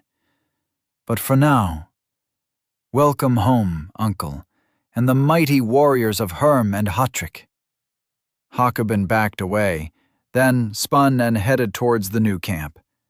The mob of Herm and Hattrick people at the rear parted to let the royal party through. The horsemen peeled away and galloped back to camp, bar a pair of troopers who waited while Kaz removed the bronze hauberk Jatan had worn. But I want the head, snapped a boyish voice loudly, and a woman's tones tried to shush him. "Wait!" I called out. I grabbed the giant's head by the remains of its hair and strode forward. That the weight of the thing didn't slow me down was noted in the eyes of the royal warriors. "Here, boy. Take it with my blessing," I called, and tossed it across the last few meters so it bounced at the young man's feet. His face went pale, but then he began barking orders to warriors twice his size. After a hissed argument, Hakobin threw up his arms and stalked away. The head was collected and carried by a pair of infantrymen, trailing behind the three in bright red tunics.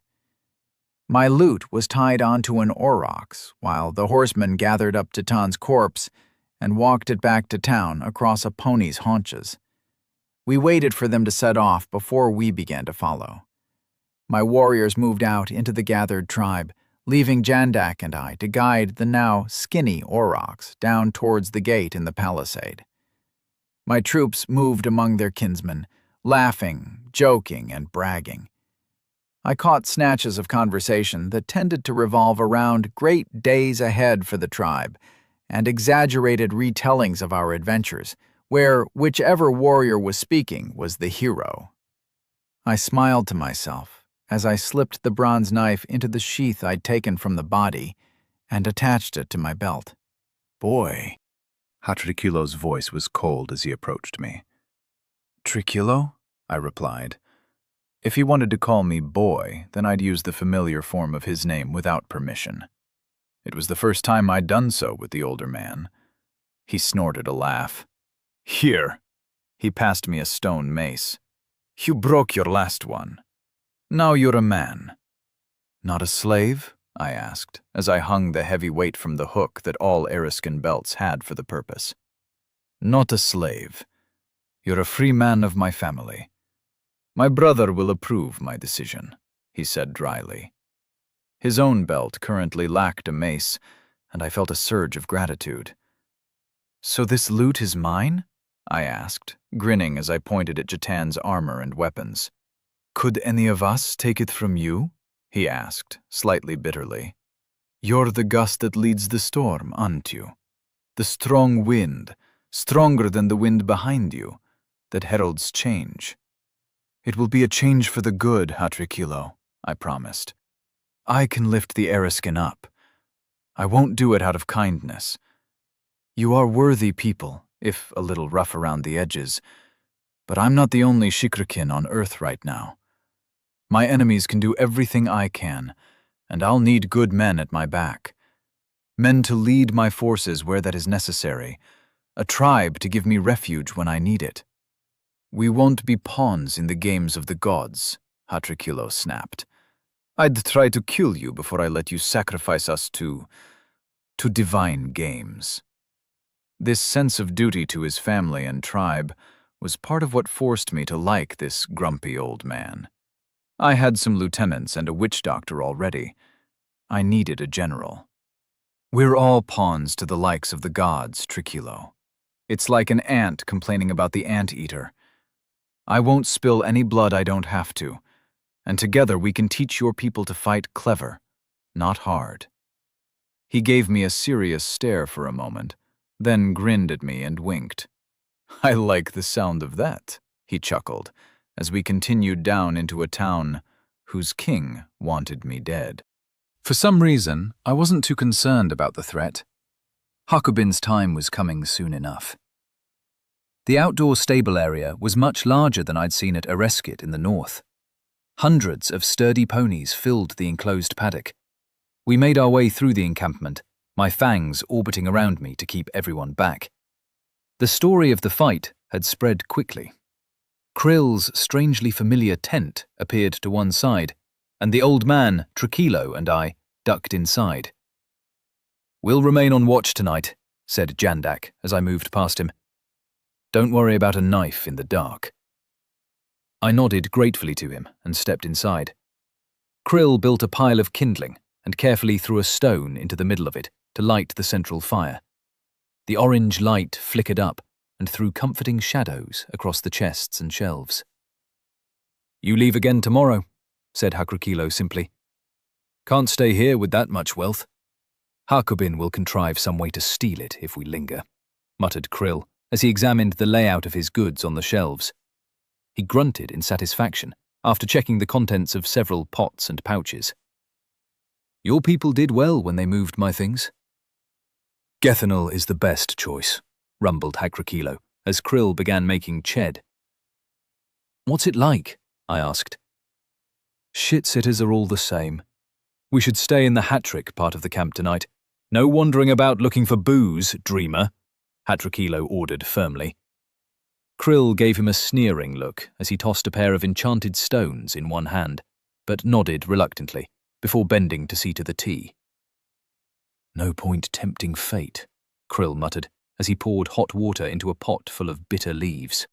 Chapter 34. Nothing for ale and food. You understand the plans? I asked Krill as we walked towards the Hatrick trade wagon. The other families had set off earlier in the morning, but I had had many things to discuss with Krill and Tricolo before I could set out with the Hatrick caravan. I had been sad to learn I'd be leaving the pair behind, but Hatrikos was staying back with his warriors to keep them safe and start training the rest of their men in the new techniques I'd drilled into my fangs. How many times must I say I understand?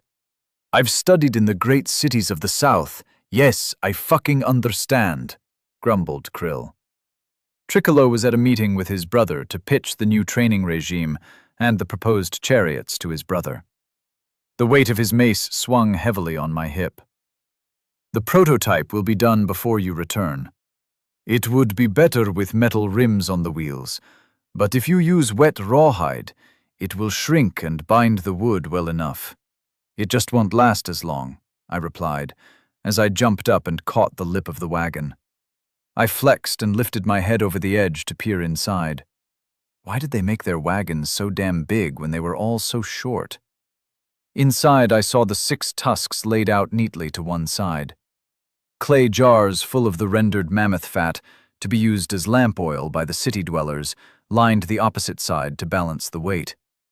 The rest of it was filled with sacks of herbs and hides to sell to the shit-sitters in exchange for metal products and luxury items.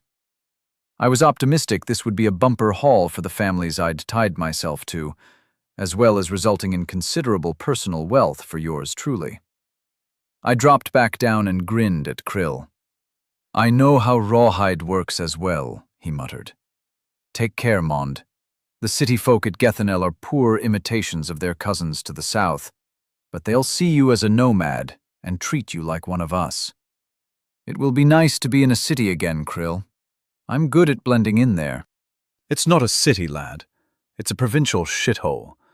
You'll still tower over everyone and stick out like an upright prick at a wedding, boy. Jandak has done this before. I've told him to stick close to you. Who's got the token? I asked. Hatrikandos is the official trader, Krill replied. Trikilo has had a word with him. He knows enough to do as he's told. I smiled. This was shaping up to be an excellent little adventure. I'd get rich, get some medals, and finally get to see how the more civilized people of Earth lived. I held out a hand, and Krill took it in a warrior's clasp, gripping my forearm. Take care, old man. I've got plans for you, I smiled. He snorted and released my arm. Don't fucking die, Mond. The trader's truce holds, but not all of us come back from the cities. I want more magic stones as well. Don't scrimp at crafting them while on the road. He smirked to take the sting out of his words, and I nodded solemnly. Until next time, I said, and he nodded before spinning on his heel to bark insults at the rest of our escorts as he walked back towards town. He's always been like that. Don't take it personally, said Jandak as he came round the corner of the wagon. There's someone else waiting to say farewell. He beckoned me over, and around the corner of the wagon, I found 3 robed and hooded women. I knew who they were from the hazel rods tucked into their belts. Hermune stood behind them, scowling at every blade of grass that waved in the wind. Ladies, I nodded politely. What the hell was Jandak up to? We weren't bringing them along again as far as I knew. One of them pushed back her hood and stepped forward. Heylin's dark hair caught the sun. She was bathed and wearing clean clothes, a stark change from how she'd appeared just last evening. Heylin drew a knife and pricked her finger. One of the others passed her a simple strip of cloth, bleached white. She pressed the drop of blood that had bloomed on her finger into the strip and passed it to Jandak. He grinned and tied it around his wrist so the crimson dot sat on the back of his arm and was clearly visible. "Not sure it will be her first," chuckled Hermune's second. Jandak shot him a fiery glare, and the man lapsed into silence. Then Fayella pushed back her hood and stepped forward. She repeated the process and offered me the strip. I tied it around my wrist just as Jandak had. "Safe travels, vile slayer," she said softly, as her eyes twinkled in amusement. The three women pulled their hoods back up and set off back to town. I watched them sway back past the palisade in confusion. None of the other men had moved either. "Still thinking with the wrong spear, Mond," laughed Jandak. "Now you're pledged, you'll need to learn to keep your eyes in your head." "Pledged?" I barked in surprise. "The blood," Mune pointed at the red dot on my wrist, "is a promise of her first blood." "What the hell would I want with her menstrual blood? And surely she's already started," I muttered. Fayella looked to be in her early 20s by my reckoning. The simple nature of these people still struck me sometimes, despite how familiar I'd become with them. "Not that blood," laughed Jandak. "Her first blood," he waggled his eyebrows at me and made crude thrusting motions with his hips. "You mean," I said quietly. "Yes," laughed Matt, as he slapped me on the back. "You'll be getting married soon, Erkendine. Then you'll truly be one of us." I wasn't entirely sure how I felt about this situation. I needed these people, and tying a powerful family to my cause appealed to the more calculating part of my mind, but marrying a woman 2/3 my age hadn't been part of my plans. Hazel eyes flashed across my mind's eye, and all I could think was that it could have been worse. A subtle warmth filled my chest. I hastily shelved the issue to be dealt with later. Hatrakandos reminded me a lot of Krill, but without the warm personality. The man was surly, complained constantly about his aches and pains, and was generally unpleasant to interact with. As we marched south, 6 aurochs hauling the wagon with a steady rumble, I came to dislike any time I had to spend with him. It took us a week to reach the town of Gethane, and I didn't get time to do any trapping as we travelled. I was not impressed by what I saw when we reached the brow of a low hill, and I caught my first sight of the place. It was surrounded by wooden walls 2 meters high, and sat at the crest of a small rise, with a river running around 1/3 of it to the south. A city it most certainly was not. It looked like a large village from back home. Even from a distance, the river looked dirty, and I resolved to get back into my habit of only drinking boiled water for the duration of our stay here. Across a rickety-looking wooden bridge, fields stretched out as far as I could see. Farmers, then. That meant grains, and grains meant bread and beer, or more likely, ale. Perhaps I wouldn't stick to just water. I acquired a spring in my step as we gradually grew closer to the gated entrance in the walls. "What are you happy about?" called Hatrakandos from his seat at the front of the wagon. He didn't drive the cattle. The warriors walking as escorts used the long, flexible sticks as goads to guide the beasts. He just sat and barked orders. "A little taste of civilization would be an interesting change," I replied. "Spent time among the shit-sitters, have you?" he grumbled. "Makes sense." He spat in my direction over the edge of the wagon seat. I quietly resolved to speak to Tricolo and his brother when we got back, to ensure this old man could be gently forced into retirement. We lapsed into silence as we crossed the final distance to the break in the wall. A pair of men, wrapped head to toe in thick linens, bandages hiding all of their faces, bar their dull black eyes that stared out from the wrappings, waited outside the gate. As the wagon rolled to a stop and Hatrikandos climbed painfully down, complaining loudly all the while, a man in a simple blue tunic came out of the town to greet us. Chit. His voice was flat with imperious command, and I half expected Hatrikandos to slap away the hand the stranger had extended expectantly. Instead, the old man bowed his head politely and unhooked the rectangle of bronze he wore hanging from a necklace to pass it over. "Greetings, my old friend." Hatrikandos had switched from grumpy old bastard to insincere charming bastard in an instant. "Fine goods this year, Nachten. How was the harvest?" Hatrikandos said, as the man pressed the chit into a clay tablet. He examined the impression and nodded his satisfaction before passing the chit back to Hatrikandos. "Well enough. You've got food on your wagon?" Nachten asked. "Not so much. Ivory and hides mostly, with some of our wondrous herbs to sweeten any deals we make," Hatrikandos replied happily. He actually sounded happy? "Shame. The Lord's new tithes have cut deep. 3 men other than you only. The laws have changed as well. You can pull up in the caravan area behind the gates as usual, though. I would advise against wandering around," Nachten said curtly, before pivoting and walking back through the gates without another word or glance. "Are they always this friendly?" I asked Jandak. "They're arrogant pricks, but this is outside of normal custom. We should be allowed 6 men inside, plus the trader. And I've never seen these bandaged men before. Or maybe I have?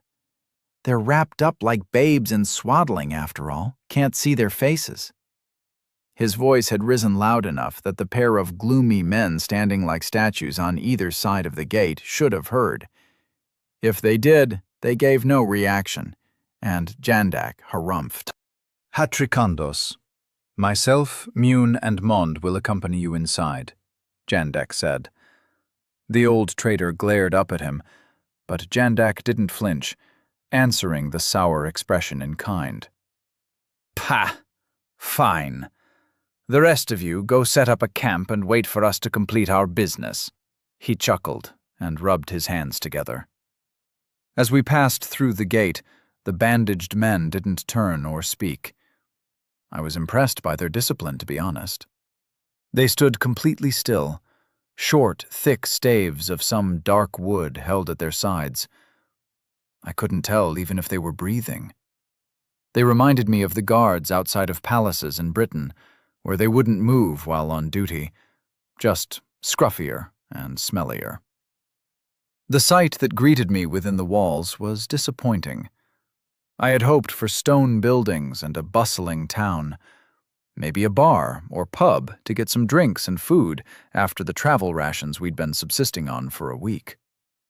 The town was composed of crude wooden structures, ramshackle things that looked as though a stiff wind might knock them down like dominoes. Muddy streets wound through the bone-dry buildings, and ragged-looking people hurried around with their heads and eyes firmly aimed at their feet. The smell became more noticeable once we had passed the gates. The stench of unwashed bodies mingled with shit, piss, and smoke. The smell of cooking laid a sweeter note over the top of the miasma that failed to make it appealing. It seemed worse by contrast. Sewage systems and night soil collectors were clearly not something the citizens of Gethanol were aware of. It still smelled better than the lingering scent of rot that we had passed through between the gates. "Jandak, get my weights." Mune and the stranger unhitched the aurochs and put them in the stables over there. Hatrikandos waved a hand towards a series of wooden fences intended to house the animals. He tossed a small pouch he had taken from his belt to Mune.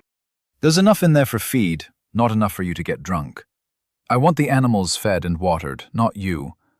Jandak, we'll go see my old friend Patanis. He'll know what the hell is going on here. Jandak had clambered up onto the wagon and jumped down with a leather pouch in his hand. He shrugged at Mune and me as he followed the truculent old man down a muddy street. "What's in there?" I asked, pointing to the pouch Mune had caught. "Salt to pay for the feed and housing. It's a trap. We have to pay them for the feed, so they massively overcharge us. This will only cover a few days' shelter for the cattle," he grumbled.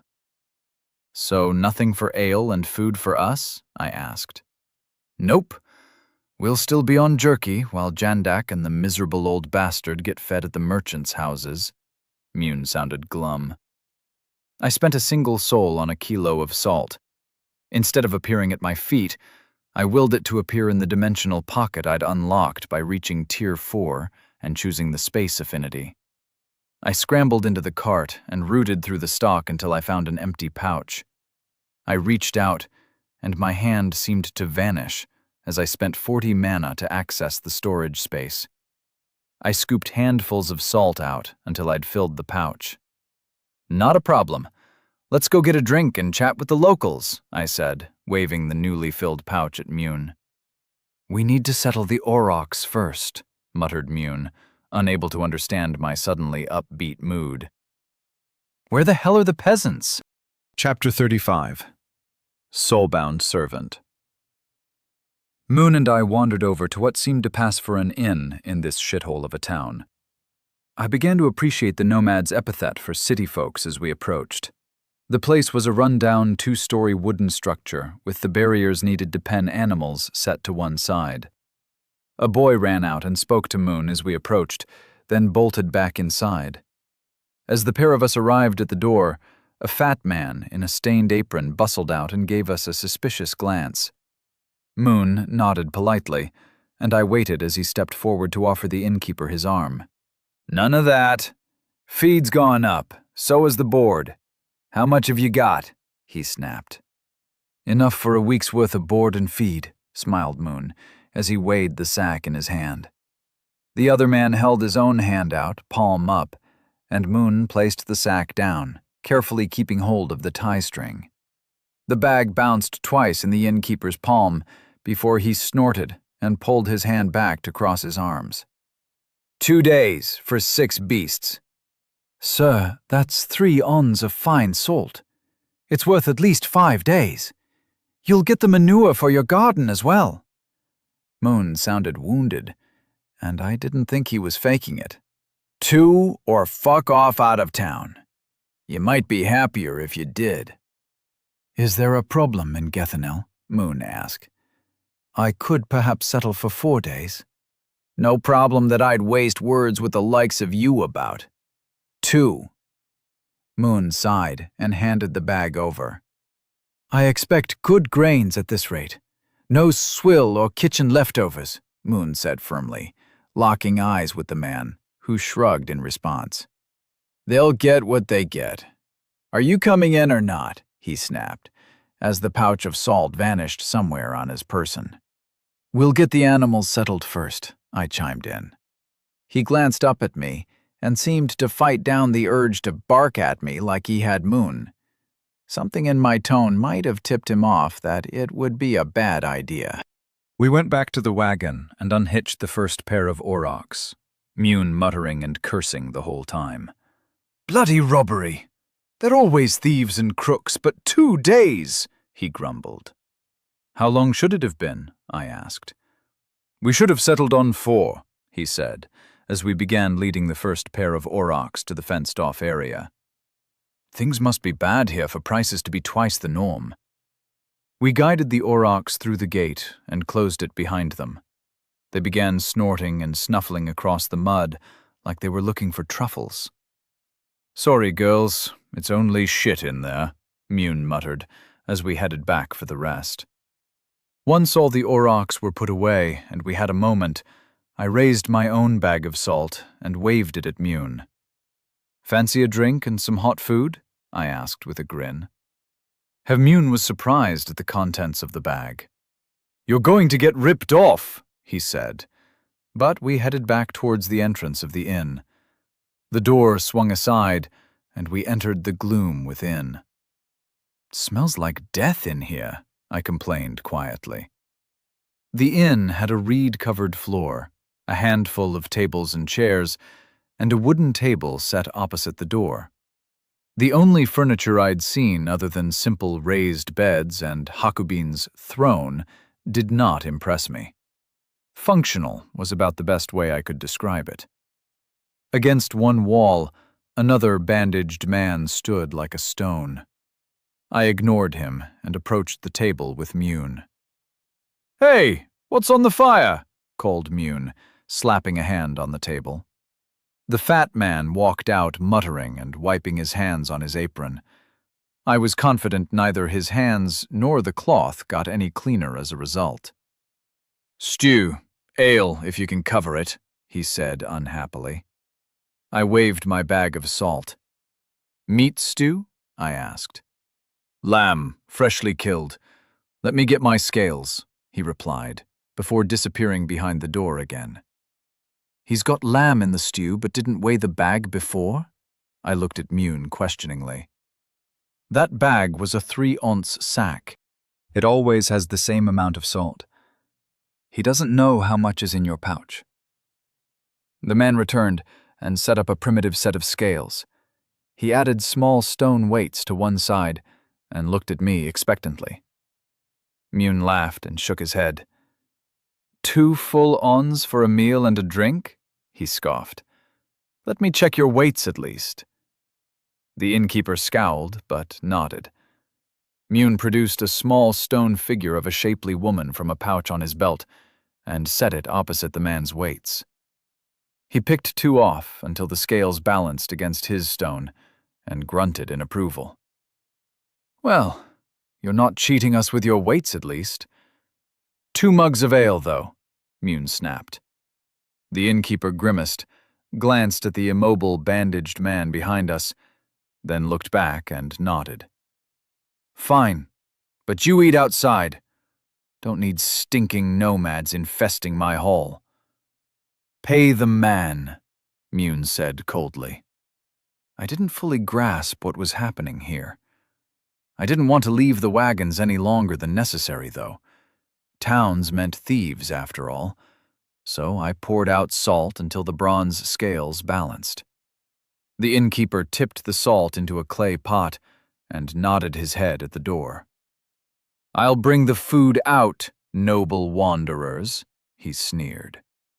I fixed him with a look intended to communicate how annoyed I'd be if he didn't produce the food in short order, and he blinked before nodding. "It'll be with you shortly." His tone was marginally more polite this time. "What the hell was that about?" I asked as we moved back to the wagon. There was almost no one on the streets, and those I did see turned and hurried away when they spotted the wagon. This isn't normal. The shit-sitters have brains made of the shit they sit in all day, and they hate us for sure, but they're usually more polite to trade wagons.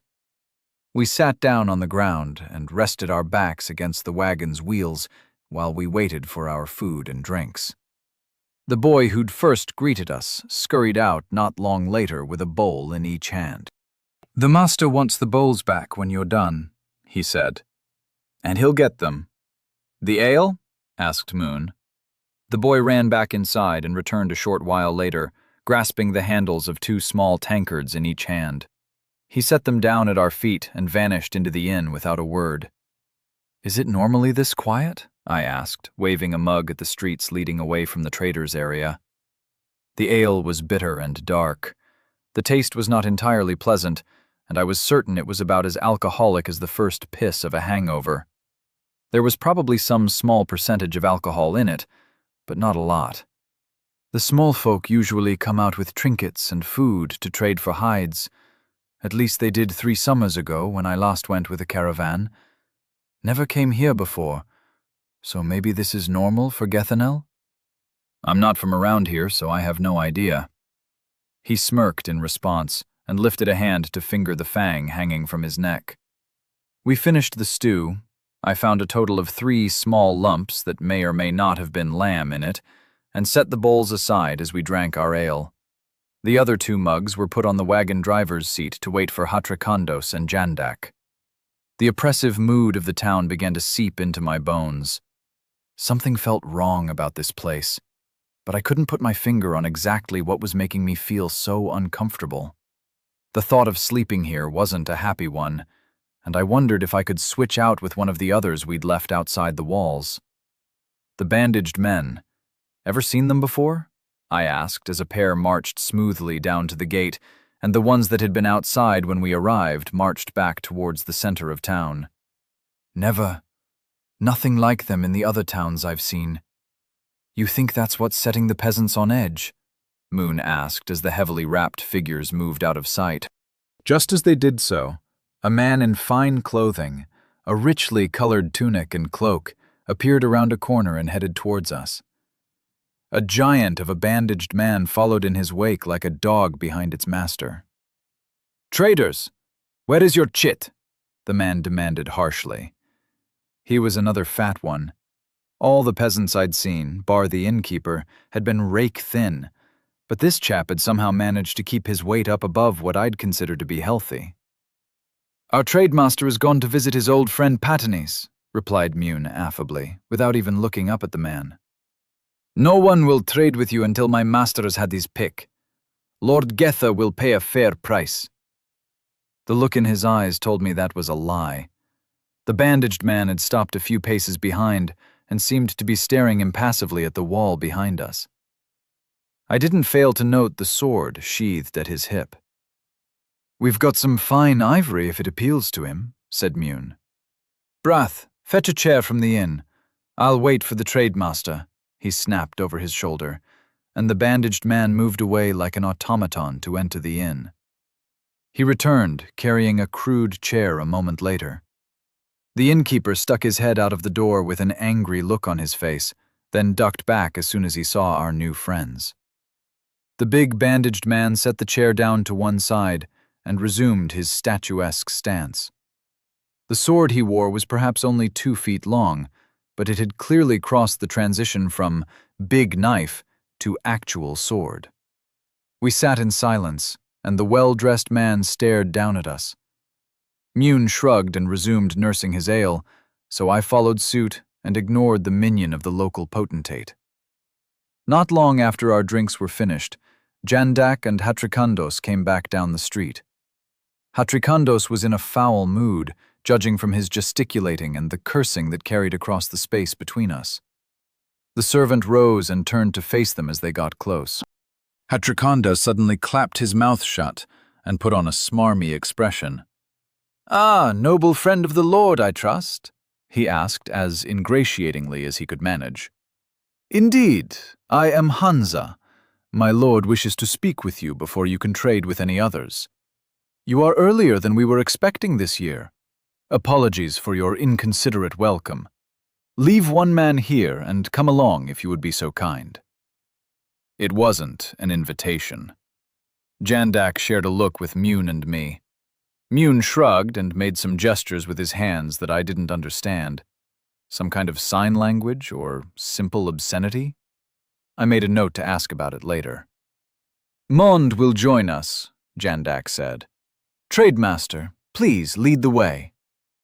Hatrikandos glanced back and forth between the servant, the bandaged man, and the wagon with all our goods in it, then nodded reluctantly. We were led through winding streets covered in mud and shit towards the peak of the small hill the town had been built on. Brath stalked along behind us silently like a specter, the scent of decay he gave off lost in the general miasma of a town that had never heard of sewer systems. The Lord lived in a 3-story complex that looked markedly sturdier than the homes of his people. We'd seen more and more of them as we headed uphill. They had all been thin and looked sick, with pale faces and hacking coughs that echoed around the narrow streets. They hurried away as we passed them, disappearing into buildings or down adjoining roads as soon as they saw us. Hansa led us into the main hall, a wide space with a fire pit in the center. Ventilation. Must remember to introduce ventilation to the Araskin. Carbon monoxide was no joke. On one side, a set of stairs led up to the next floor. Brath remained behind us as we followed Hansa. He pulled aside a door and led us into a room with the shutters thrown open. A fresh breeze, relatively untainted by the smell of the town, blew in, making it pleasantly cool and relatively unscented in the room. "My Lord Getha, the barbarian traders are here to present you with your due and first choice of their goods," Hansa barked as he stepped to the side and waved an arm for us to step forward. At the end of a short table sat a narrow-looking man. Everything was angular and precise. A cup was placed at just the right angle so it didn't interfere with his movements as he spooned broth into his mouth from a bowl, but would be instantly available should he need to drink. Dark hair framed high cheekbones. Dark brown eyes looked up from his meal and narrowed in our direction. He finished his mouthful and pushed the bowl carefully aside. Behind him, framing him like curtains on a window, loomed two more bandaged men, even larger than our old friend Brath, who had stopped to one side of the door. The crossbows in their hands were primitive, but undeniably a huge step beyond the ranged weapons I'd seen among the Araskin. "Nomads, what have you brought me?" he asked in a nasal voice. His tone set my teeth on edge, and I narrowed my eyes at him the same moment he glared at me specifically. As I met his gaze, something I'd never seen before appeared in my vision. Pale red letters floating over his head. Soulbound servant. Body F+. Mind E-. Souls F. Chapter 36. Not a smart move. Getha's chair slid back with a screech as he jumped to his feet, his meal and goblet forgotten. His eyes went wide as he extended the index finger of his right hand, arm outstretched in my direction, and hissed like a boiling kettle. "Kill them!" he barked as a shard of ice crystallized at the end of the finger that was aimed at me. I spent 10 mana and summoned a blob of fire on top of what I assumed was the projectile version of the ice affinity. I didn't wait to see what happened next. Fractions of a second counted here. I shoved Jandak to one side and Hatrakandos to the other as I surged between them. A cloud of steam exploded around Getha's hand, and he screeched in pain, wheeling away. "Fire beats ice, motherfucker," I thought, as a savage grin spread across my face. 4 meters. I could cross that distance at a terrifying speed, but I wasn't taking any chances. The bandaged men were raising their crossbows, so I spent another 20 mana to set their heads on fire. The bandages caught, and flames spread down their bodies, but they didn't seem to care. The crossbows came level, and the strings snapped forward. I batted the first bolt to my right casually. Even at this short distance, my new reflexes let me palm the bolts aside. I heard a grunt behind me and the sound of wrestling, but the others would need to take care of themselves for a few more seconds. My dagger was in my hand, and I leapt, sailing across the gap to slam into the scalded lord of Gethanel, punting him into the wall with my leading foot. He smacked against the wood with a thump and slid down into a boneless heap. A staff whistled past my head, and I turned to drive my dagger into the burning cloth over the man's heart. The blade slipped between the ribs, but his head, wrapped in burning bandages, slammed forward and knocked me back on my heels. A staff crashed across my shoulders from the other side and battered me to the ground. I rolled back under the table on instinct as the pair of staves cracked the wooden floorboards where my head had just been. I was dazed, possibly concussed, but old instincts, backed up by new capabilities, took over. My free hand shot out and yanked a staff back behind me, disarming one of my opponents. I used the force to help launch myself forwards, feeling the table spin over behind me, my back bashing into it as I rose to my feet. 10 more mana to enhance myself. I moved more fluidly, and some of the fog in my mind faded away. 10 more to heal myself, and I felt as good as new. That was probably just the adrenaline, though. As I rose, I drove the bronze dagger up into the bandaged man's chin, aiming for the ever-professional instant kill. It slammed home, and the body went limp, dragging my arm down before I could pull back to face my other opponent. I let the blade go and spun to catch a descending staff in both hands. The bandages were burning away merrily, and as they crumbled to ash, my opponent's face was revealed. A grinning rictus of gray skin pulled back over yellow teeth, now slightly charred and covered in blisters, met my gaze, and I heaved with all my might to hurl the monster away from me. The body slammed into the wall, but even as it slid to the floor, it righted itself like it had bones made of rubber and lurched back towards me. I still had the staff, and it flashed out to slam the thing's head into the wall again with a thud. I danced backwards, trying to catch my breath and check my sanity. It slowly righted itself, the left half of its head noticeably dented, and took an unsteady step towards me. 20 mana went into a fireball that appeared next to its skull and slammed it back into the wall. The detonation was larger than I'd expected, and it knocked me backwards as well. I flailed at my clothes to put out the sparks and flames where they'd caught on me. Snatching my dagger out from the first head, I rushed to repeat the impromptu brain surgery on his friend. With his guards down, I quickly checked that Getha was still out of it. He seemed to be, but I punched him hard in the temple to make sure he stayed that way, then spun to take in the rest of the fight. Hansa sat in a puddle of piss, pressed back into the corner by the door. Jandak and Brath were locked together, Brath's hands clamped around Jandak's throat, while my friend repeatedly stabbed the bandaged man in the gut. "Just fucking die!" Jandak gasped as the stone blade flickered back and forth. "Destroy the brain!" I called out as I rushed towards them. Jandak clearly heard me and tried to follow my advice, but the vice-like grip on his throat was weakening him, and Brath's arms stopped him from getting a good shot at the base of the skull. I arrived and drove my own dagger into the weak spot, wrenched it back and forth to turn the contents of his skull into unsavory porridge before I staggered back. Jandak coughed as he pried Brath's fingers from his neck and rolled away from the corpse. "He was cold," Jandak muttered, sitting up slowly. "He was dead." "This was magic," I replied. Hatrikandos had been killed. Blood pooled beneath him to drip through the floorboards. A crossbow bolt had pierced the bronze traitor medallion and sunk into his chest. I offered a hand to Jandak, who clambered to his feet. He slapped a fist against his chest and sighed as the healing trinket activated. "You aren't the only one.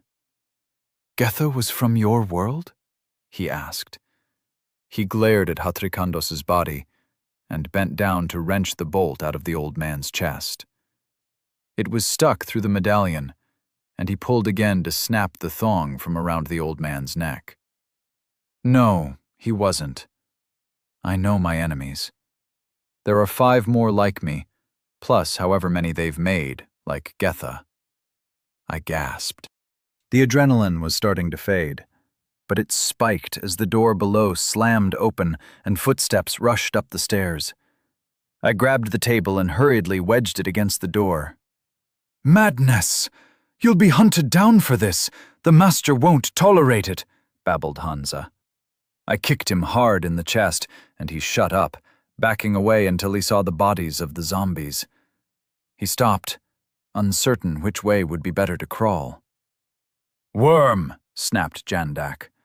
"How do we get out of here?" "No way out, savage! You're fucked!" Hansa began to giggle hysterically. "I can jump." I'd checked the height out the windows and was confident I'd be able to run after I hit the mud. You? I can use enhance and try. What about him? Jandak gestured to Hansa. My wrist flicked, and the dagger crossed the distance to sprout from his eye. I strode over and plucked it out, wiping it on his robes. I didn't like him. I slipped the blade back into its sheath. Let me grab Sleeping Beauty, and then we'll book it. Book it? Jandak asked in confusion. He was looking down at the mud outside, and some of his confidence seemed to have ebbed. I meant run. We go grab Mune and get the fuck out of town. There are a lot of those bandaged guys outside, he said dubiously. Health, 109 over 150. Mana, 150 over 250. I regretted the mana I'd spent to access my storage space earlier, but I had enough for what I intended. I checked out the window and saw the undead swarming into the building. Maybe 24 of them? The door shook as something slammed into the other side. I rushed back and slung Getha over one shoulder. He felt light enough now, but I knew he'd feel a hell of a lot heavier when my boots hit the ground outside. The banging on the door intensified, and the table slid into the room slightly. I kicked it back into place as I passed, then stood at the window with Jandak. Normalis humano slain. 10 souls gathered. Reanimated humano slain times 3. 45 souls gathered. Tuck and roll, bloke, I told him before putting my words into action. I launched myself outwards, landing 5 meters past the edge of the hall, and rolled, partially using Getha to cushion myself. Jandak swore, then leapt after me. He rolled, but as he came back to his feet, he stumbled. I threw a heel at him, and he began limping back towards the wagon, Brath's sword clutched in one hand. I had to respect his dedication to looting. 130 mana. What to do? I eyed the highly flammable wooden construction and smiled. 9 blobs of fire appeared against the wood and on the other side of the ground floor windows.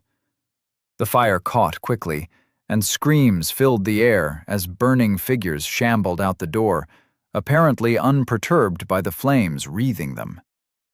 More fucking zombies. I took to my heels and followed after Jandak. As I caught up with him, I scooped him under my free arm, and he squawked in indignation. He didn't fight me too hard. I think he knew we needed to move fast.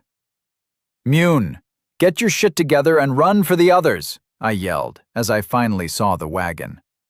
The mob of undead, only half a dozen or so now, had tailed me this far, stumbling along in my wake. I was out of mana, but they were mostly crispy, and while it didn't kill them, it did seem to slow them down.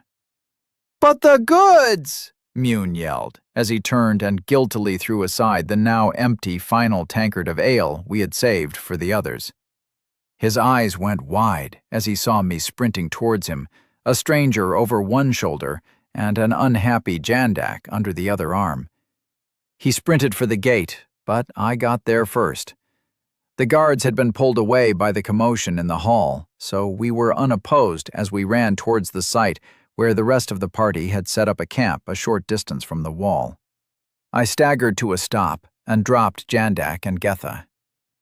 "Can you walk?" I asked Jandak, who grunted and rose to his feet shakily. "That was undignified," he muttered. Why'd you drag that bastard along? I knelt to check Getha's pulse, then smacked him in the head again just to be safe, and definitely not for fun. "I need to know who made him," I replied absently. "Blokes, we need to move. Break camp, now!" The men we left outside the town rushed to obey. "His dad got really drunk and fucked his mom," said Moon with a smirk. "Not what I meant. Someone gave him powers like mine. I need to know who and how." That silenced them. In a couple of minutes, everything we needed and could carry was packed up. Smoke hung thick in the air above the town behind us as we bravely ran away. We stopped by a copse of trees after we'd run ourselves ragged for hours. I carried my prisoner off to one side, making sure the rest of them were out of his sight so he couldn't cast any magic at them, and tied him to the thickest tree trunk I could find with meters of thick leather cords. The kill notifications had trickled in over the last couple of hours and put me in a foul mood. Normalis humano, slain, times 76. 760 souls gathered. Reanimated humano, slain times 7. 105 souls gathered. I'd started a fire and killed a lot of people. Probably innocent people, at least by this world standards. The system didn't seem to differentiate between men, women, or children. The odds were that a good chunk of my victims had been in the latter two categories. My stomach was roiling, and the smell of smoke clung to me, a constant reminder of what I'd just done. Getha seemed well enough for now, so I went back to our small fire and sat down in silence. "We lost all the ivory," Mune groaned, for the 50th time. "Those were dead men walking around, you fucking idiot. At least we're alive and not moving corpses," snapped Jandak. I'd cast heal on him a couple of times as we ran to save him from burning through the charges on his fang. "One of my enemies got there first," I muttered. You're going up against people who can make the dead walk. Can we just send you off on your own? Asked Hermond. I tried to, I said sadly as Jandak cuffed Hermond around the ear. Krill made me stay, and now my enemies are your enemies, so I have to stay. Yeah, but release me now, you fucking vermin, or my lord will wipe your pathetic wagons from the plains. Nasal, arrogant, and coming from behind a tree, Getha had woken up. I rose to my feet and strode over to him. No tricks, you little shit. Mine are stronger and better, I said, glaring down at him as I drew my dagger. His eyes widened at the same time as his pupils contracted. I crouched down to bring my face closer to his. Let's have a little chat about your boss, shall we? My knife slid slowly towards his left eye. You have been afflicted by rot, 4%. 1% resistance from life affinity. Health, 149 over 150. I stayed still for 5 seconds, knife held a centimeter from his unblinking eyeball, as my health ticked down to 145. After that, it stabilized. Not a smart move. Chapter 37. Transfer Souls. The muffled screams had drawn the rest of the group around the tree to watch. By this time, Getha was missing both eyes and couldn't see to cast anything at them, so I didn't object. They got into it in a way I found deeply disturbing, despite my being the one carrying out the torture. He had information I needed and seemed reluctant to share it, so I was falling back on barbaric techniques. My conscience, whatever was left of it, didn't raise a peep. This bastard had made me a mass murderer. A careful serial killer was perhaps an accurate description of my life on Earth, but I'd never slaughtered indiscriminately before. "What about his stones?" asked Mune, in confusion. "Why not start with his balls? That's what our women do to outsiders who offend us." "I can't tourniquet that area, and it has a lot of blood vessels. He'll bleed out. Give me another strip of leather." Even in my anger at what I'd caused as a result of this idiot attacking me, I wasn't going to geld the man. I made another mental note to be sure to avoid offending the Eriskin women. Jandak leaned over and passed me a foot-long strip that I wound tightly around his left wrist, like I had already done to the right. The knife bit deep into the first joint on his index finger, and the final third of the digit popped away with a twist and push of the blade. He screamed and thrashed again as my companions chuckled. "This tying off the limbs prevents bleeding?" asked Jandak with gruesome interest. Yes, it constricts the vessels so the blood can't leak out. It's usually used to save lives, to buy time for a medic to get to the injured person, where I'm from. What is a medic? Asked Mune. I shrugged. I'd used the English word because the locals didn't have an analog, and Mune had parroted my pronunciation in confusion. Like a dreamer, a healer, I replied distractedly, as I moved carefully to make Getha's left hand match his now fingerless right, saving the thumbs for last. Do they do this to all your prisoners where you're from? Asked Jandak, sounding almost impressed. No. Once Getha here understands his predicament, I will ask him some questions and he'll answer truthfully, or I will start on his feet. I could always heat the blade in the fire so it would cauterize the wound. Then I could cut his balls off, no problem, I said thoughtfully. Getha had gone very still. He was no doubt going into shock, but that would work to my advantage. I cast Heal Other on him. A little color returned to his pallid cheeks, and the trickles of blood stopped as fresh skin crept out to cover his wounds. If he tells me the truth, I will kill him quickly. The tortured man's head lolled on his chest. I gave him a few minutes, then returned and cast Heal again. I pulled out the rags I'd shoved into his mouth at the beginning and leaned in close to his ear. You will speak the truth, and this will end. Otherwise, we will be here a long time. I think with the heal spell, I could keep you alive for days as you gradually lose body parts. His head jerked round as he tried to face the direction of my voice. He was willing to talk. He told his story in agonized gasps. A man from afar, fat and wealthy, had come to town with a caravan from the city of Urkash that sits on a distant shore to the south.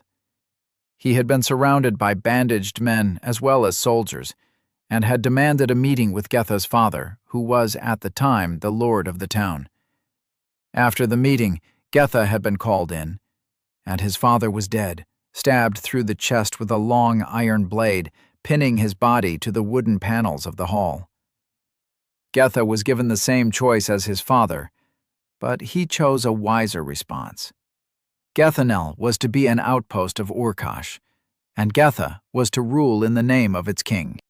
To seal the deal, he was given 3 rings of iron that would allow him to raise the dead to serve as bandaged men, and King Mortimer would tie him to his growing network as a soul-bound servant. I cannot betray the king. My mind is not my own, Getha gabbled desperately. How did he give you some of his power? I demanded, poking the still sore knuckle at the base of where an index finger had recently been attached. He touched my forehead, and I saw writing I did not understand. When he told me to say yes, and then what to do with the souls he had given me, Getha blurted. Now end my pain as you promised. How do you gather souls? I ignored his pleas for an end to his suffering. I cannot. That is reserved for the master. He said he would return next year, and if I was faithful, he'd give me more souls so that I could become stronger. I looked up at my companions, and they were a curious blend of revolted and delighted. These people were savages indeed. Most people at home would have thrown up or tried to stop me. Instead, they had been watching my methods with avid interest. Can you think of anything else we should know? I asked. I've heard of Urkash. The dreamer has a low opinion of the place, Jandak replied. But he only speaks highly of one shit-sitter town. Cripple, what were his forces like, this king? Numbers, infantry, and cavalry.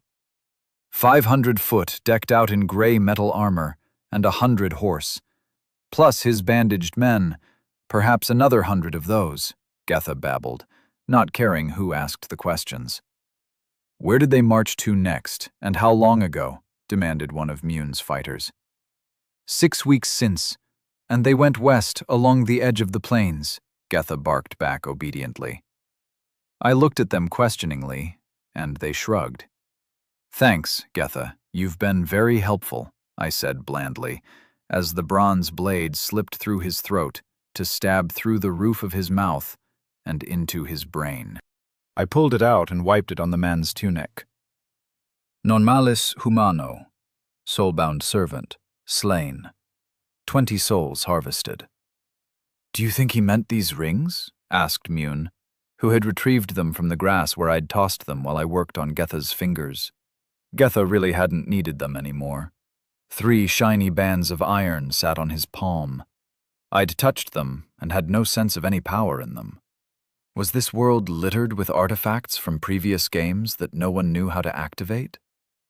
Try it on him, I suggested, and Mune leant down to touch the ring to Getha. Nothing happened. You need to want him to rise from the dead when you touch him. It seems that it's all about the intent, I added helpfully. He tried again, and the thoroughly dead Getha rolled his head up and stared at Mune with empty sockets. Aresk's balls, cursed Jandak, backing away. We should destroy those rings. Part of me agreed, but another was unwilling to throw away any edge I might be able to get over Mortimer. Getha hadn't known how Mortimer gathered souls, but it couldn't have been from killing. He was a slumlord. Perhaps it came from having dominion over other people. It could be anything, but I strongly suspected it wasn't killing. I'd been blessed, or maybe cursed, with killing because of my past. The others must have a different method. I cut the bonds tying Getha to the tree, and whatever he had become staggered to its feet. What am I to do with him? Asked Mune in disgust. Send it back to his town as a warning. Erkendine, we need to head back to the tribe. This king will have visited all the towns in easy reach by now. The other traders will be getting to them soon, said Jandak. We can't stop them from getting there at this point. They don't have any of my trinkets to trade. Krill kept his greedy mitts on all of them, and without me, even if their lords have been made slaves of Mortimer, they shouldn't just attack them on sight. We should return to the camp.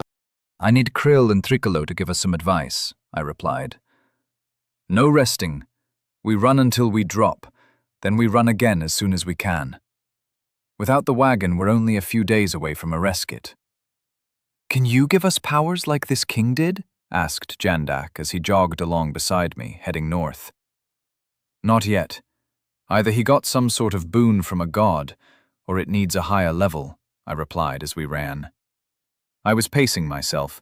I could easily outrun my companions if I pushed, but I didn't know the way. So, despite my urgency to get back to the camp, I restrained myself. You got souls from the fire. Use them? Suggested Jandak. You really want magic? I asked with a smile. No, I want to get strong. The magic would be nice, but you have that covered with the trinkets, he gasped back. I slowed the pace a little more with an internal grumble. It really would be an advantage to be able to unlock the potential of my allies, and it was another way to tie the tribe to me. I liked these warriors. They were simple, direct, and even at my worst, I didn't seem able to shock them. In fact, when I let the demon out, they tended to be impressed. Weirdos. Jesus, Mortimer must be so far ahead of me in terms of levels and magic. He was already building a fucking empire while I was pissing about killing bears and catching a few souls from rabbits with snares. I needed to catch up to him quickly. I had 1,024 souls in my bank, an incredible sum compared to what I had scraped together by setting traps and hunting mammoths. I asked Jandak to let me think for a minute and started running through the numbers in my head. I spent 190 souls to jump to level 40 and got what I was hoping for. I split the stat points between health and mana evenly, bumping both to another threshold score. Level 40. Stats. Body, D. Mind, D. Soul, E. Available souls, 834. Secondary stats. Physical strength, 20. Reflexes, 20. Health, 200. Magic strength, 20. Focus, 13. Mana, 300. Affinity, fire. Summon, fire. Range, 5 meters. Intensity, plus 8%. Lasts 10 seconds. Fire resistance, plus 2%. Projectile. Speed, plus 3%. Detonation, 1.5 meters cubed, plus 0%. Firewall. Area, 3 meters squared, lasts 10 seconds. Barrier, 20 HP. Fire spirit. Duration, 10 seconds. Affinity. Life. Heal, self. 15 HP and 48% increased recovery rate for 1 hour. Seals moderate wounds. Enhancement, self. 26%. Resistance, all, 1%. Projectile. Speed, plus 3%. Heal other. Rapid growth. Area, 1 meter squared. Projectile. Speed, plus 3%. Enhance other. Shapeshift, minor. Duration, 10 seconds. Affinity, space. Size, range, touch. Intensity, 14%. Mass, range, touch. Intensity, 14%. Area, 1 meter cubed, optional. Lasts 10 seconds. Resistance, 2%. Pocket dimension, 0.5 meters cubed. Imbue, enchant, soul transfer. Maybe I wasn't as far behind Mortimer as I feared. I called a stop, and the others gathered around me, gasping for breath as they rested their hands on their knees. We'd been running for hours, and, frankly, I was impressed at their endurance. I have it. I can give people souls and unlock magic for them. Jandak, come here, I said brusquely. He stepped forward, grinning broadly, and I put a hand on his forehead, as Getha had described happening to him. I felt around in my mind for the switch or activation, then gave up and simply willed some souls across. Transfer souls? Yes. Confirm the amount to transfer. 50% loss of souls as transfer cost. Shit. I'd need to give each of them at least 100 just to give them 5 levels and the associated stat points to boost their physical capabilities. There were 6 of them. I just couldn't afford it. I liked the others well enough, but this would have to be for captains only. For now, at least. Mortimer must have been rolling in souls. It would have cost him hundreds to boost Getha as far as he had. He was richer than I could imagine. I sent 100 souls across, and Jandak's eyes went wide. He began swatting at the air in front of his face. Have you broken him? Asked Moon with a grin. I slapped a hand on his arm and sent him 100 as well. The other 4 men backed away with their hands raised as Moon joined Jandak in flailing his hands at nothing. Spend the souls on your levels, I suggested. That will give you stat points to make you stronger. What is this madness? What does any of it mean? Snapped Jandak angrily. Ah, of course, they're illiterate, bloody primitives. I talked them through what the stats were by describing the shapes of numbers and the positions of each stat on my own screens. It came down to drawing in the mud before they got the gist of it. Jandak had started with 8 strength, 7 reflexes, 80 health points, 4 magical strength, 7 focus, and 50 mana. I explained what I wanted him to do, and soon enough he'd spent his 10 stat points and had 10 in strength and reflexes and 110 health points. He grinned as he poked and prodded at his muscles before leaping high into the air with a whoop. You want to choose life as your first affinity. You'll gain heal and enhancement spells, but they'll suck until you get more points in your mental statistics." He nodded and began muttering the word for life to himself. I repeated the process with Moon. He ended up with 10 in strength and reflexes and 100 HP. His magical stats were slightly better than Jandak's for some reason, but still nothing special. Jandak had begun slashing a thin line on the back of his forearm and grinning madly as it healed in seconds each time. "Don't waste your mana. It only comes back slowly." "I'm sorry, blokes," I addressed the rest of the fangs present. "I don't have enough souls for everyone right now." Jandak and Moon each dropped to one knee in front of me and held out their daggers before them. "I vow to serve the Vile Slayer, the Erkendine, the Shikrakin for all my days," they both intoned almost simultaneously. Well, at least now I had acquired dedicated followers. I could feel the bond with the pair in the back of my mind. I could lean on it. I could sense the option to force them to act in my interests. I left it alone. I had no wish to start mind-controlling people just yet. Down that road lay madness.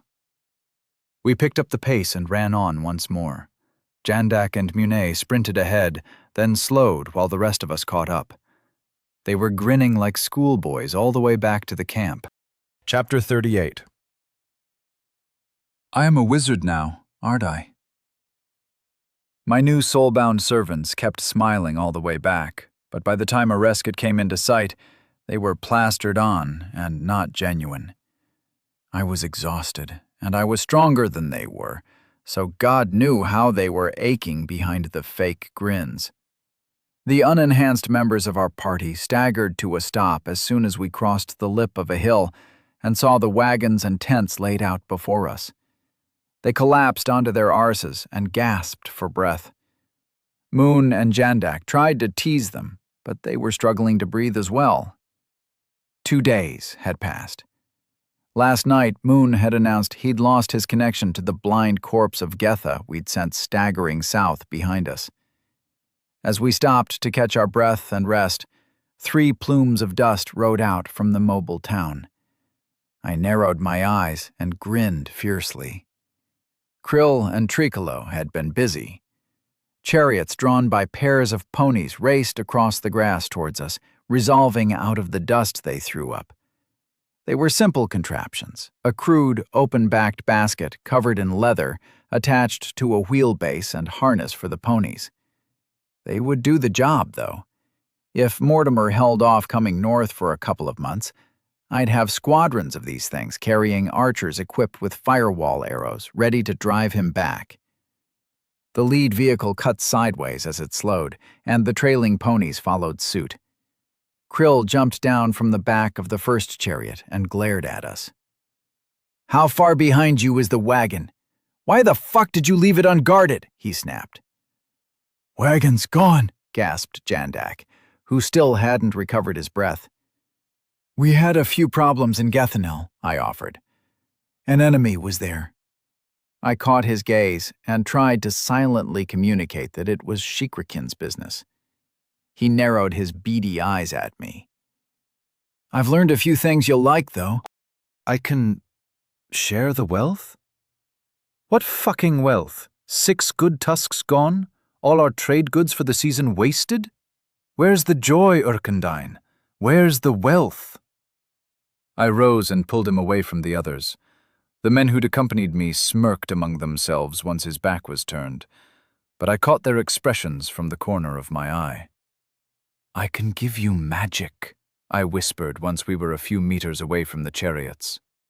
I felt a bit like Hagrid as I towered over the wizened prune of a man. He leapt into the air and spun to slap me in the face with an outstretched hand. He landed lightly, and once more fixed me with an angry look. "Quit fucking around." "I'm not joking, Krill. Look." My right hand flashed forward too fast for him to react and clamped down on his forehead. He brought both hands up to grab me around my wrist. I sent him 100 souls, 200 from my reserves, and the hand. I am a wizard now, aren't I? Focus and rapid growth, Explain, please? He sounded pleased with himself. At least you picked life as your first affinity. I don't know what focus does. I think it's like mental reflexes, maybe stamina as well. It's not one I've figured out. Magical strength increases the effectiveness of your spells, duration for attacks, and impact for buffs every time it goes up by 10.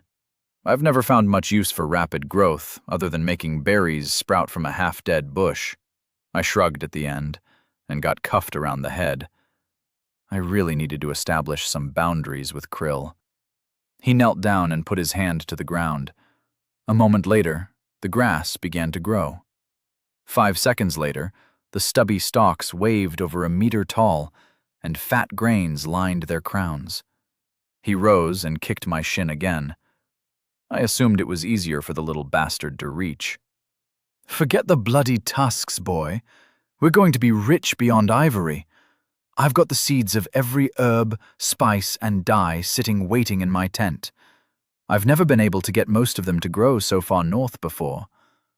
Why the fuck haven't you been using this? He demanded. It didn't seem that useful. What about your second affinity? I asked, and jumped backwards to avoid another blow to my shin. I have chosen the path of wisdom. What do you know about the rest?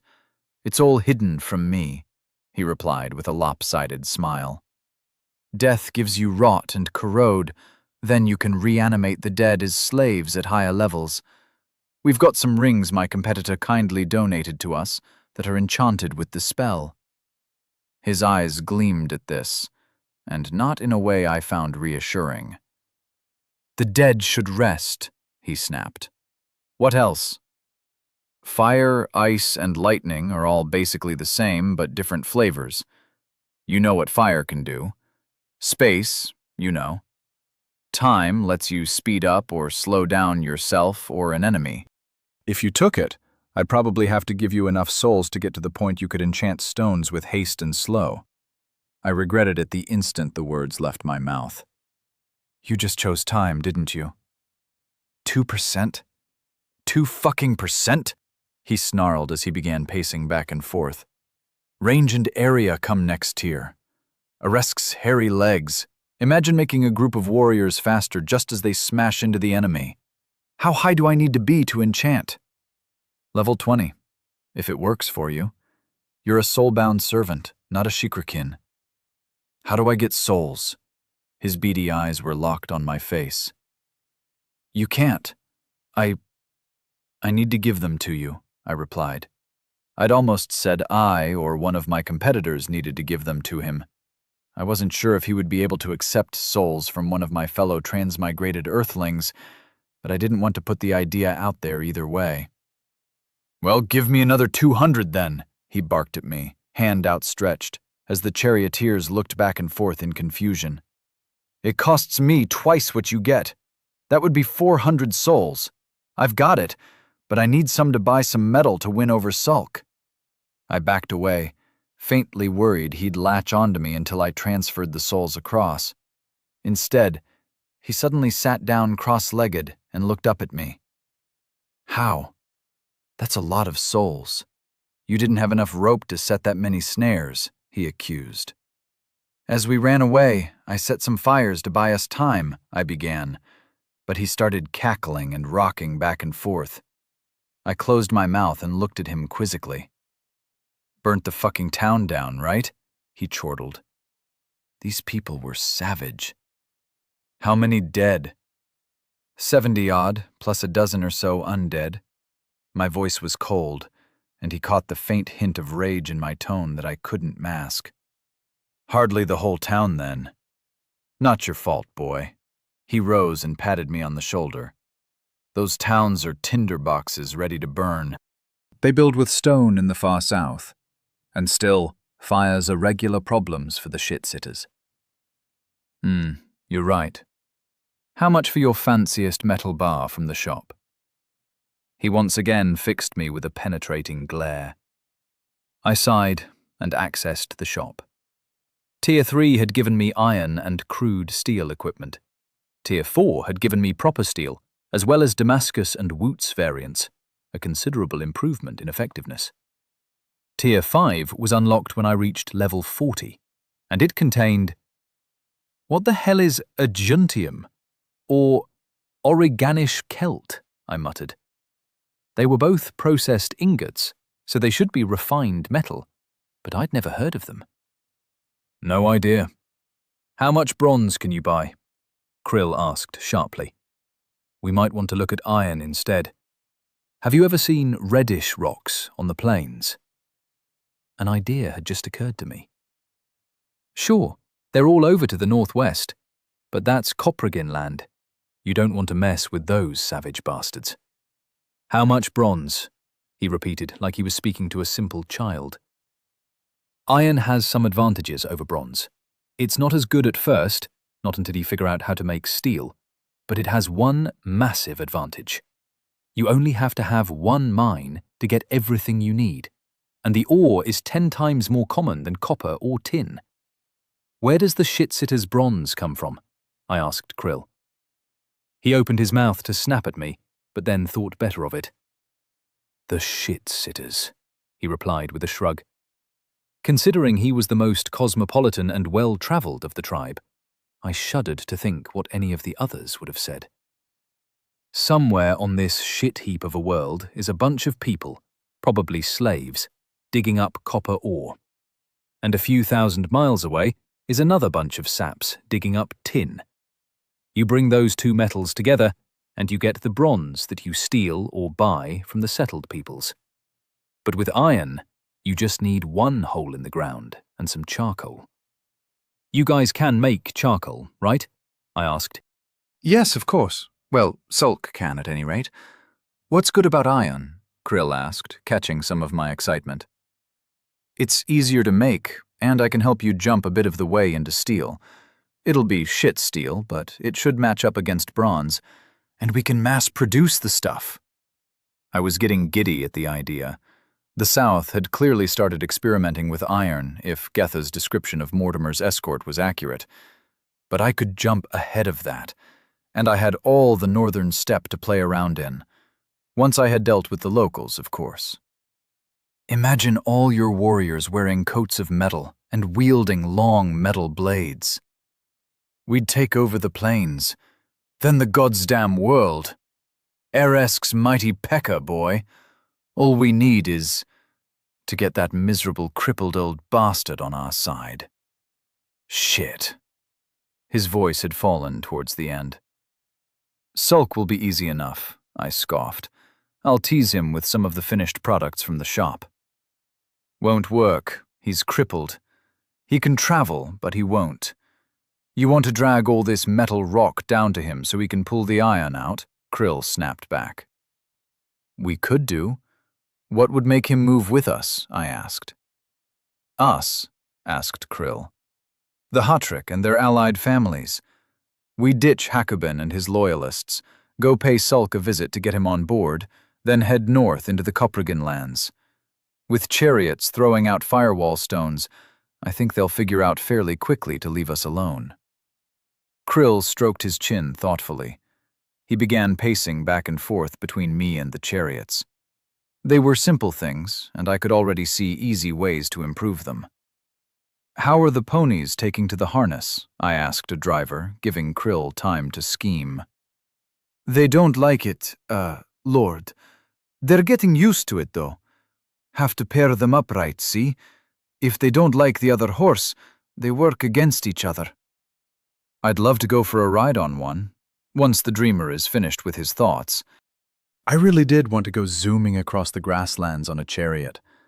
The horses were too small for me to ride comfortably, and the absence of a proper saddle and stirrups would make it almost impossible for me, unlike the much shorter warriors.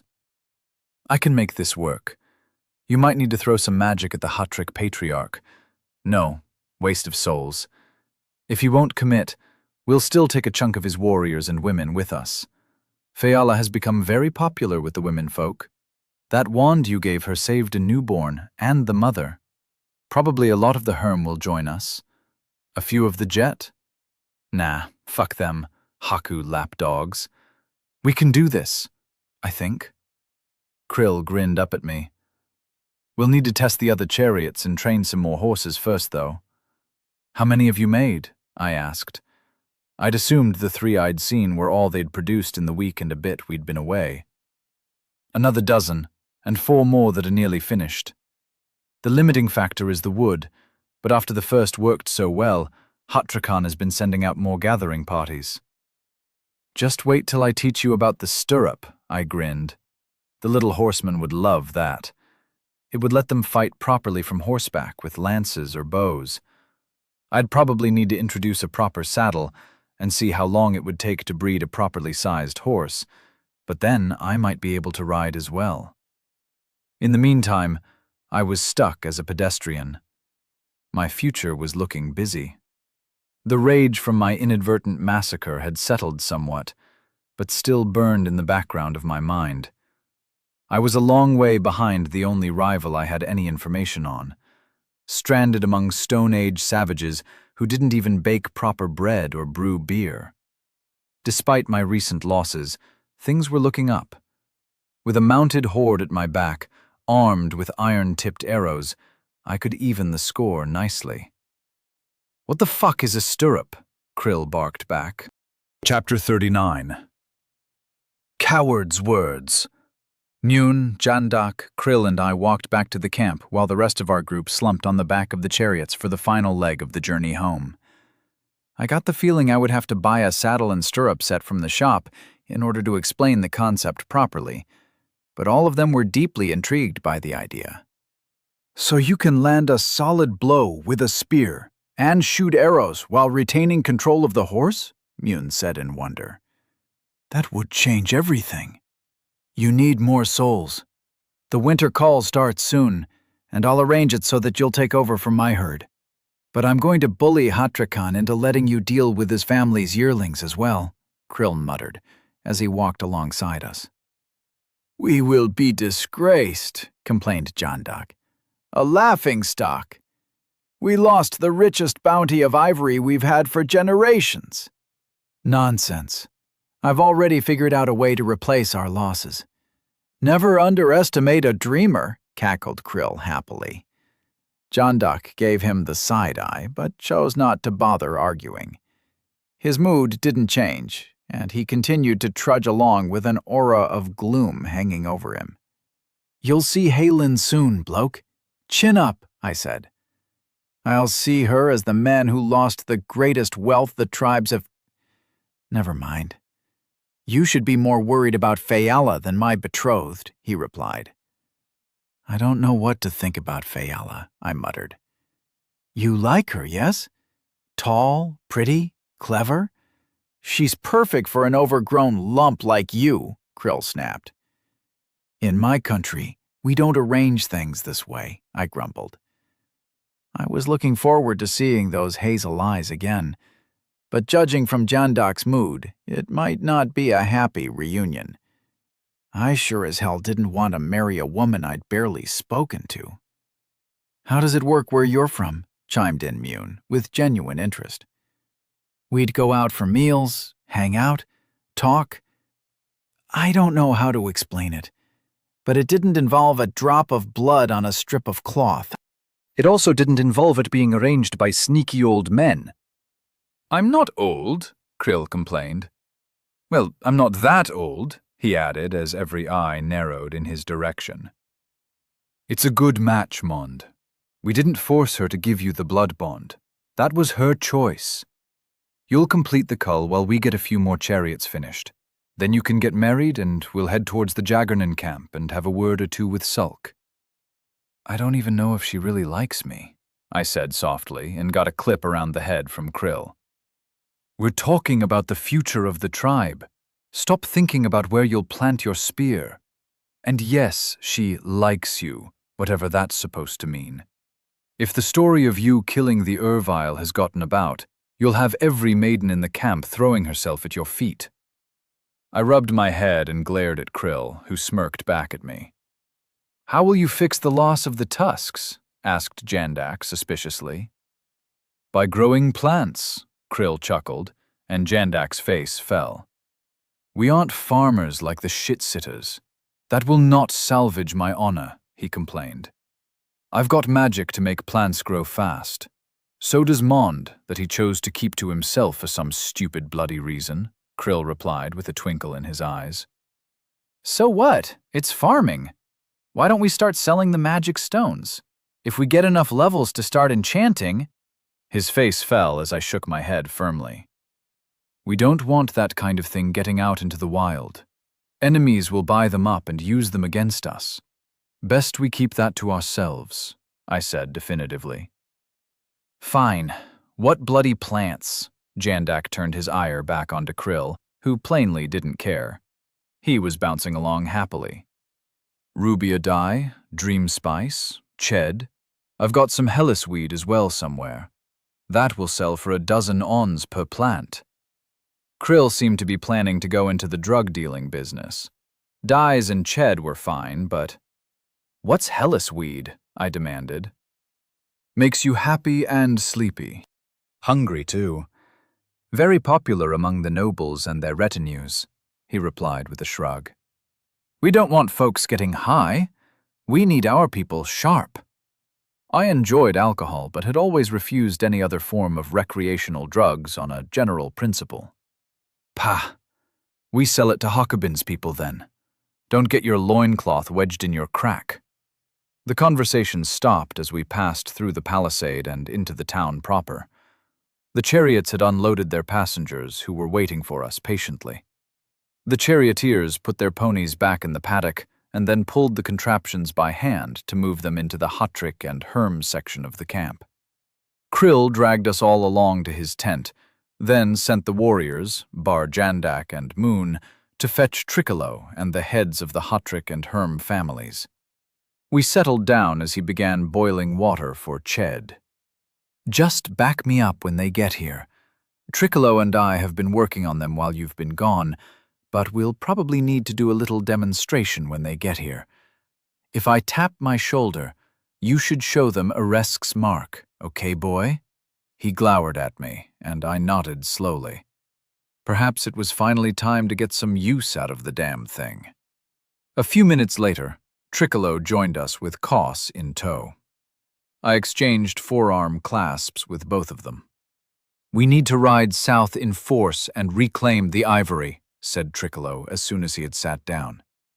We could take the chariots and some riders to demand the return of the cart. Did the aurochs die in the fire? Krill asked me. I shook my head. I didn't get a notification for them, I said thoughtfully. If that section of town had survived, it was possible we could launch a raid to reclaim our lost property. If we take spare horses, we could set off in the morning and be back there tomorrow evening, Trickolo pointed out. Krill, you're too cheerful not to have already figured out another angle, but it's a matter of family pride. Hottrikan and Hermatus will both demand it. I'm ready to head back right now. Mune and I can outrun the horses, Jandak declared with a broad grin. Don't be a fool. You're only a little better off than the rest of the Fangs. No, you should ride out in force. 12 of the new chariots and 30 riders would scare the shit-sitters into letting us reclaim our tusks. They won't know what to make of you.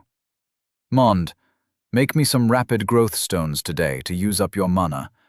By the time you return triumphant, I'll have enough dream spice and ched to pad that wealth into something we can trade at the festival, Krill ordered.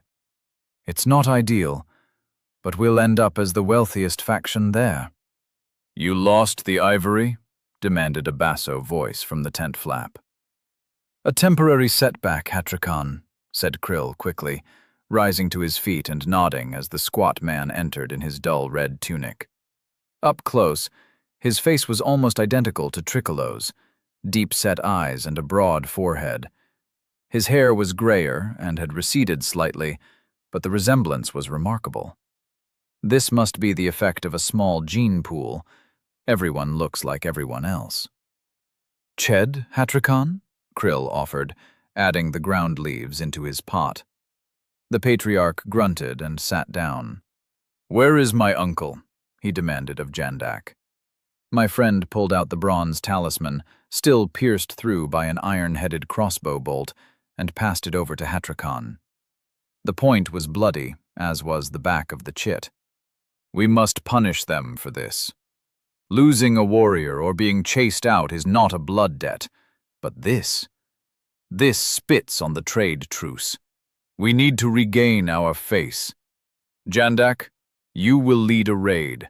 Burn their fields, kill their animals, and if they won't return the goods, with a little extra by way of apology, burn their town." The old man was fuming, his face bright red with spittle flying as he snapped his words out. "Patriarch, I will not lead it." Jandak bowed his head low. "What is this disrespect? You'll do as your lord commands, bastard," Hatrakan barked. "I hope I'm not interrupting. Khan, are you aware your voice carries rather well?" said another man, ducking into the tent, followed by Cause. "Atas! These bloody fools have lost the ivory and our honor. They ran from the town," Khan said more quietly. "So I've been told. Old friend, are you aware of why they fled?" Atas asked gently. "What does it matter? They must return and take revenge, or I will not sanction the marriages. Jandak can keep his pecker in his shorts another year, and this one," he shot me a venomous glare, "can forget about my daughter and his adoption into the family." "The dead, cousin. The dead walked and fought. If not for your future son-in-law, that plague might have made its way here. Worse yet, the shit-sitters could have marched on us during the winter with unliving soldiers." Hermatas had a smooth voice, intelligent and calm. He was slightly shorter and younger than Hatrakan, and wore a bright yellow tunic instead of a dull red one. "Aurochs shit! Eresk's stinking feet! Atas, are you mad?" Khan demanded. Atas smiled and lowered himself to sit, accepting a cup of ched as Krill passed it to him. "I'm told they can prove it, as well as a number of other things I'm intrigued to see." Atas fixed me with a flat stare. He didn't seem to doubt me, but I got the feeling he wasn't expecting much. I noticed Krill tap his own shoulder in the corner of my vision and began unwinding the cloth on my left arm to reveal the golden mark. "God-touched," hissed Khan. "As I suspected." "And the other tricks I've heard your warriors muttering about?" asked Atas. "They aren't my—" I began, but Jandak cut me off. "We are. Uncle, that's why I won't lead the raid. I will ride beside Mond to pay them back, though," Jandak explained to Khan. "A force of chariots and cavalry, armed with our new weapons, is all we need," Triccolo added. I wasn't sure. If Mortimer had the same kind of connection to his soulbound as I did, I expected he would already know that Getha was dead. He might have sent forces to investigate, or even gone himself if he were nearby. "Fast movement would be best. Everyone should be mounted or riding a chariot," I jumped in. "If my enemy has returned, we'll need to retreat. I'm not strong enough to face him yet." "Coward's words," sneered Khan. "Brother, he is God-marked. Have a care in case Eresk takes offense on Mon's behalf. He killed an Ervile single-handed. Of all of them, he could have fled the fastest. He'd have escaped for certain. He did not. He is a vile slayer, not a coward." Triccolo rebuked his brother. A flush of warmth spread across my cheeks at the praise. Was that how they saw me? Those who had been there that day thought I was some kind of hero. I chuckled internally at just how wrong they were. Ha! What a terrible enemy this must be, to scare the vile slayer. Khan fixed me with a look. "He's Shikrikin, like me." I summoned a ball of fire in front of me and waited for it to fade. As soon as it appeared, Khan leapt back and pulled his dagger. Koz locked his hands on the older man's wrist from behind and held him in place.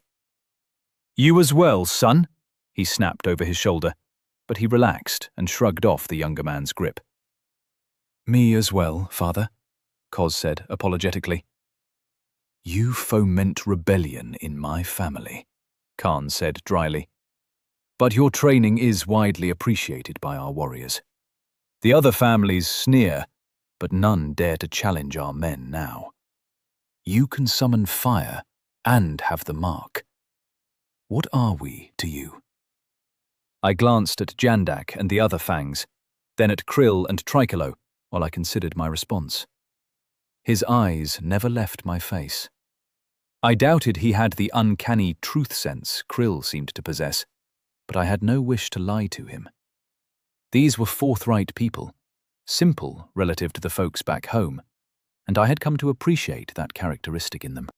My first encounter with your tribe, I killed 5 of your young warriors. The last of them asked me to tell his father he died well. I had no special intention of doing so, but when Hakobin found my camp in the steppe, I took the opportunity to discharge that request. Then I was captured, tormented, and strung up to die. Krill took me under his wing, and I have become friends with some of your people. It felt strange to say, but Krill, Tricolo, and the Fangs all felt like what I thought friends ought to be. My enemy has made himself king of Urkash and begun conquering the surrounding lands. His power has spread to Gethanal and the other villages that line the steppe. I paused for breath and to consider my next words before continuing. You and your people are a blessing to me. You're strong and brave, fierce and honorable. I know a lot of things that can help you, and I can give you magic to make you stronger. Jandak, can you demonstrate, please? My big friend grinned and rose to his feet. He drew his flint dagger and sliced a long, thin line down his arm. A trickle of red dripped down from the cut. He moved close to Khan and Atas, then used his own heal spell. He wiped his arm across his tunic and presented the smooth and unblemished skin to the patriarchs. Healing magic? What about the madness? Demanded Atas with a sharp look. I don't think it was madness. Maybe it was, I'm not very strong yet, but I think the previous Shikrikin were thought to be mad because of the wars and devastation they must have left in their wake, I suggested. We're sent here to kill each other until only one of us is left. The people of this world got caught up in those wars and assumed they happened because my predecessors were mad. I had been ruminating on the subject and had meant to discuss my ideas with Krill before sharing them, but now seemed as good a time as any. Khan and Atas switched their glares to Krill, who shrugged. It is possible. Mond has shown no signs of being affected by his powers. Let me show you a little something. He scrambled over to his shelves and pulled a leather pouch down from the highest one. He scattered a handful of seeds that he pulled from the leather pouch at his feet, and then knelt down to put a finger on the floor. Wiry, gray-green shoots boiled up, some of them winding up his arm as they climbed towards the roof of the tent, while others twisted into thick knots, winding around themselves as they grew. After a few seconds, they were waist-high, and Krill had to struggle to free his arm, dragging up a patch of the impossible greenery as he rose to his feet. Dream spice. Krill dragged his hand up the vines and showed the leaves and seeds to the older men.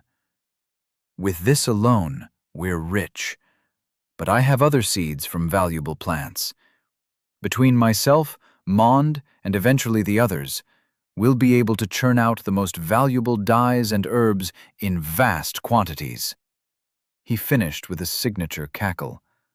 Koss, the other fangs have already received magic. I saved enough souls for you as well. My captains should be the strongest, I said, offering him my hand. Koss grinned and grabbed my wrist. There was a brief pressure from Arisk's aura, sealing us all together. Khan and Atas smiled broadly at this sign from a god. I guessed the mark was good for something after all.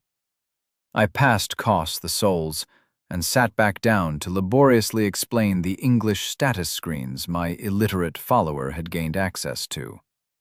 Krill snickered along as Koss stumbled through the process. After a further round of questioning, and Koss being forced to display his new magic by healing himself, the meeting wound down with a bottle of fermented mare's milk. Khan and Atas had both largely gotten over their doubts about me, and on the condition that we retrieved the tusks, or burned the town down in retribution for Hatrikandos's murder while under truce, Krill and Trikilo's plans would be fully embraced by the heads of the families. My new patrons were nothing if not ambitious. The training in close-quarters fighting would be stepped up to include all the warriors of both families and intensified. Chariot construction was also to be boosted, with the aim of having 30 vehicles complete by the end of the cull. The cull was due to begin in 4 days, to coincide with the new moon, so we didn't have a lot of time to get to Gethanel and back. But Jandak seemed confident it would be possible. Once again, Krill schemed to force me to serve as the primary killer of the animals. The herds had to be culled at the start of winter, much like the harvest festivals back on Earth would have involved slaughtering animals in the pre-industrial age. The religious nature of the mass slaughter was just a product of the primitive times. The beasts needed fodder and protection from the elements during the winter, both of which were in short supply among the Ereskine, meaning only limited numbers could be preserved. One of the primary reasons for sending out the traders before the cull was to acquire salt to help preserve the glut of meat for at least part of the colder months.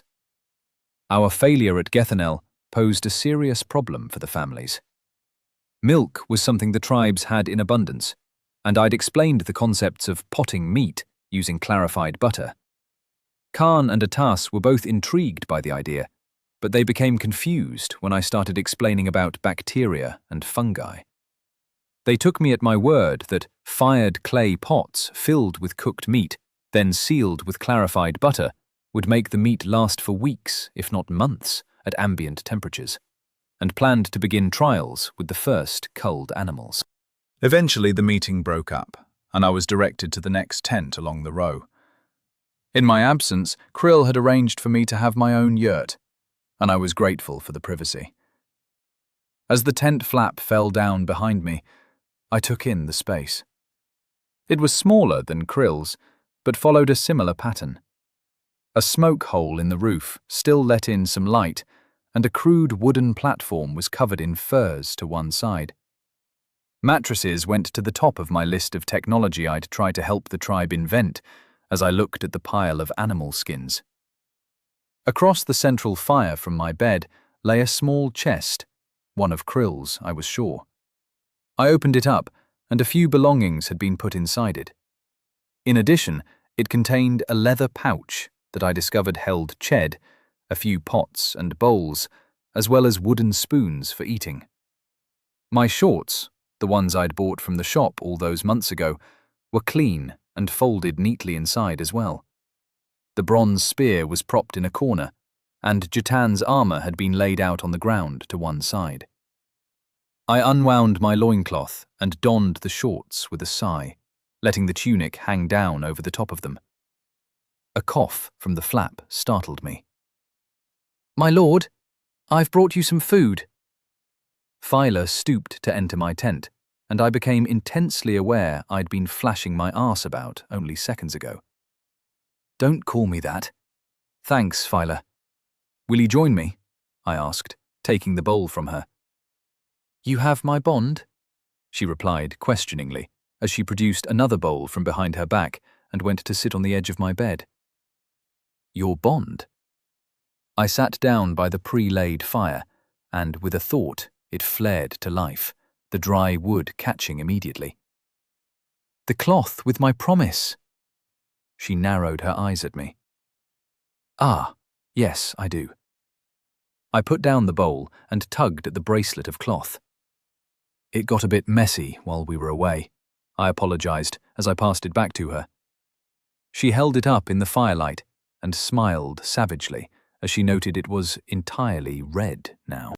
Blood from the fighting in Gethanel and my interrogation of Getha had painted over the small spot she had marked the token with.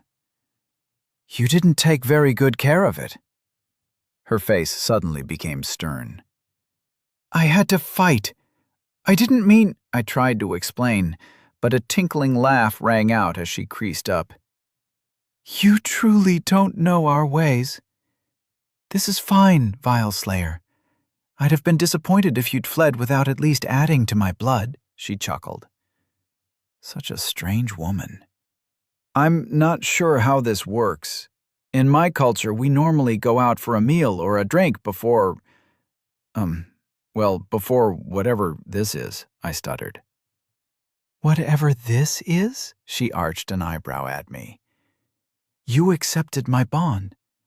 I'm far past the age I should have been wed, thanks to being pledged to Hakuben since he was small. Do you know what that's like? All your friends and sisters are getting married and becoming mothers, while you're left to wait for a spoiled brat to grow hair on his balls? I think I'll be a lot happier with you than that little shit. Aren't you bothered I'm so old? She was 21 if she was a day. You're hardly old, and I won't force you to do anything you don't want. I was a killer back home, but I was always polite to women. Most of my relationships had been transactional in nature since my marriage fell apart, and my job became my life. I'd still maintained decent manners with the ladies of negotiable affection I'd hired, though. Won't you now? What if I want you to force me?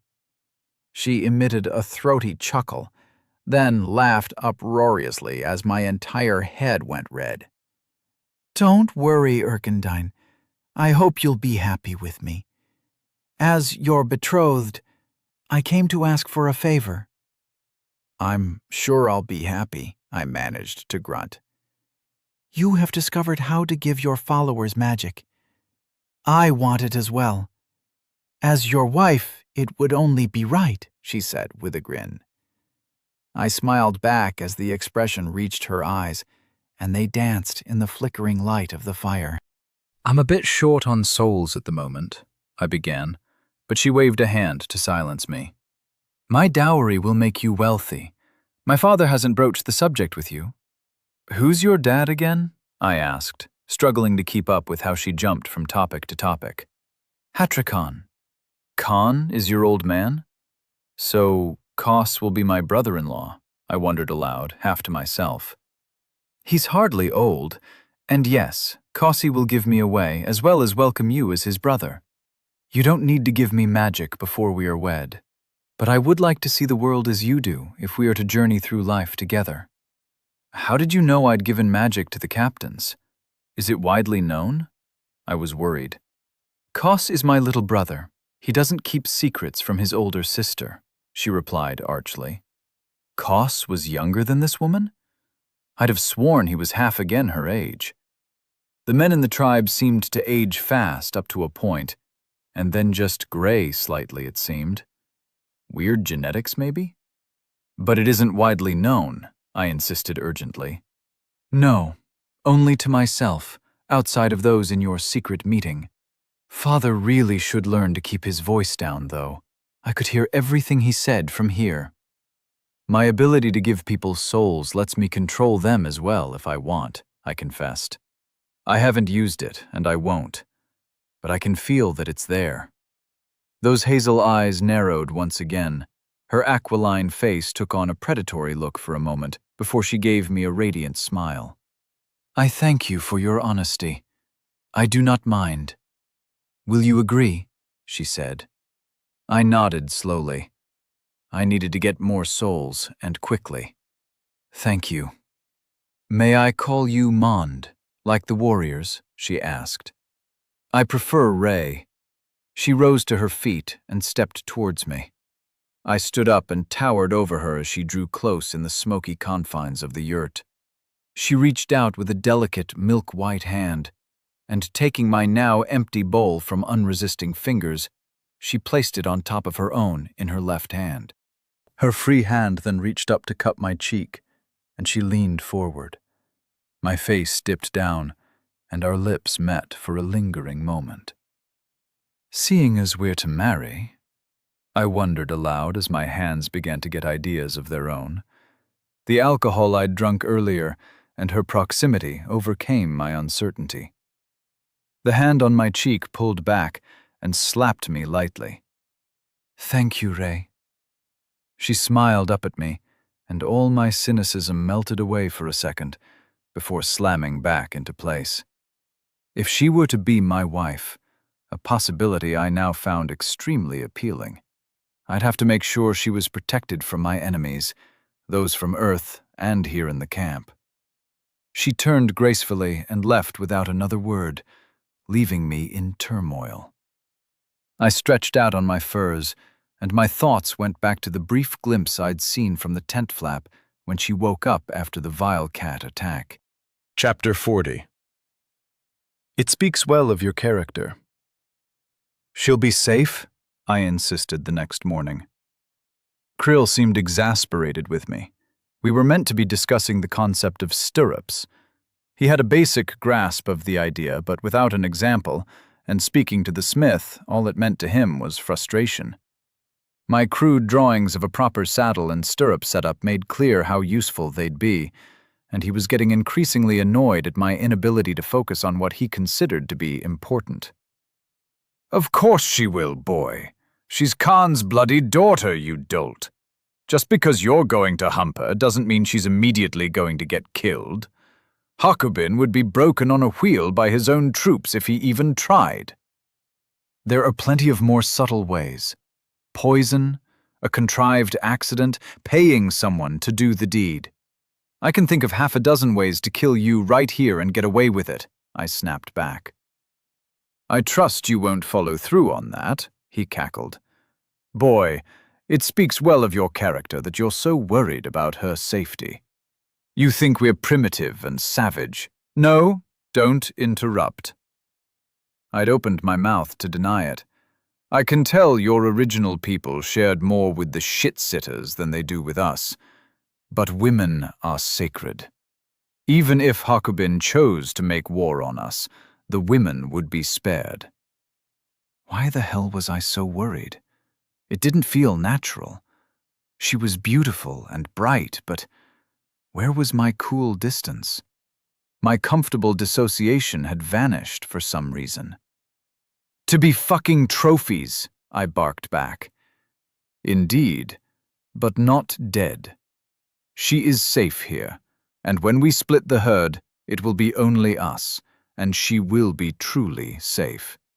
As much as any of us are." His cackle didn't reassure me, but I could see his point. What the hell had come over me? She was beautiful in a way, but I had spent years with nothing more than casual relationships. How deep into my head was the Godmark reaching? Was Eresk trying to ensure he got his war and his nomad hordes riding south to raise the townsfolk by forcing me to love a specific woman? "Fine," I ground out between clenched teeth. I wasn't a bloody teenager, and I needed to get a grip on myself. "You'll lead the raid with the Fangs as your seconds. Now get your head out of fuck dreams and go do what needs doing. If we can't get the ivory back, then burn the place down and gather the souls." His words were harsh. They were honorable people, but comments like that only reinforced my perception of them as savages. "I'll do what I can," I replied, praying we could resolve this by burning some fields and reclaiming our loot. Targeted murder was fine, as long as the victim deserved it. Indiscriminate slaughter was not. It was somewhat refreshing to find myself to be the least psychopathic person in a conversation. "Good lad. Now bugger off," Krill said. "I've got enough mana to grow some more Rubio leaf, and that stuff is valuable." As he turned, I put a hand on his shoulder and held him in place. I offered him 6 stones with the other hand. "One cast of rapid growth on each," I said as I handed them over. Another bout of cackling ensued as he pushed me out of his tent. "Let's go, brother," said Koss from where he'd been waiting. How much had he overheard? Would he be offended by my attitude towards keeping Fiala safe? A silence that felt uncomfortable to me, but didn't seem to trouble Koss, settled over us as we moved towards the palisade. We found a dozen chariots hitched up with a pair of spare ponies tied to the back of each of them. 30 riders were walking their horses back and forth just outside the barrier. Jandak waved as he spotted us. "Time to ride to war!" he called happily. "Did you leave something in Gethanel? An old man, perhaps?" said one of the guards snidely. Jandak strode over and punched him so hard in the gut that he folded the man in two, despite the padding and leather armor. "Hatrikandos was an elder under the trader's truce," he snarled, as the other man gasped for breath. "You might want to remember your manners, Jet." Without another word to the man, he strode over and jumped into a chariot. "Let's go!" he called happily, all anger forgotten, as his driver cracked his reins and the vehicle rolled out onto the steps. Koss and I rushed over to the last pair of chariots and leapt on just as they started moving. The riders formed up on our flanks, and we rattled across the plains. The wind was fresh, and the ride was exhilarating. Periodically, one of my captains would leap down from the cantering chariots and run alongside for a few minutes, laughing as the riders stared on in shock at them easily keeping pace. We changed horses after a few hours and went slowly for a while as the new ponies warmed up and the previous pair got their breath back. It took us most of the day, but as the sun was setting, we found ourselves looking down on Gethanel from a low rise to the north of the settlement. Smoke still rose from part of it. Perhaps 24 houses had burned down around the Lord's Hall atop the slight rise at the center of the town. They must pack them in their homes like sardines. We stopped briefly to tie up our spare mounts in a small copse of trees nearby. "Form on me!" I yelled as I tapped Hermitless, my driver, on the shoulder and pointed towards the gate to the town. The other chariots fell back slightly. "Jandak, take a squadron and half the riders across the river." He waved, and 3 chariots peeled off, followed by perhaps a dozen riders. They sped up and headed for the shallow ford to the west of the town. As we clattered to a halt at what I deemed to be about the best range a crossbow could manage, I leapt down and strode forward. The riders spread out on either side of me, but, as instructed, they didn't go any closer to the walls. I wasn't planning on losing any troops today, whatever was waiting for us inside. "You broke the trader's truce, and we've come to recover our losses," I called out. Shapes moved behind the gates, shadowy glimpses that I caught through the gaps in the wood. "Return our goods and repay us for the insult." For once, Krill had remembered to coach me on the correct etiquette for the situation. We were here to fuck shit up and take names, not play nicely.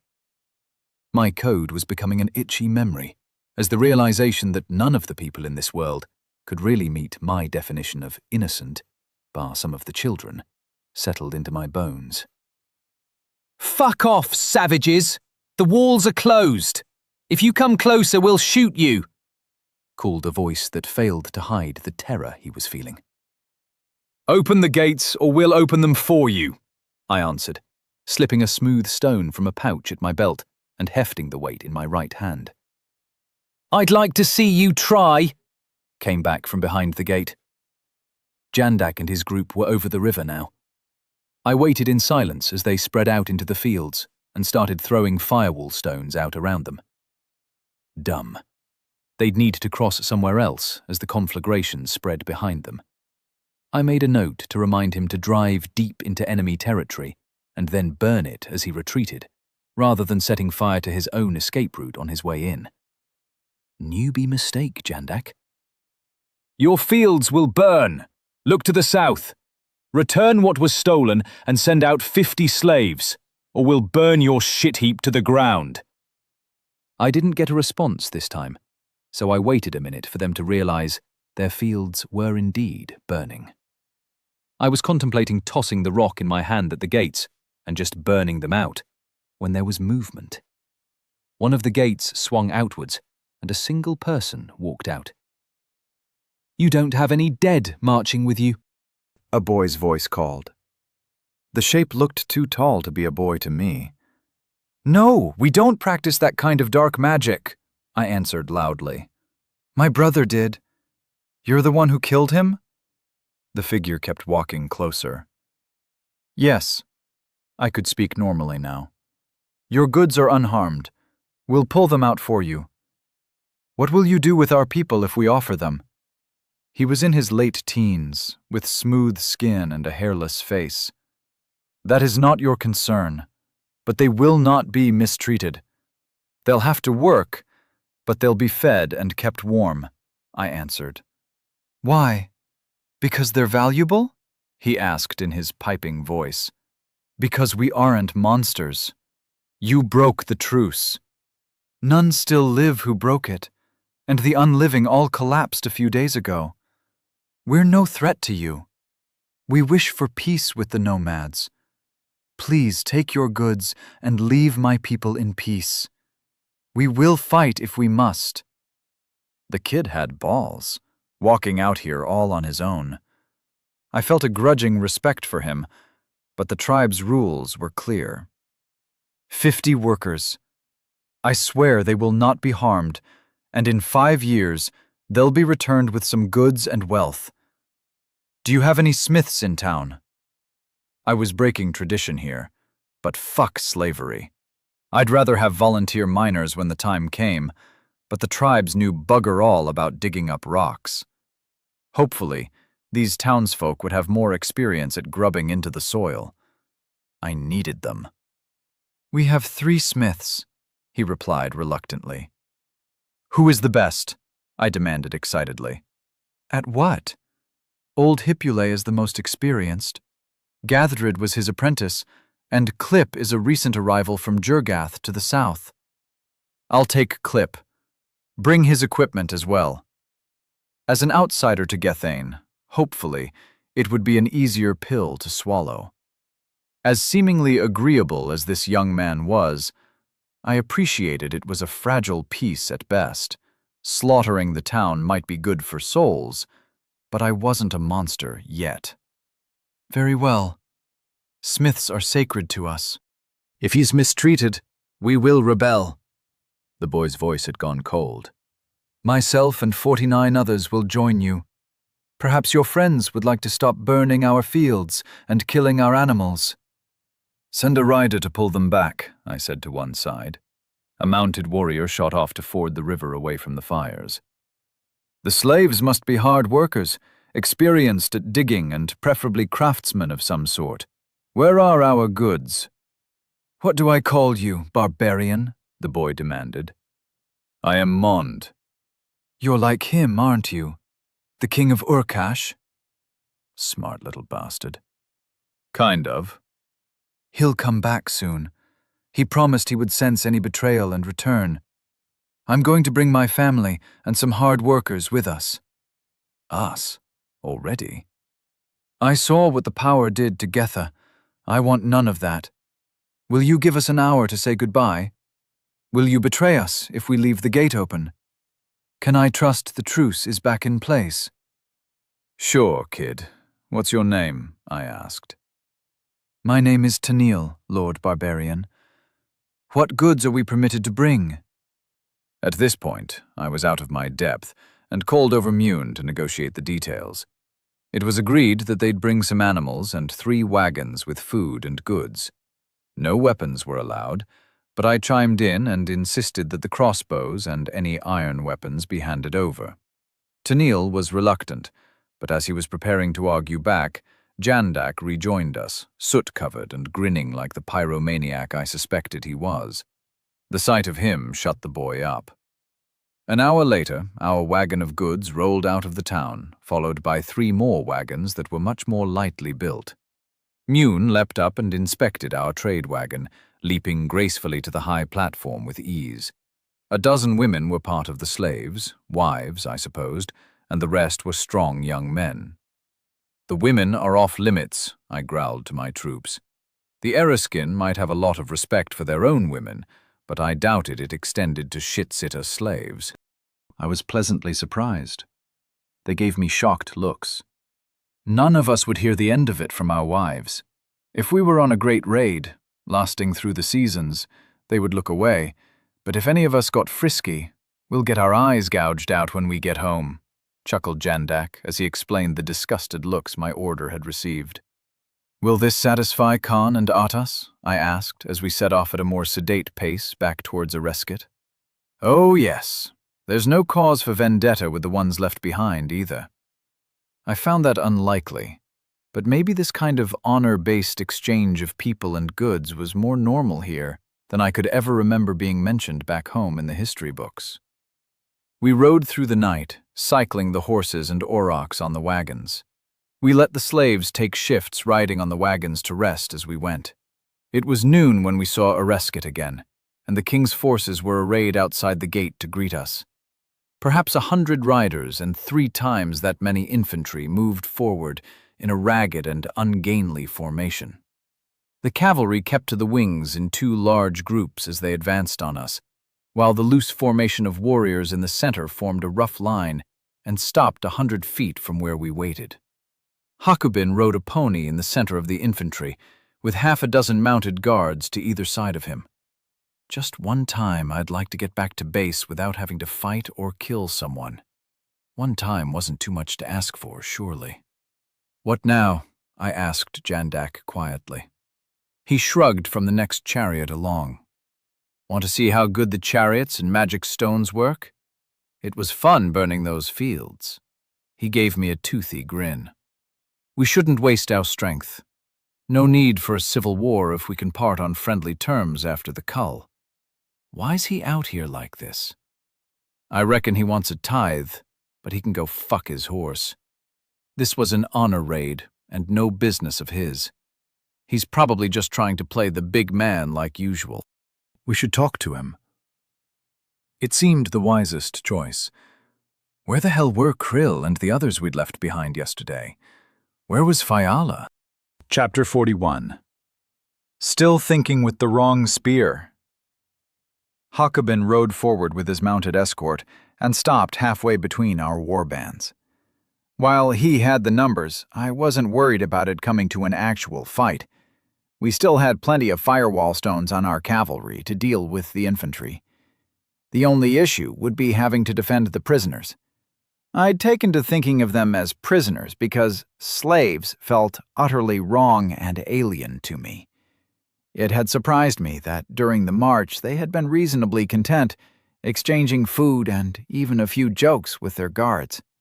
Well, let's go see what the man wants. Captains, with me.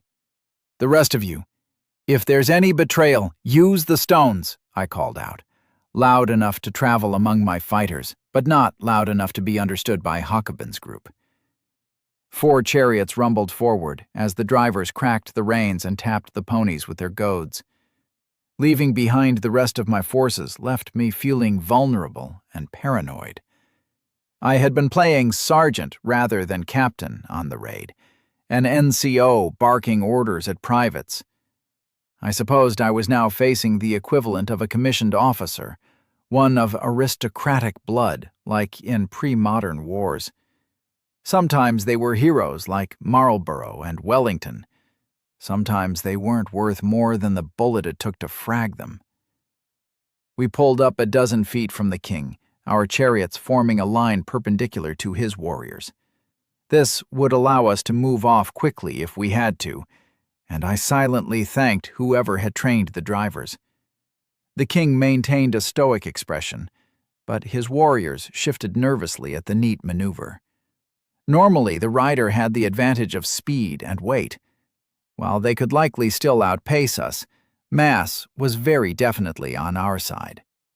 I see you've had a successful raid. It wasn't sanctioned, so I require a tithe of the loot, Hakubin began, without preamble and in a stern voice. King, this was an honor raid. No blessing was needed, and no tithe can be demanded, said Jandak angrily. The murder of Hatrikondos under trade truce had to be avenged. Nonetheless, I should have been informed. I would, of course, have granted you my blessing. You saw us ride out. If you'd had any objection, you could have sent a rider. That you didn't is a tacit blessing. Mune jumped in, interrupting the king. Speak out of turn again, Herm, and I will have you tied to a wagon for 3 nights, Hakubin exploded. I stepped between the king and my friend. I am owed a tithe due to your making war without my permission. If the Southerners band together and seek retribution, it is all of our people who'll suffer. The truce is restored. There won't be any retribution, I offered. What would happen should Mortimer come back, I couldn't predict, but until then, what I said was true. Hakubin ignored me and spoke to Jandak. Jandak, you know damn well that the king of Urkash has claimed all the nearby towns. We aren't dealing with petty, disunited townships anymore, but satraps of a powerful lord. I supposed the rest of the traders had come back with tales from other towns falling under my enemy's control. And you just raided one of his possessions. You fucking idiots have placed our people and my rule in grave danger. So you will pay the tithe. Mune, go and fetch 2 fine iron swords for the lord, I said. Mune glanced at me, as if to ask why it had to be him, and I shot him a glare. He glared right back, but he did as I requested. He jumped from his chariot and loped rapidly back to the prisoners' wagons. Brief words were exchanged, and he was passed 2 long objects wrapped in cloth, and then sprinted back to us. Give them to him, I ordered Mune, who strode forward and passed the objects to one of the king's guards. The man unwrapped one and gasped. He drew a bronze dagger and tapped it against the gray metal, then nodded to Hakubin with a smile. Please take them as an apology for any trouble we have caused, and to help strengthen the tribe should violence result from our actions. This is acceptable, Jandak. The prick was still pretending I didn't exist. However, I will need to discuss the cull with Hatrakan. Your family may need to make a greater offering to the collective supplies than usual. Jandak looked like he was going to spit feathers, but he kept quiet and merely nodded. You recovered your goods and avenged your honor? He asked in a much more reasonable tone. We did, Lord, Jandak ground out through clenched teeth. Hakubin smiled broadly at him. Excellent. It's a shame you won't be able to trade the ivory this year. I'm afraid that, as your family lost a chit, I may not be able to promise you a trade wagon of your own next year. It wouldn't look right to the other families. I expect whoever does get the chits will be happy to carry your goods, for a suitable cut of the profit. Hakubin's smile was all teeth at this point, and it was more predatory than friendly by a large margin. I clenched my fists. Hopefully the fangs would keep their cool and not react. Mune had been about to step back onto his chariot as he heard the last words, and he snarled, pulling his dagger.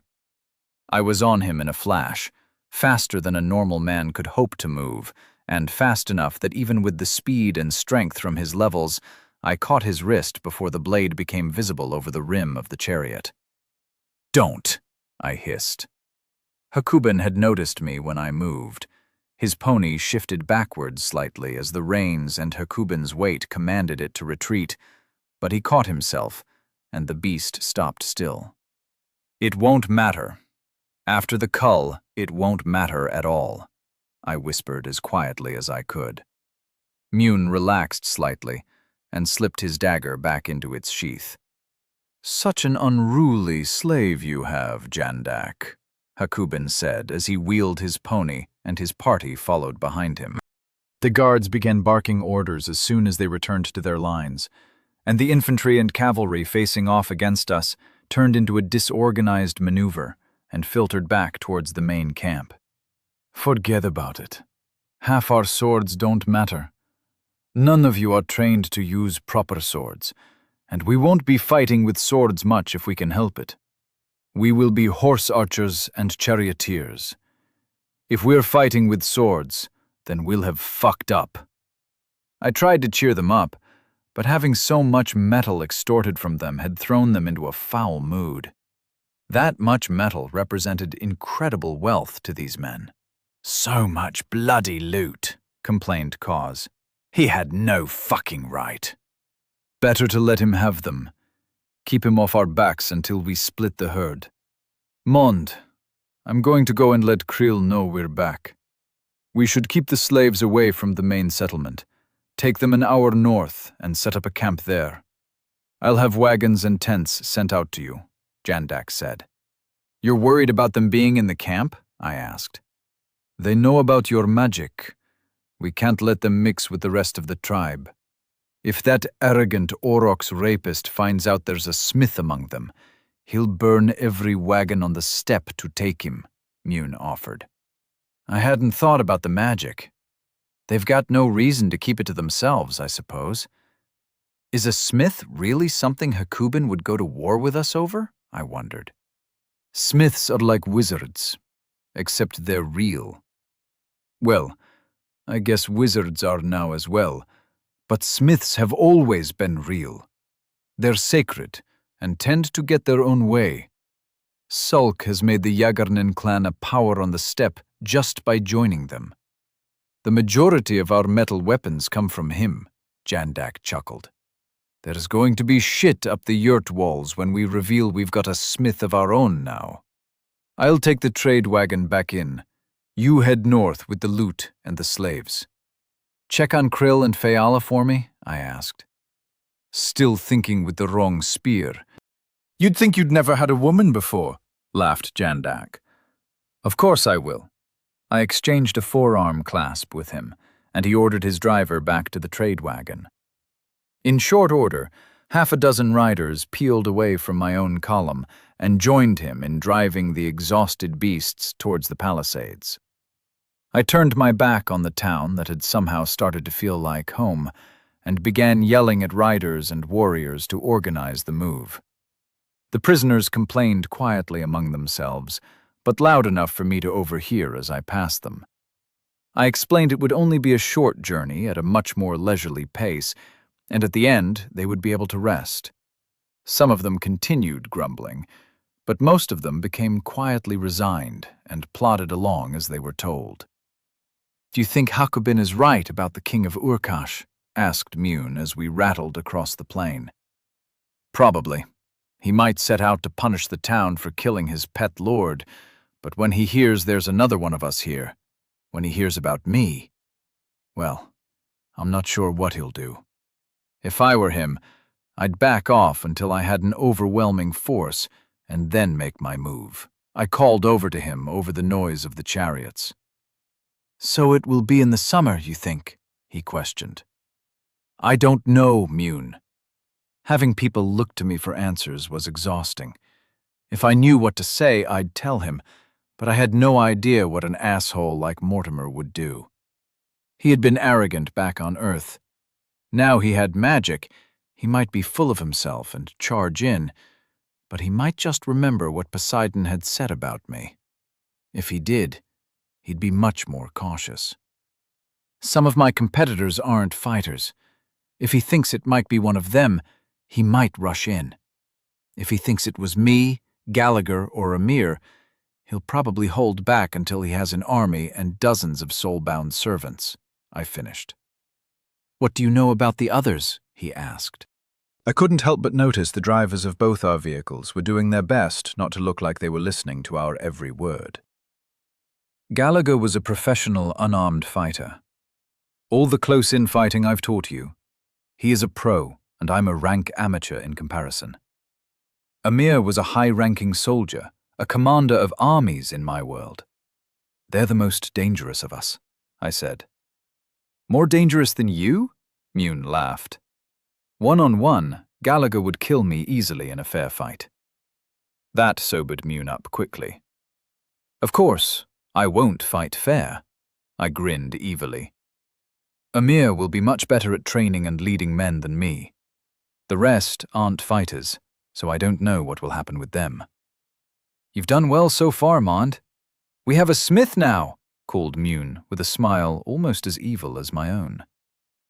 We made camp on one side of a large copse of trees. We would need plenty of wood to build palisades and fencing for the herds following behind us.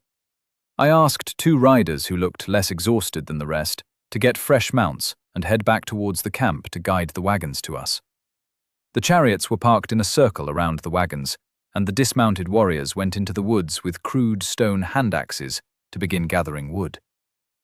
I found Tennille talking to a broad man in a leather apron whose arms were covered in burn marks and sooty smudges. Tennille, we'll have yurts for your people before nightfall. You'll need to dig your latrines down the slope from the camp, I said.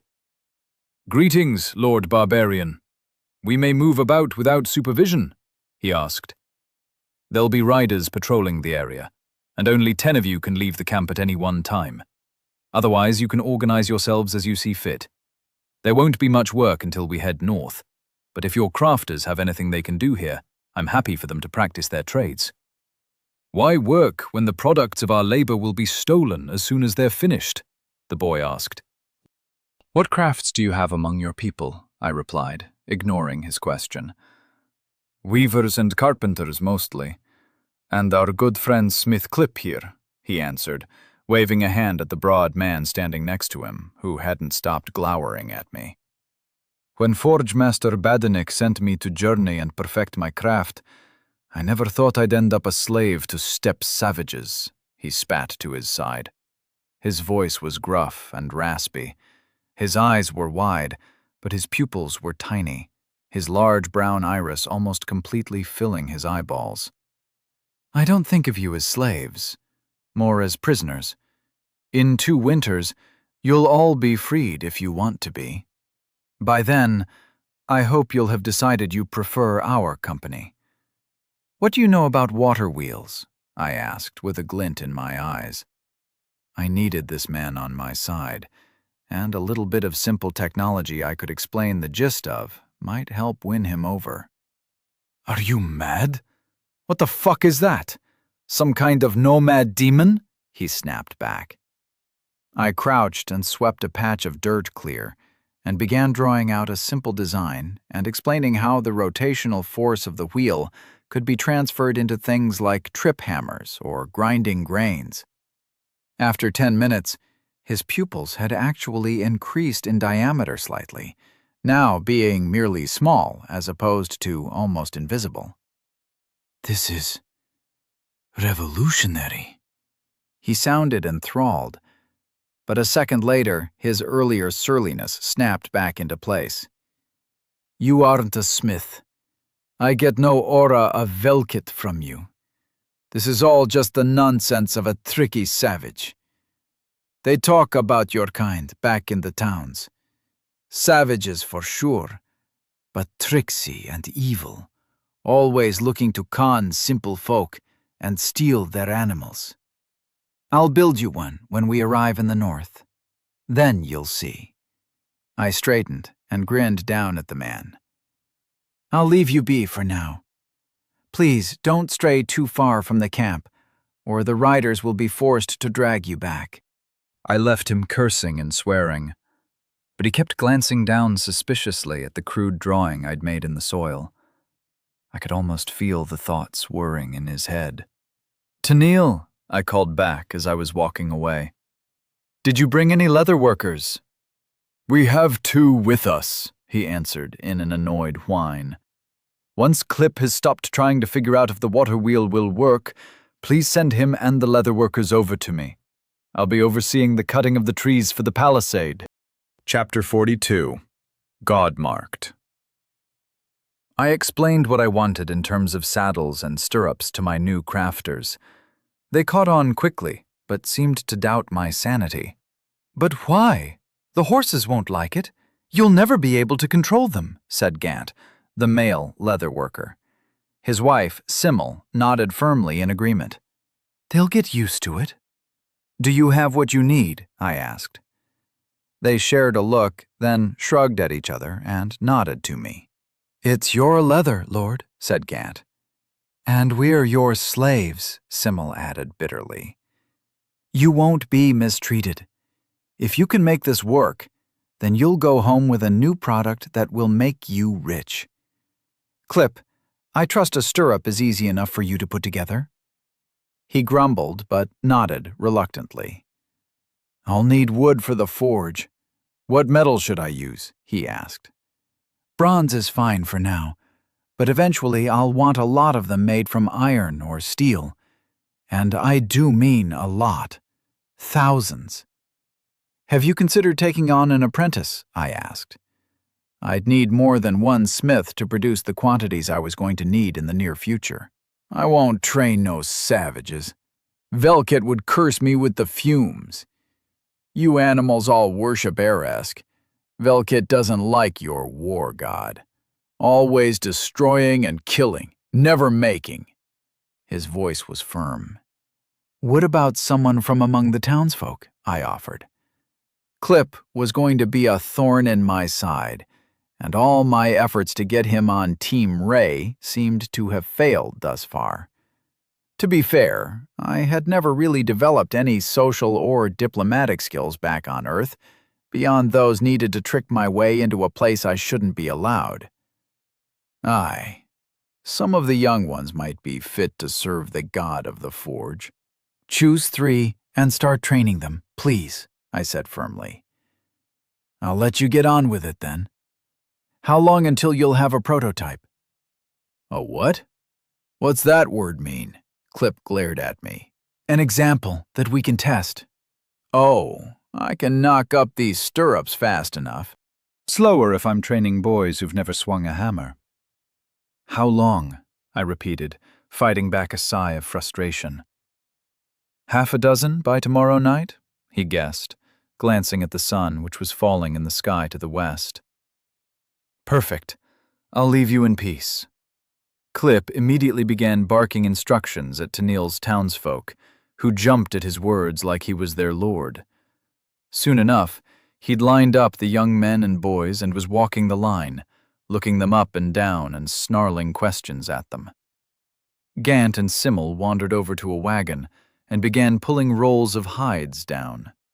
A short while later, I spotted a dust cloud to the south, so I jumped in my chariot and we rode south to greet the rest of our merry band.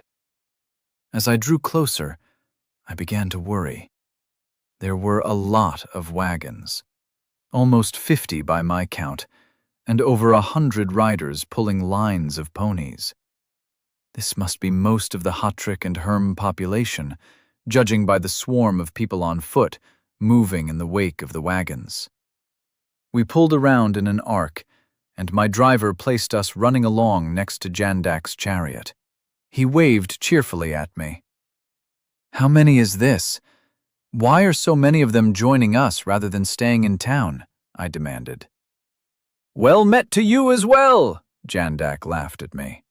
The king visited Khan and Atas before I could get their permission to take some wagons. They were more than a little pissed off. Khan will be shitting horns for weeks.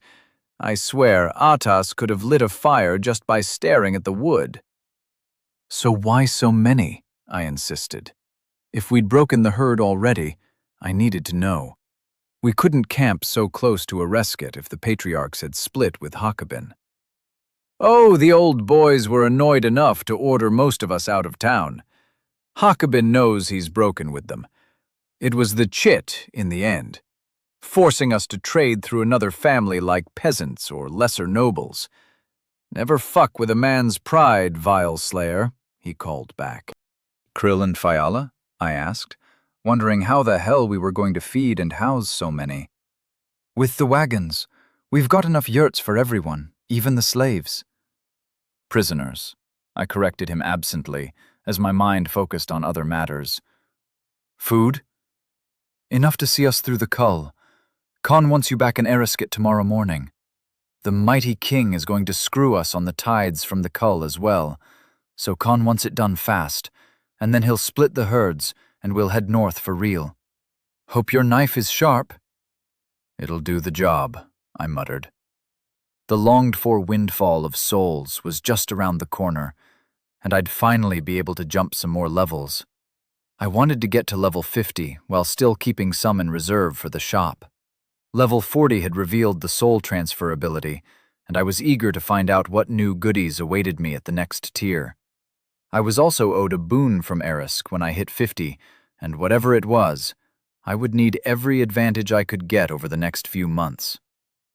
As we arrived at our new camp, I quickly realized the nomads needed no orders to set up efficiently. Wagons were pulled into a ring with the half-built palisade facing south, completing the circle.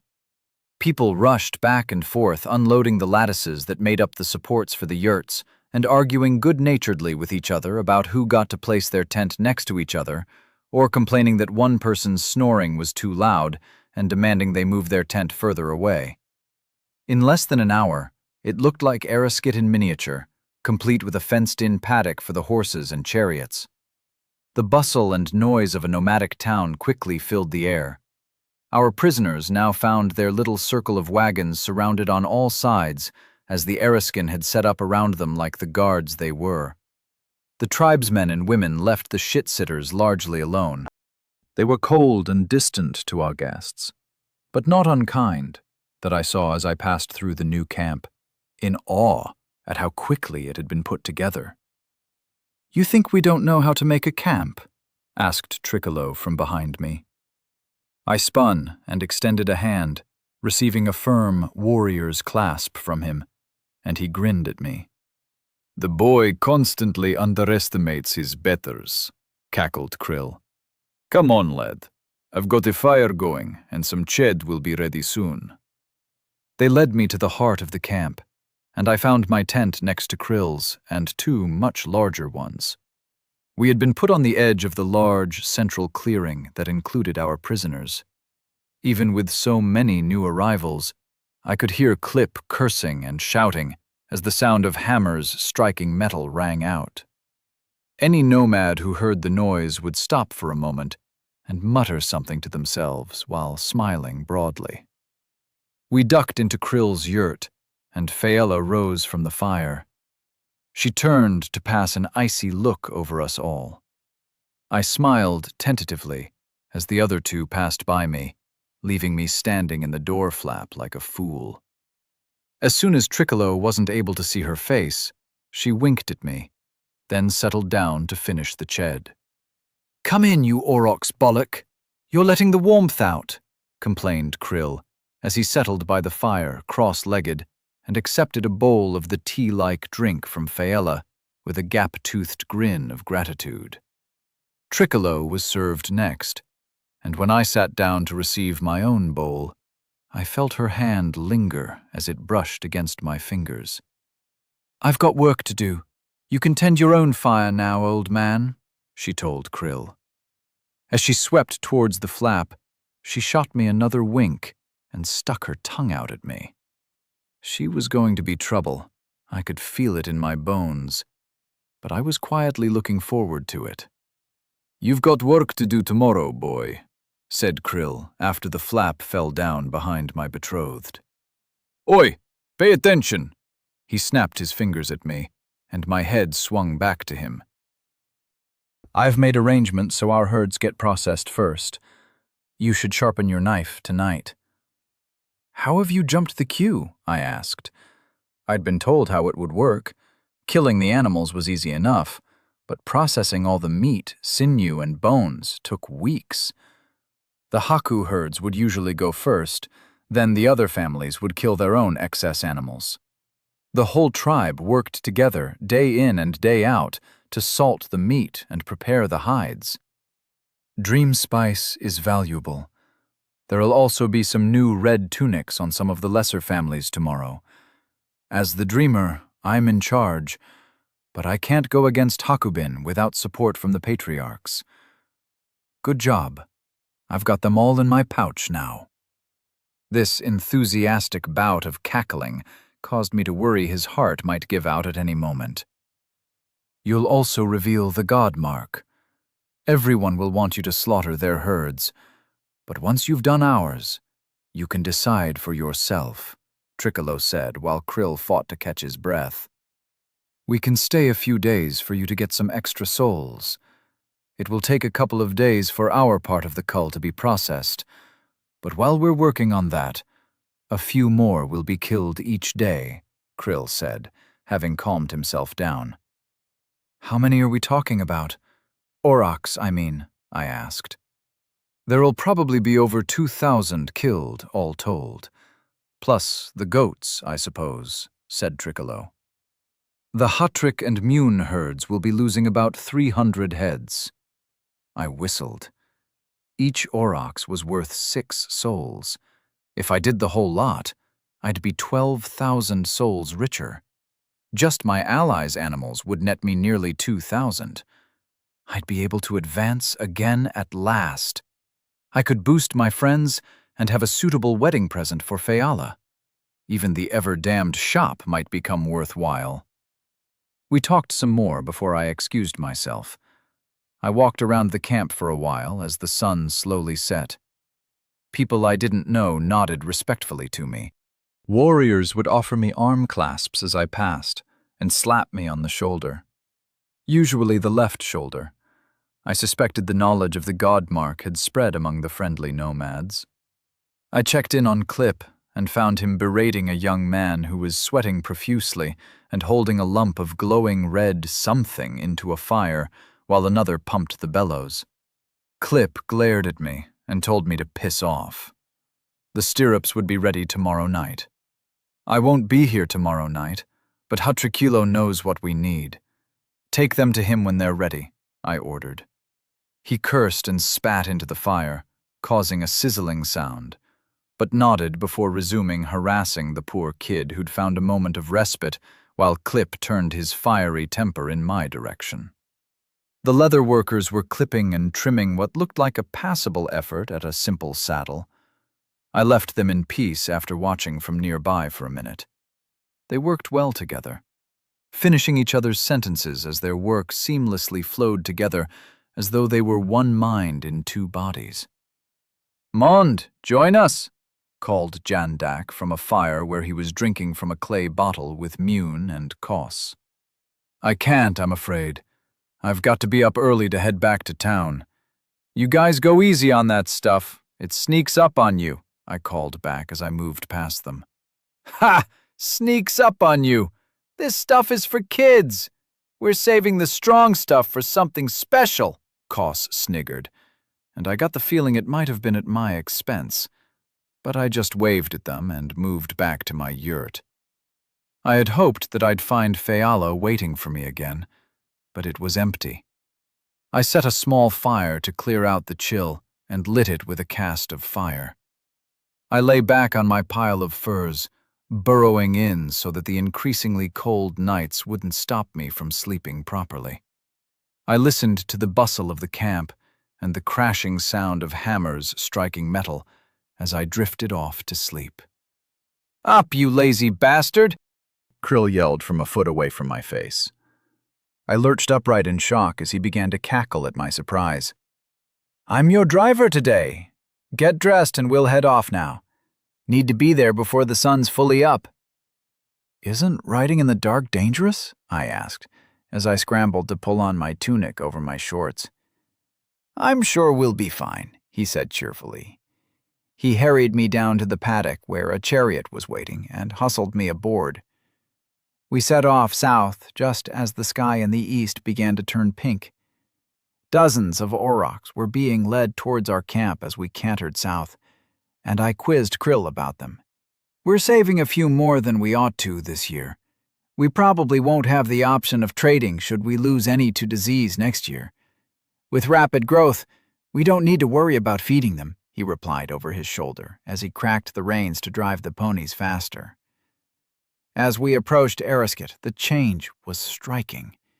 Even at this time of day, the people were out en masse, gathering around and I did a double take. It was an actual building. Wooden walls and everything. "That's where we'll do it. The herds have been gathering during the night. We drive the beasts in, kill them out of sight of the rest, and then drag the carcass out for processing," Krill told me when I asked him about it. Sure enough, a sea of cattle and goats spread across the plains.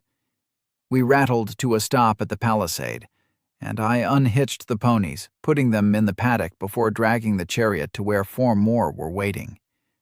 Krill led me through the crowds until we reached the strange shed. Then he leapt up onto a small platform built at the side, where the aurochs would be marched into the structure. "Warriors and ladies!" he called out, snatching everyone's attention and causing a hush to settle over the crowd. I stared down at them after he pulled me up next to him. There must have been almost every person in the town looking back at me. "We are truly blessed this year." Arask has been sending me more and more true dreams. He has demanded that the Hattrick and Herm clans be the first to make the offerings. "What?" barked Hakuben angrily. "My herds are to be first, as is tradition. What bloody game are you playing, old man?" He was positioned towards the back of the crowd, but his voice carried easily in the quiet dawn air. "We have a god mocked among us. Arask has demanded that the friends of the god-touched be the first to offer him his due." Krill nudged me and mimed taking off the bandage I still wore on my left shoulder. I did as he asked and pulled my sleeve up to show the golden tattoo, which gleamed in the first rays of light as they pierced through the high clouds. For a moment, every head craned forward to catch a look. Then the pressure of Aresk's aura settled on me, locking me into the shield wall. Everyone else felt it too, as they gasped and looked around, muttering to each other. Various cries began to rise, probably from the men Krill had bribed with dream spice, dyes, and this world's equivalent of pot. A few of them did appear to have very red eyes as they looked up at my arm in wonder. Demands that not only should the Hattrick and Herm animals be processed first, but that I should carry out the slaughter single-handedly. I briefly wished to be a gray man once more, but the swell of excitement through the crowd was infectious, and the sight of Hakuben glaring at me impotently as the mob overrode him was kind of delicious. "Then I declare it shall be as mighty Aresk has commanded. Let us begin the slaughter in his name," yelled Krill. He turned to me and spoke quietly. "Good job with the pressure thing. Can you do that at will?" "No. That's one of those things Aresk keeps control of. I guess he's happy with us, though," I muttered back, and I followed Krill into the slaughterhouse. Large, flat stones had covered a large section of the floor inside. They sloped down to wooden troughs that must be to collect the blood and carry it out through the back wall. "What's out there?" I asked, pointing at where the guttering went out through the wall. "There's a trench lined with urns. We collect the blood and ferment it. Strong stuff," said Krill happily. "I expect some more souls after this, you know," he cackled. "I'll tell them to get your first victim," he called as he scurried back out the door, pointing at the plains. Chapter 43. Glimpse. The animals were led in one at a time. A pair of ropes had been slung across the stone slab, and once the beast was in position, it was hoisted off the ground slightly. They must have drugged the animals, slipped something in their feed, because the aurochs were extremely docile. Once it was in position, I slit the poor bastard's throat. We waited for the blood to drain and it to stop moving. Then a noose was thrown over its head. The ropes lowered it to the ground, and a pair of ponies dragged the body away. I repeated this gruesome slaughter every few minutes for 12 straight hours.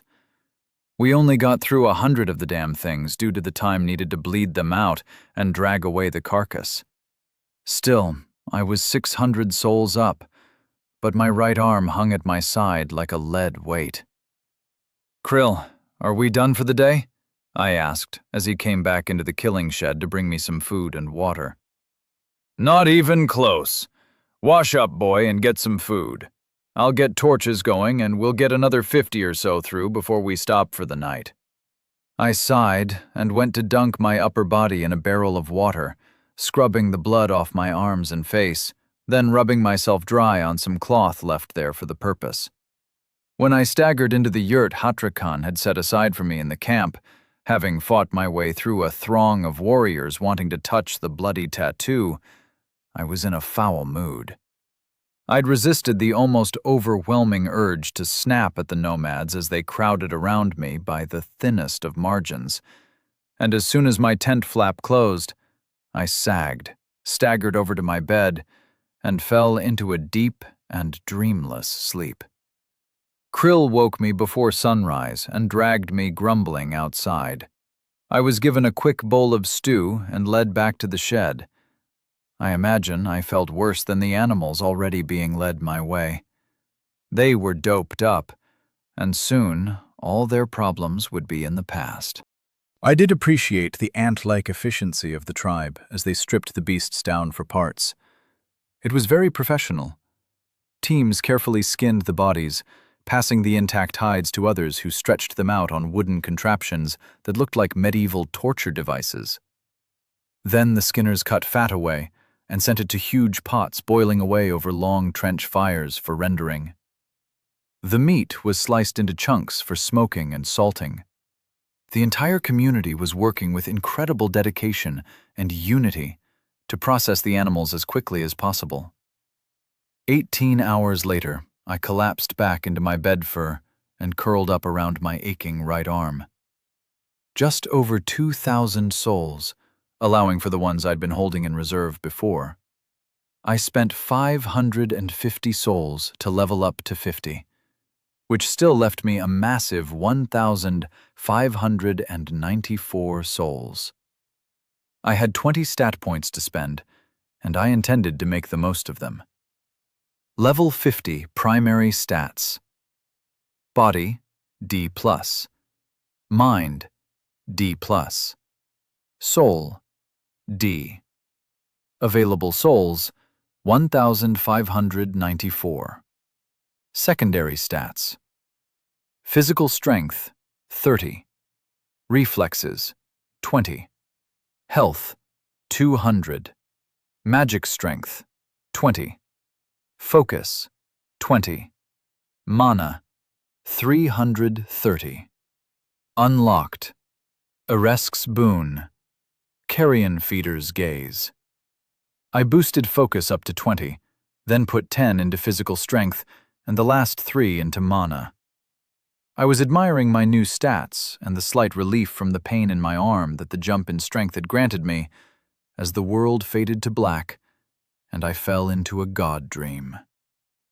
The pain was gone, and I was once again wearing my coveralls from the workshop back on Earth. After months of woolen tunics, shorts, and loincloths, my old clothes felt uncomfortable and restrictive. They're not made from wool, Ray. They're made from felt. How many sheep have you seen in the herds? Boomed a voice I knew only too well. Perhaps this time we should be a little more civilized. My clothes vanished, instantly replaced by the now familiar nomad garb, and I glanced up as the giant bronze statue shrank down until it was a mere 8 feet tall. The god extended his right arm in the same way the warriors offered an arm clasp. I accepted the offer and felt my bones creak as the god gripped me. After a second, the pressure was gone, and I looked around. The plaza was identical to last time. "Perhaps we should sit?" said Eresk, and a metal throne made of shields and swords appeared behind him.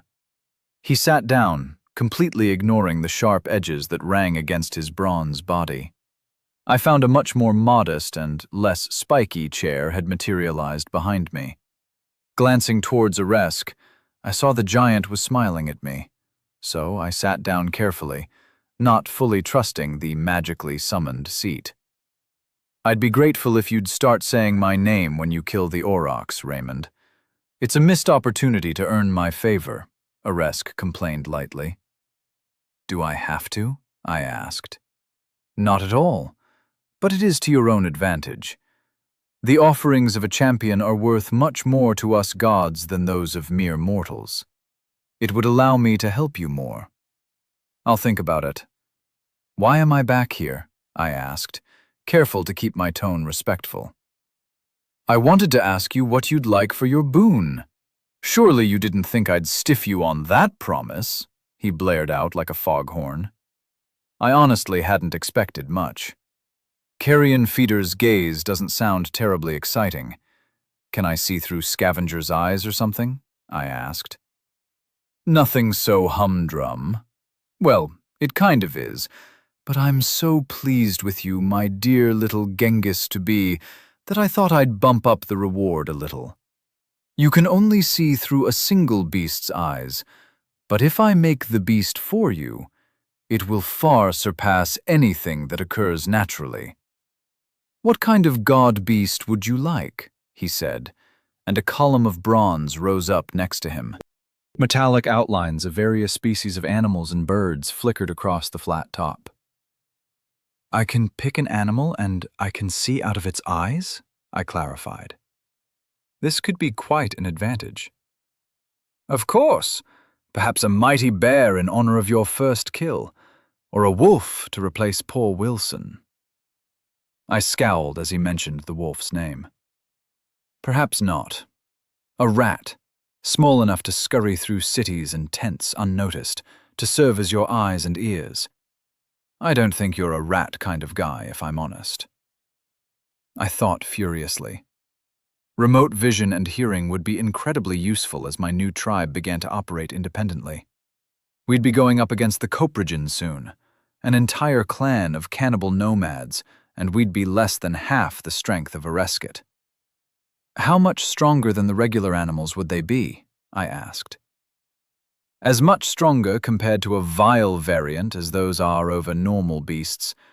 It won't be unkillable, but with your fondness for the life tree, I can see you making the beast a terror to rival an Ervile. He chuckled to himself. I wasn't laughing. I was trying to work out the best option. I had an entire tribe of nomads, or half of one anyway, that could be enhanced by magic to be truly formidable. Assuming I ever got round to spending some more souls on my magic, that was. I ruled out large carnivores like a bear. What will it eat? I asked Aresk, and he smiled down at me. Always thinking ahead. Whatever the normal animal would eat, of course, but they might be hungrier than the average beast.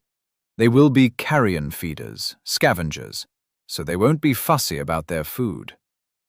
What kind of range does this ability have? I wondered. It's a god-forged link. As long as it lives, you'll be able to borrow its senses, said Aresk affably. Come along now. I can't keep you here for too long. The plains were vast, and the nomads could move incredibly quickly across them when they weren't burdened by their wagons. Even with the lumbering vehicles, they moved a lot faster than I would have expected. I'd need eyes in the sky to gain an advantage over my enemies. A crow! A large crow! I blurted as I made up my mind. It would give me aerial reconnaissance that none of the other tribes possessed. A huge advantage. It also wouldn't be so remarkable if I had to move among the shit-sitters. Townspeople, I mentally corrected myself. Christ, I was going native far too quickly. A wise bird. Ferries the souls of the fallen in battle to the afterlife. I like it. The image on the bronze pedestal solidified into a crow with a 4-foot wingspan, a large example of the species.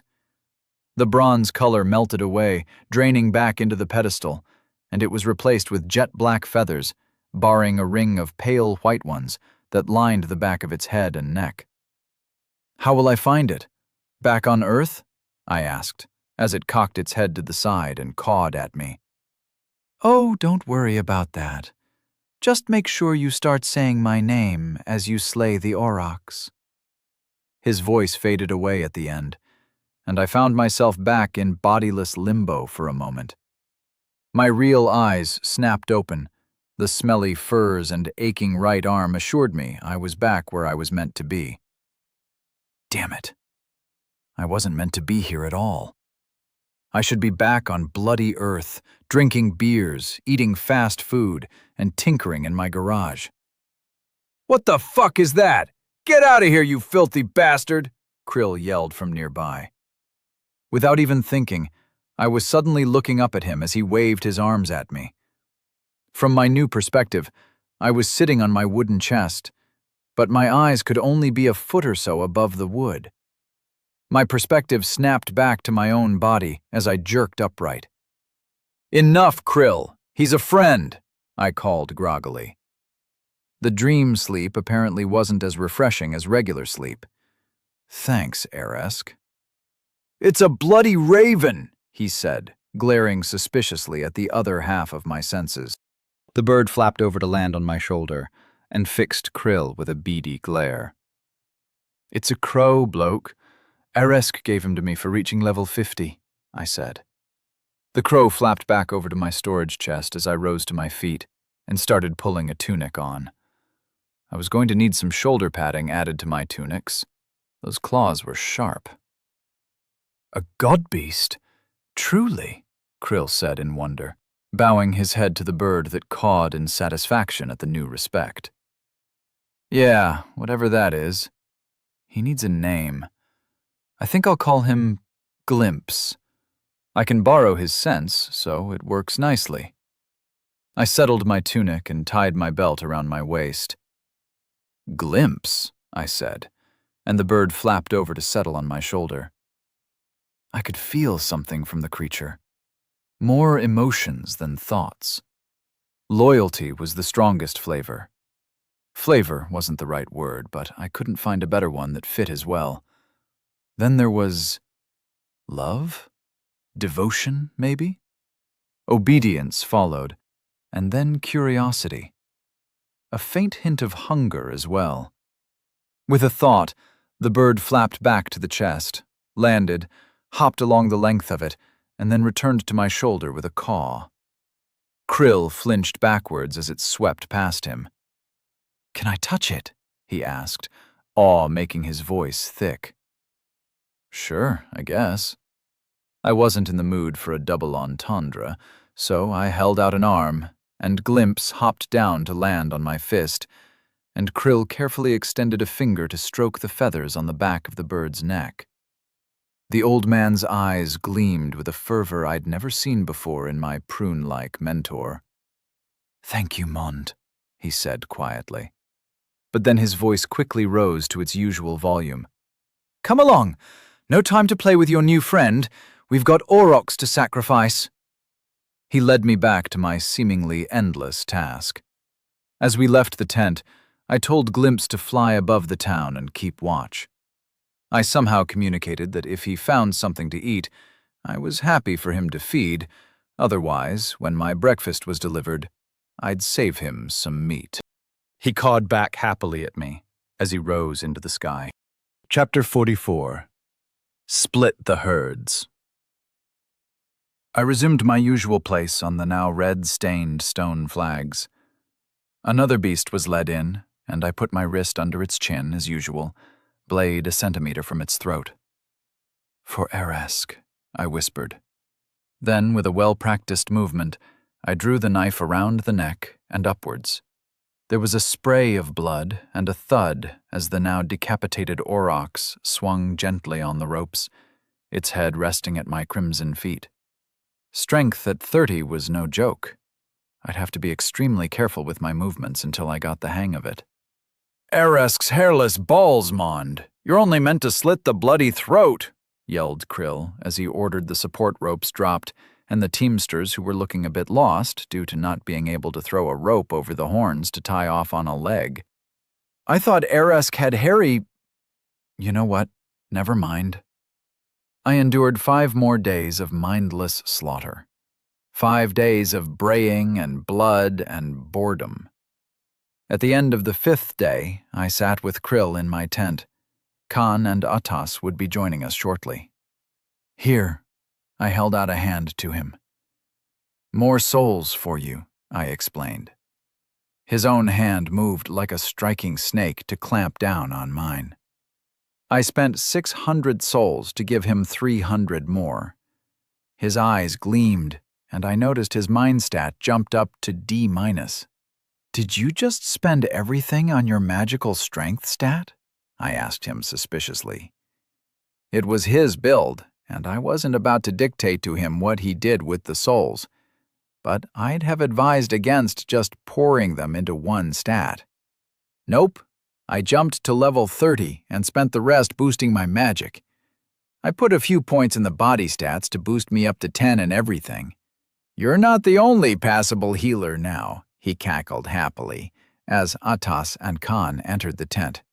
Choose your next affinity carefully, old man. It's the last one you'll get. His face became serious, and he nodded. God-touched, the two patriarchs said respectfully. Are we ready to move on? I asked.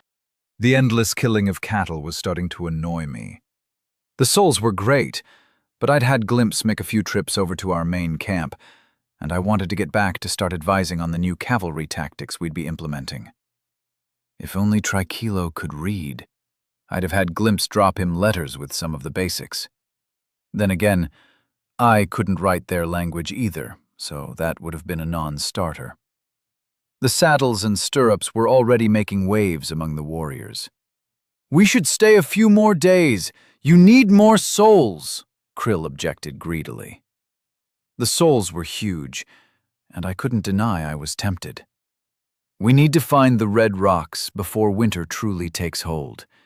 And before that, we need to recruit Sulk, if we can, I said firmly. He won't be easy to bring to your cause, Mond, said Atas. He's been a smith long enough that Velkit's madness has touched him. He's God-touched too? I asked. No, it comes to all smiths, the madness. It's the curse that balances their blessing, said Khan. They all go mad from the fumes, Krill interjected. Primitive metallurgy was hardly a safe process. I remembered hearing that all the gods of smiths back on Earth were cripples or mad, because all the smiths went mad from the mercury and metal fumes they were exposed to as they practiced their craft. We'll need him. He might convince Clip to work more closely with us, I suggested. Or they'll talk each other into not working at all. You never know with smiths. It is a good idea to try, though. We lose nothing, and with the chariots we can travel quickly to Jaggerneet. It's a week or so to the west by wagon, so a few days if you move quickly, said Atas thoughtfully. I'll speak to Hakubin in the morning and split the herd. We'll only drive a couple of dozen north with us when we leave. The rest of the herd is already at Mondit, rumbled Khan. They were using my name for our new settlement, and while it was flattering, it also made me worry about my true enemies. I still wasn't sure if my mind was fully my own. Eresk's mark could be working on me as much as it worked on them, and the feeling made me want to fight back against the growing bond I felt for these people who had adopted me so readily. I resisted. I needed these people if I was to stand a chance of dealing with Mortimer. How many wagons will we be taking? I asked. 12, all loaded with salted meat and hides.